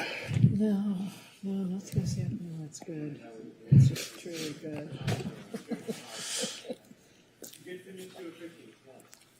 I think we're all back, all those that are coming back. Yes, okay, good. All righty. All right, Mr. Keddy, why don't you go ahead and, I think we have our next speaker queued in. We do, yeah. It's our last speakers for the afternoon here. It is our Amy Bodick, Director of the County of Los Angeles Department of Regional Planning, and Emilio Salas, Executive Director of the Los Angeles Community Development Authority. Thank you. Welcome. Welcome. Thank you very much for having us. Once again, I'm Emilio Salas. It's the Los Angeles County Development Authority. Just wanted to make that correction. My understanding was we were here to provide some background information relative to housing production, perhaps provide some recommendations and give some anecdotal information and factual information about our experience in producing affordable housing, which of course, needless to say, is very much needed, especially here in this region. I just wanted to provide a little bit of context in terms of our organization, who we are, and how we play in this particular space. Our agency is relatively young. We've only been in existence for 35 years. And it was really the merger of the Los Angeles County Housing Authority, which had been in existence since the 30s, and the Community Development Department, as well as the Redevelopment Agency, back when there was redevelopment, or with the word redevelopment agencies. So we're really three agencies rolled into one, which gives us really the unique opportunity to merge a variety of different resources and do a lot of creative things as it relates to the development of affordable housing.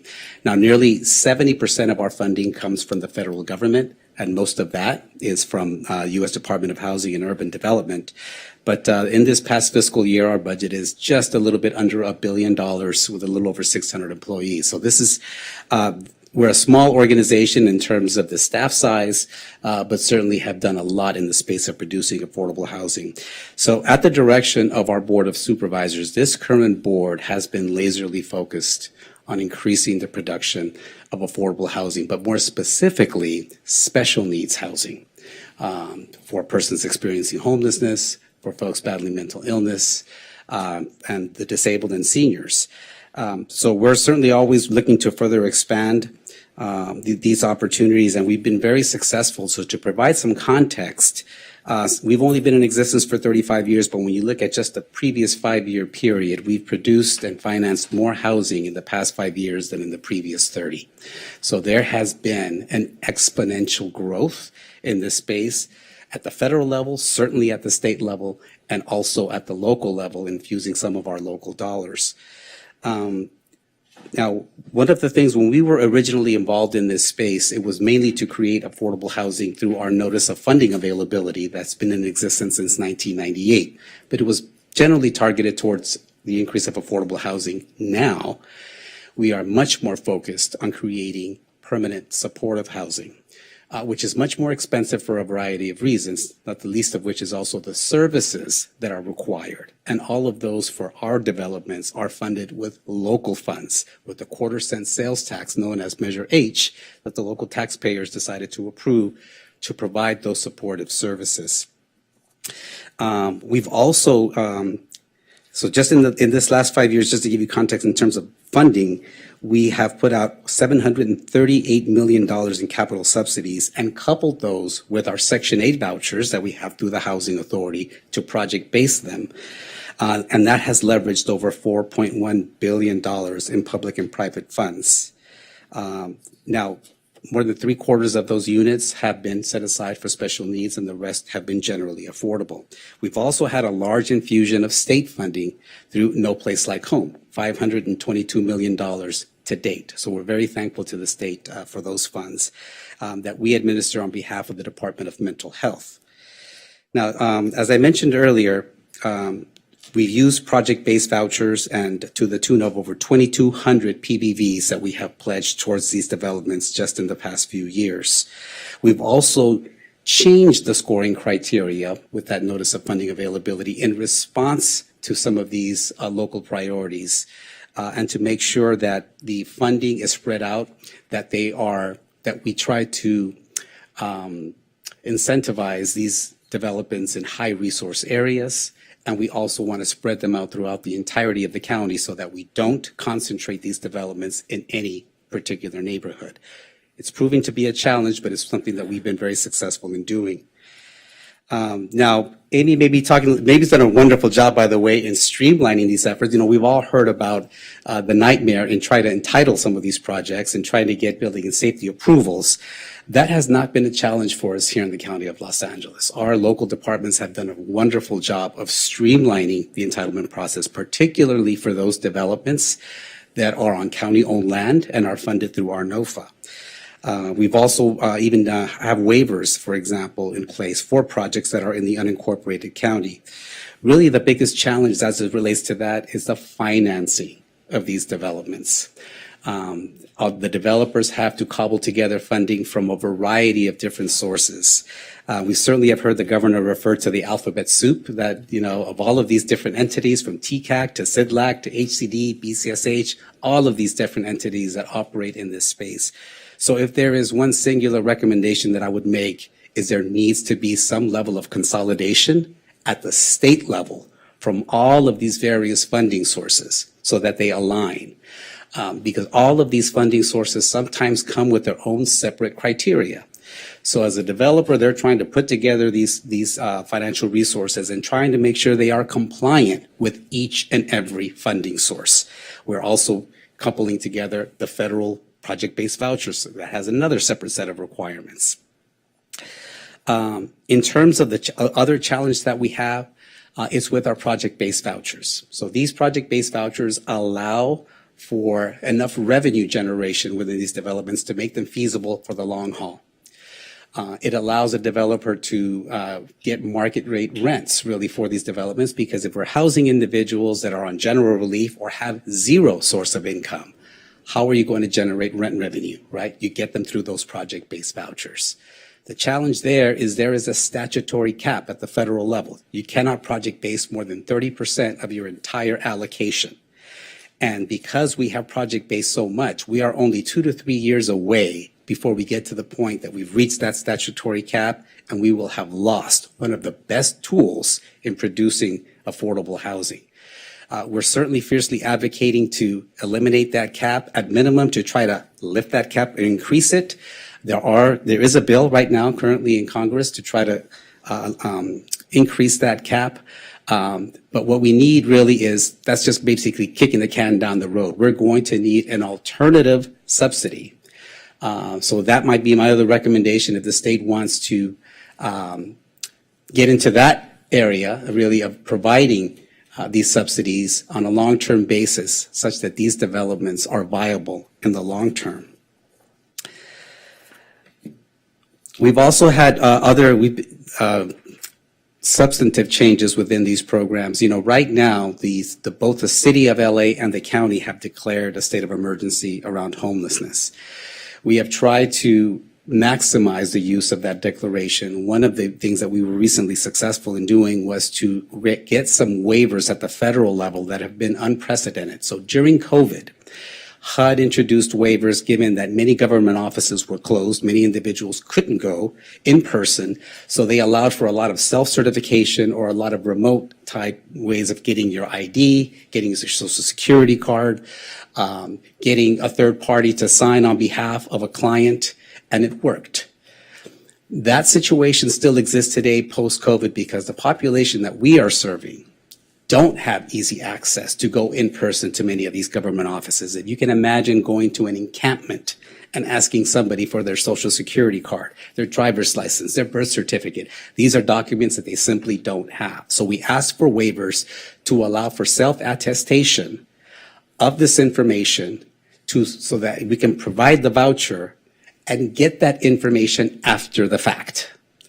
We're not going to forego it, but we're just simply going to do it after the fact so that we can move somebody from an encampment into permanent supportive housing quickly, and that's been a key. We were just granted those waivers, and that's been something that's been unprecedented. Here's the challenge.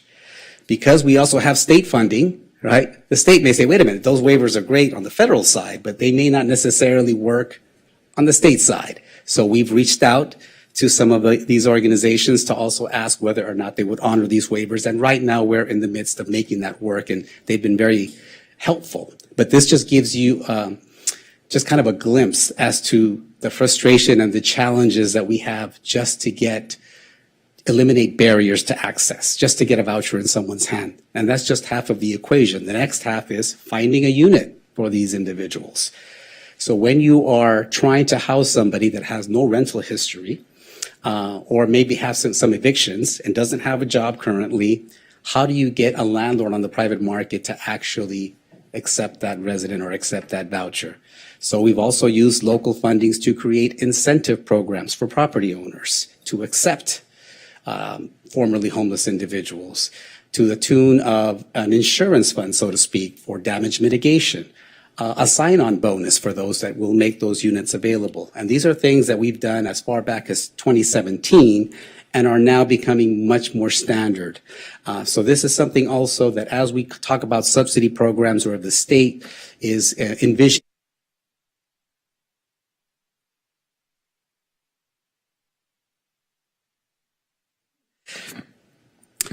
Can I just close with something? Why don't you go ahead and close it out? Okay. So if I had to say something, it's like despite all of our efforts to produce all of this housing across the county, one of the things that we're still seeing is it is still very difficult to produce permanent supportive housing in some communities here locally. We've got some cities that are doing a fabulous job and will always say yes to PSH. And we've got some communities, quite frankly, that simply do not want it. And I think it is high time that the state uses the stick much more than the carrot in order to really make sure that housing is spread across all communities within the state of California. In addition, we've also talked a lot about homelessness, and everyone's been focused on the unhoused, federal, state, and local, and rightly so.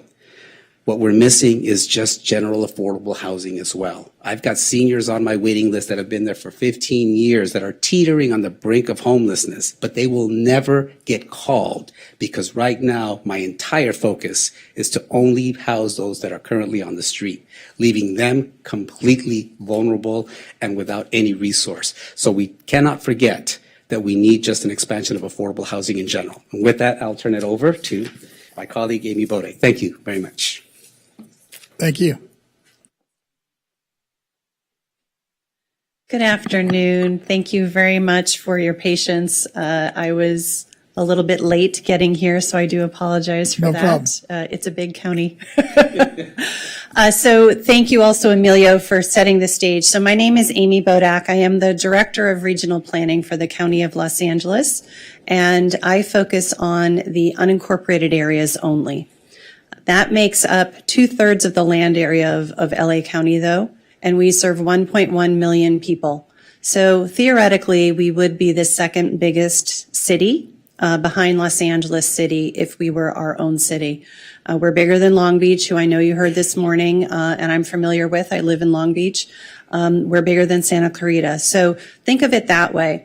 However, we serve 125 distinct communities that range from unincorporated Catalina Island to unincorporated Antelope Valley up near Palmdale. And so that's why I'm a little late. I was actually pretty far from here in another unincorporated community.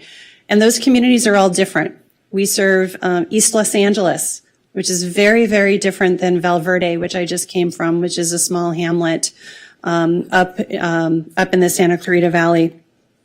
But we're the planning agency for those 125 communities, and we entitle the projects that Emilio funds. We entitle the projects that happen to also be in other cities where the county owns land. For example, we've entitled projects in the city of Los Angeles that are happen to be owned by the county of Los Angeles. We use our sovereign immunity to step into that city and say, we'll take care of it. You don't need to comply with the city's zoning. I'm not picking on the city of Los Angeles, but we happen to own a lot of property in the city of Los Angeles, among other cities. So we're the planning department for LA County, for the unincorporated LA County. And so our job is to be responsive to the direction that the Board of Supervisors sets, and they have been very, very aggressive in establishing an affordable housing perspective, not only through the work that my sister agency, LACDA, does, but also in directing us. Since 2018, we have been on a rampage, frankly, in stripping our code and making it easier to do entitlements, particularly for affordable housing. We have stood up an entire permitting unit within our agency, and we permit affordable housing within 60 days. 100% affordable housing gets done in 60 days. And I'm not sure that can be said by all agencies. ADUs, we do those in 60 days. We didn't used to, but we are down to about 47-day average now on a turnaround from an ADU. State law says 60 days. So we are trying to push out as many units as we can. The big issue, as Emilio said, is financing. Doesn't matter that we can entitle this in 60 days if it takes 2.5 years to get their layer cake of funding, because they have to wait for that TCAC cycle.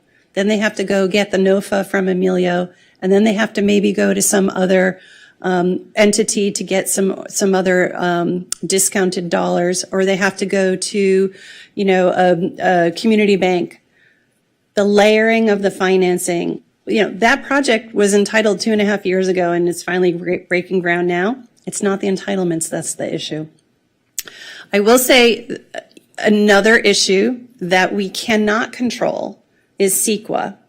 And you may think that, well, there's exemptions. There's statutory exemptions for affordable housing. Guess what? They can be appealed to the city council and you can still sue. And that holds up affordable housing projects. And so if we could actually get rid of that ability to appeal a statutory exemption on affordable housing projects, and get rid of the ability to sue on a statutorily exempt project, that would save developers a whole lot of time and money, and would do well to get projects into the ground. Because we have had to deal with appeals of that statutory exemption. In fact, we just had one about a month ago, and we have one coming up again. So we've done everything right. The state thought they did everything right by saying, let's get rid of CEQA, we'll just give you a statutory exemption. But it doesn't close the loop. And I've had this discussion with the Little Hoover Commission maybe 6 months ago. So this is a discussion that everyone at the state level should be thinking about. I want to tell you that we actually appreciate the work that the state is doing in housing. I wish that they understood that it's not a one-size-fits-all. I wish they understood that we've got East LA versus Val Verde versus Catalina Island versus the desert versus the Santa Monica Mountains. And that happens across the board in all counties in the state. I will say that SB 35, I know that's of particular interest. It is irrelevant in LA County now. We have not had a single SB 35 project in 2.5 years, and that's because we have by right zoning. And so SB 35 is no longer necessary. It is truly irrelevant. Now, I'm glad that we can say that. I know that other jurisdictions cannot, but from our perspective, SB 35 is irrelevant. To also give you a little bit of perspective on SB 35, we did an analysis when it first came out and understood that we had about 300,000 parcels that could be eligible to qualify under SB 35 for additional streamlining, parking reductions, the whole bit. Before we got our by right zoning into place 2.5 years ago, we had 19 projects. So while everybody is touting SB 35, I just want to put it into a different perspective and ask you to think about the opportunity cost. Because even if each of those parcels, even if each of those 19 projects utilize 10 parcels each, 190 parcels out of 300,000 eligible parcels were SB 35 projects. People aren't developing for some other reason that we don't know. And that's really the question. Parking is a huge issue. We understand and appreciate the guidance that the state has provided on parking reductions. The communities within those districts do not appreciate it. And that's a fight that comes to us at a local level. We get fought all the time on the parking reductions. I think the question that you have to ask is, are banks still willing to finance projects that have no parking? That's a question for you to ask.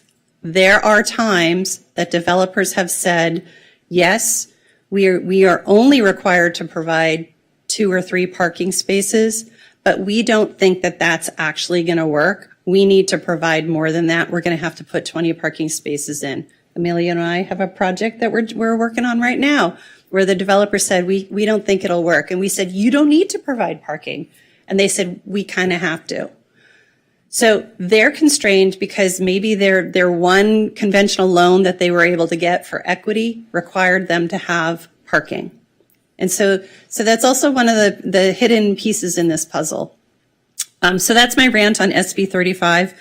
I think it does have value for certain jurisdictions, but just know from the County of Los Angeles perspective, we fortunately have streamlined, so it's irrelevant. ADU laws, we actually appreciate the ADU laws. We're producing about 1,300 ADU units a year now since the streamlining of ADUs has gone into place, and that has been a huge benefit. The challenge with ADUs is that a lot of homeowners are building those ADUs for different reasons, and they're not because they need the income to stay in their own home. It's because they want to rent it out for short-term rentals. And we are having challenges in neighborhoods when we say, no, you cannot use it for short-term rental. You actually have to use it for housing. We're not even suggesting that it necessarily has to be affordable housing, but you have to use it for housing because we just want production of units. Huge pushback in the communities, certain communities, about the role of ADUs and the rights of the property owners to determine what they can and cannot use that ADU for. We believe that the ADU is meant to be there for the provision of housing, and it's not for the provision of tourism. That's a whole different, category in our zoning code. So I do want to talk to you also that we have we've actually increased our density bonus so that it exceeds the state density bonus. The state density bonus is about 35%. We offer over 100% density bonus. So we do have people who take advantage of that and go beyond the 35%. We do ask that they have longer term covenants than the state does. So we did work with the state legislature last year to get covenants extended to 99 years. We would prefer those to be in perpetuity. So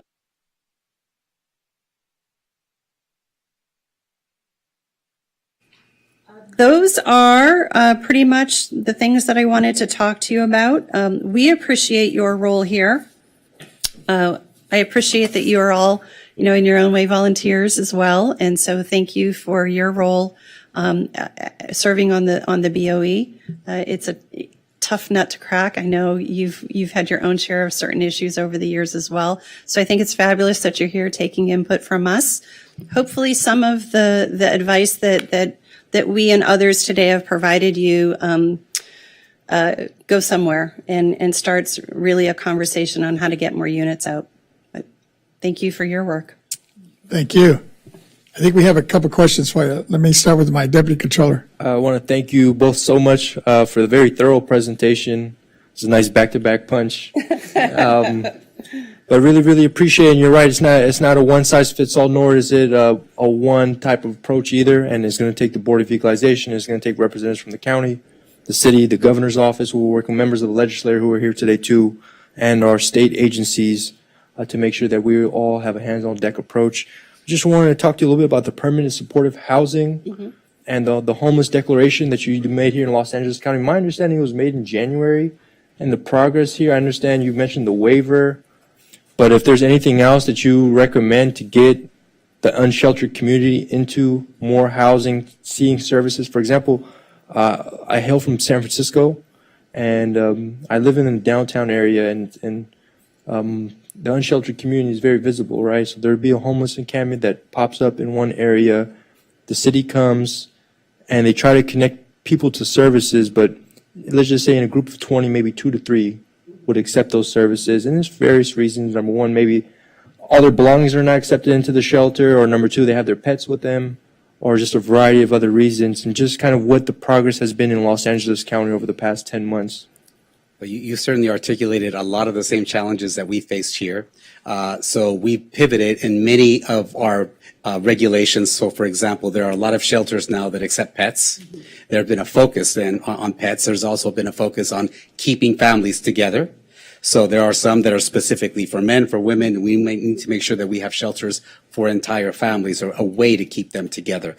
I think the key with all of this is we understand the dynamic is different for each person in terms of when they're ready to be housed. The problem is you need to have a system in place that when they say yes, that you can immediately house them. And therein lies the problem. Once they say yes, you then start going down this maze of different resources to eventually get them into housing, and they give up. And they're like, you know what, this isn't for me. It's got to be something quick and very efficient.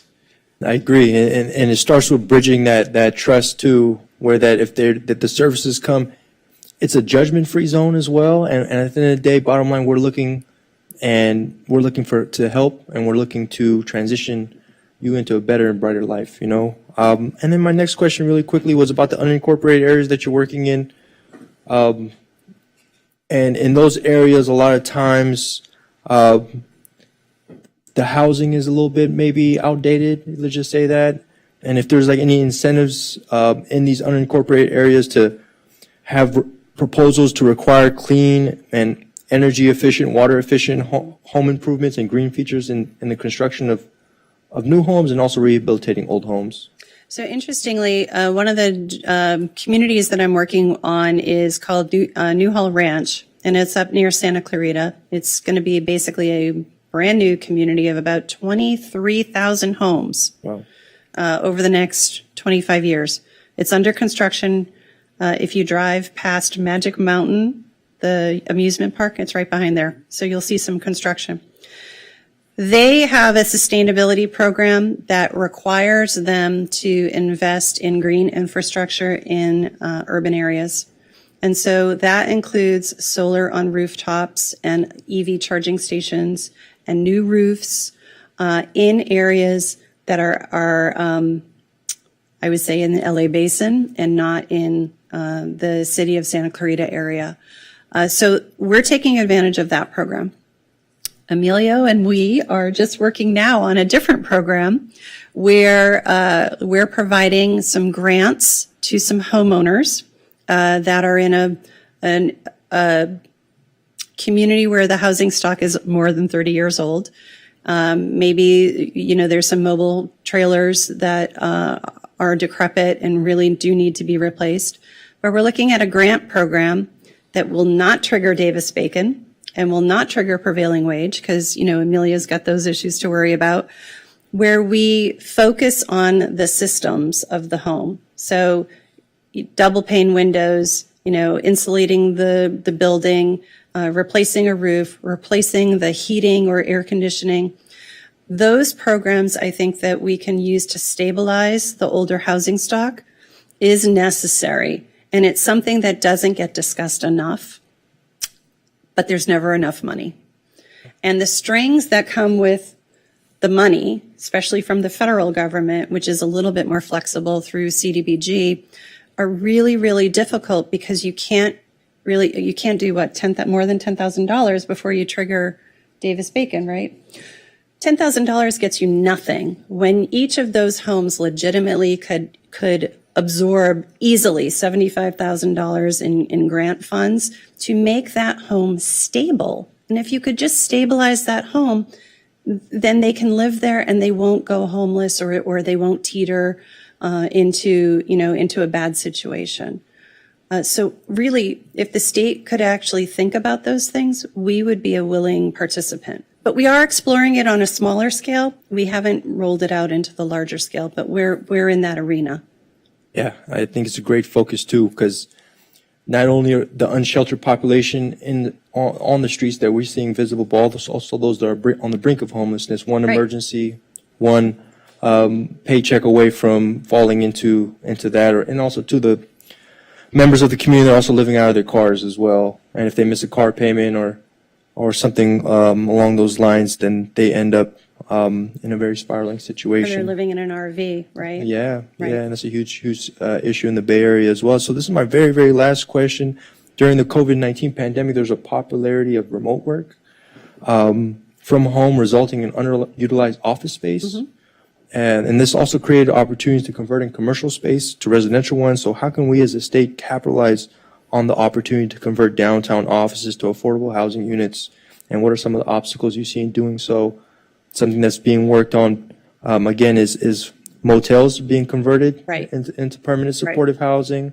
And just kind of your thoughts and observations. So fortunately or not, unincorporated LA County doesn't really have a lot of high rises. So, the city of LA does. And I know the city of LA recently, I shouldn't say recently, within the last 10 years, saw a commercial building convert to residential. It took years. But I do think that that's a significant opportunity.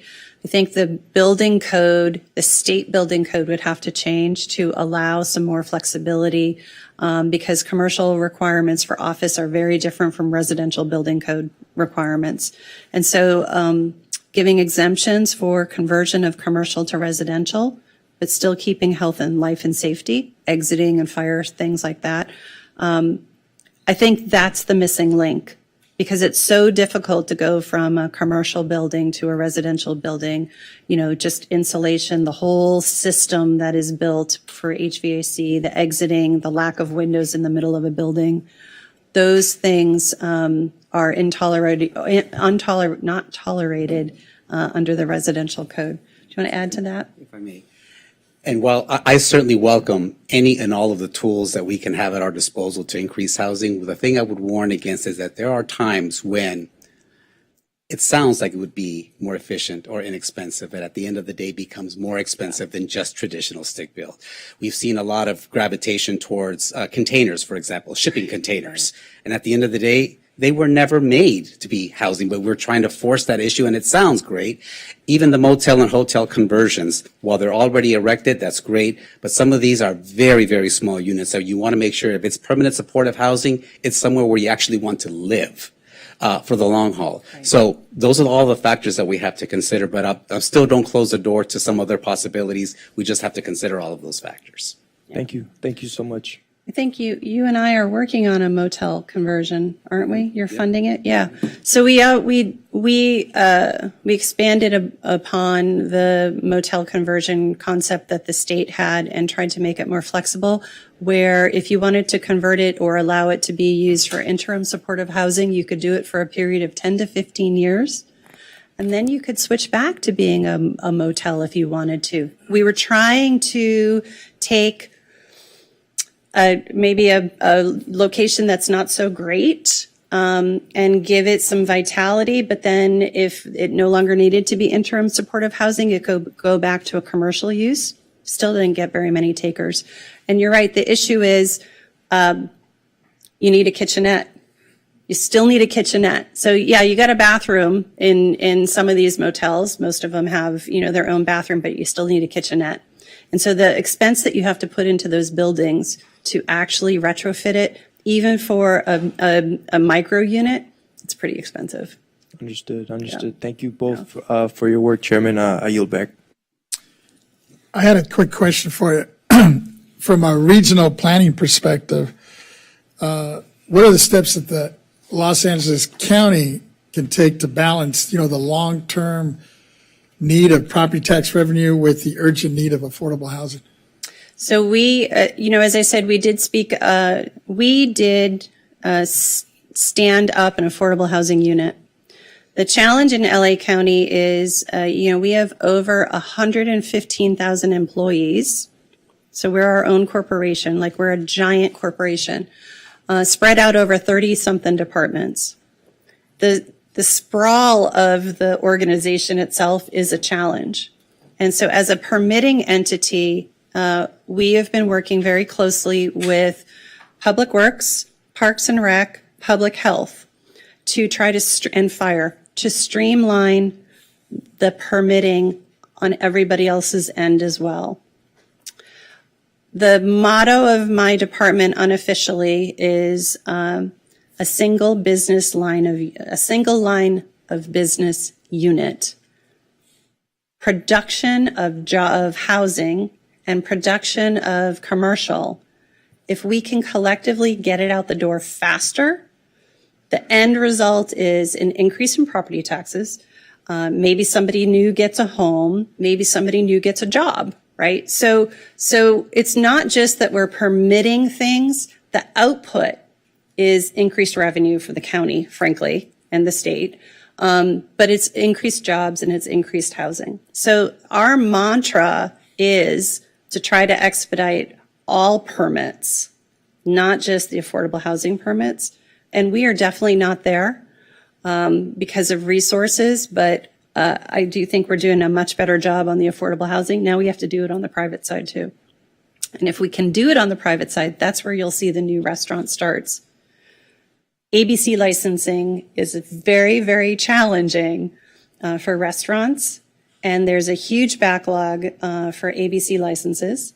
And so that is causing issues for small restaurants that are trying to open in the unincorporated areas. So if you want to talk about property tax issues and business license taxes and the ability to generate income for the state of California, I would look at ABC licenses. But that was not about affordable housing. No, it's interesting you bring that up because it's actually something that's happening just down the street here on Venice with one of our little golf courses. They're having a tough time getting their ABC license. Tough time getting the ABC license, right? Yeah, because they're backed up as well as a state agency. And every jurisdiction, Santa Monica, everybody is required to wait on ABC to do their review. We can't move forward with that CUP until we have ABC approval. So. I think my vice chair has a question for you. Yeah, well, you've given us so much information, and I really appreciate it. And I really felt the things that you were saying about the timing of when you get someone to the point that they're ready for housing, and they've taken that emotional and psychological risk that they need to take to say, yes, I want to enter into this. And thinking back on a constituent that we had who wouldn't go to a meeting indoors, and so we needed to meet with him over a series of months, closer and closer and closer to the housing social worker, and build that trust. And then he was able to meet outside the building with the social worker. Then we got into the phase of life where he needed to go and get applications. And it was not just each provider had a different application, but each building had an application that had to be picked up as a paper-based application at the site. And I just knew that if we put him on a bus, we would never get him back. Right. So we just went around and got those applications and filled them out. And so he hung in there with us for a couple years, and we finally got him housed. And that was one starfish on the beach. And I was wondering, from Mr. Salas mentioned the statutory cap at the federal level on the project basing of Section 8. And you mentioned that there was legislation out there. Do you have details for us about whose legislation it is or how we could take a look at that? Last year it was introduced by Congressman Panetta from the Bay Area. Fantastic. I believe it's Marin County. And this year it was taken up by the late Senator Feinstein, who took up that legislation as well. So I'm not sure exactly where it lies, but certainly there's already a draft bill. It hasn't made it to the House floor yet.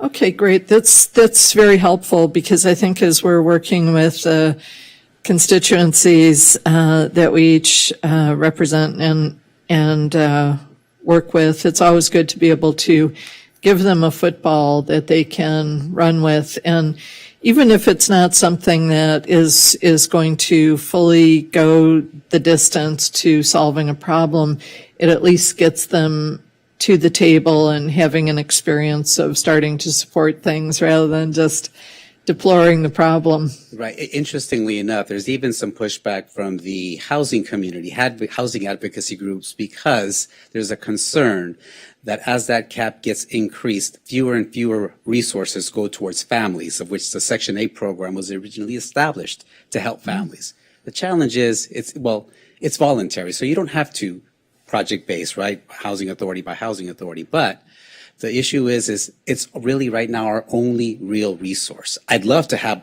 separate homeless resources. What we're doing is using a program originally intended for families and the disabled and seniors as a homeless program. Mm-hmm. But it's what we have to do. So that's what we've got to work with. That's why we need to amend that. Great. Well, I appreciate all the information from both of you. This is very helpful. So thank you.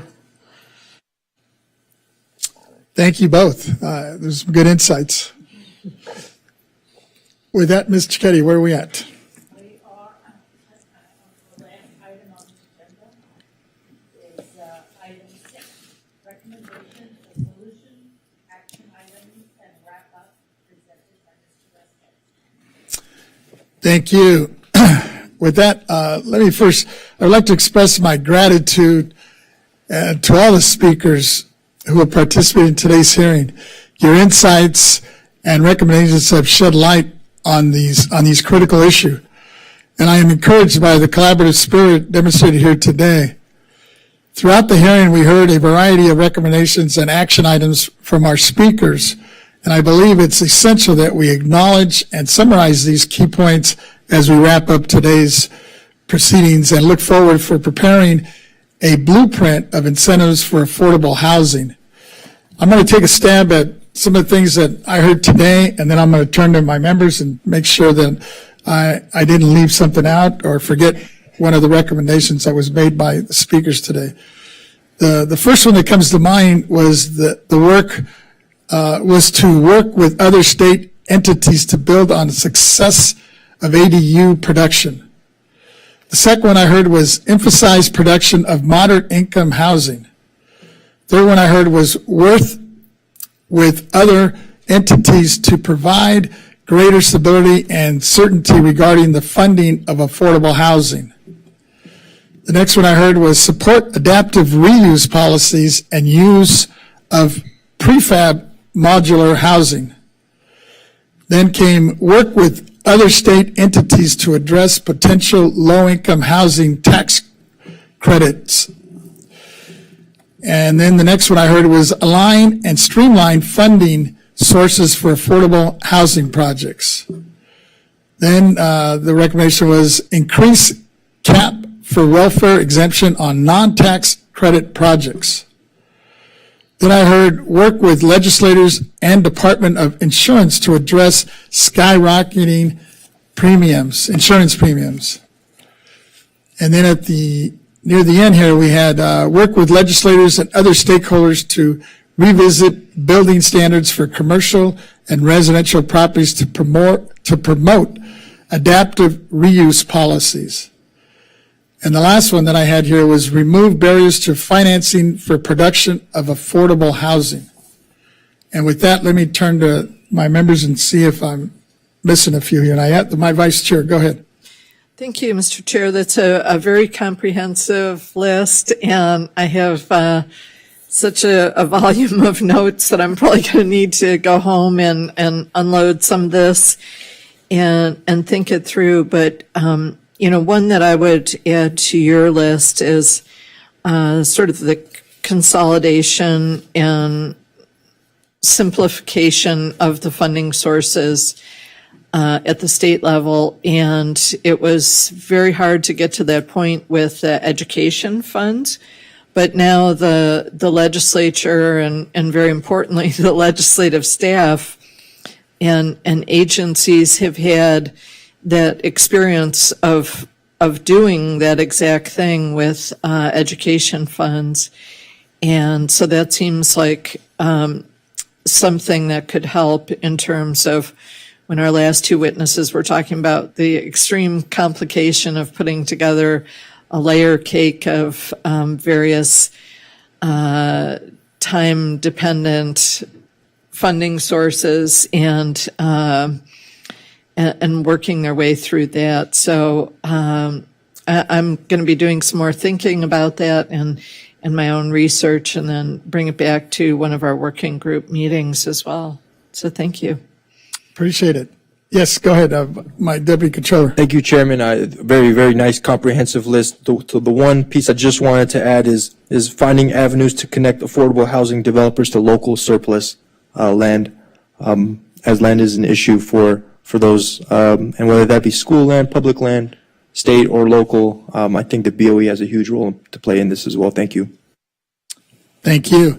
So I'll get my staff to put that out and circulate it with all the members, and then give, and also Member Gaines and Schaefer, who had to leave a little early, see if they have something that we maybe forgot or missed here. So we can hopefully come up with a pretty comprehensive list of what a blueprint should look like moving forward. With that, once again, I wanted to thank you all, and especially for the staff that had to come out and set this up. Appreciated your time and energy on this. And I know, Ms. Cicchetti, I think we have one last item, right? Last item on the agenda is adjournment. Yes.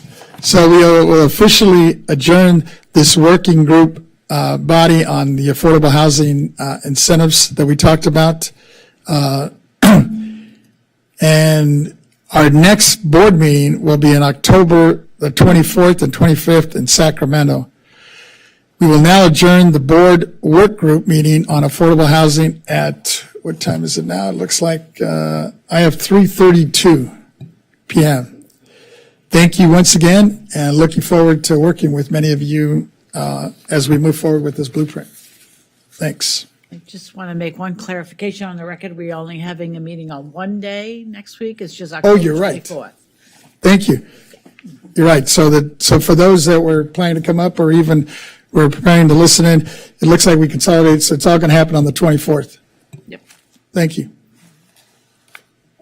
Mr. Chair, that'll give us time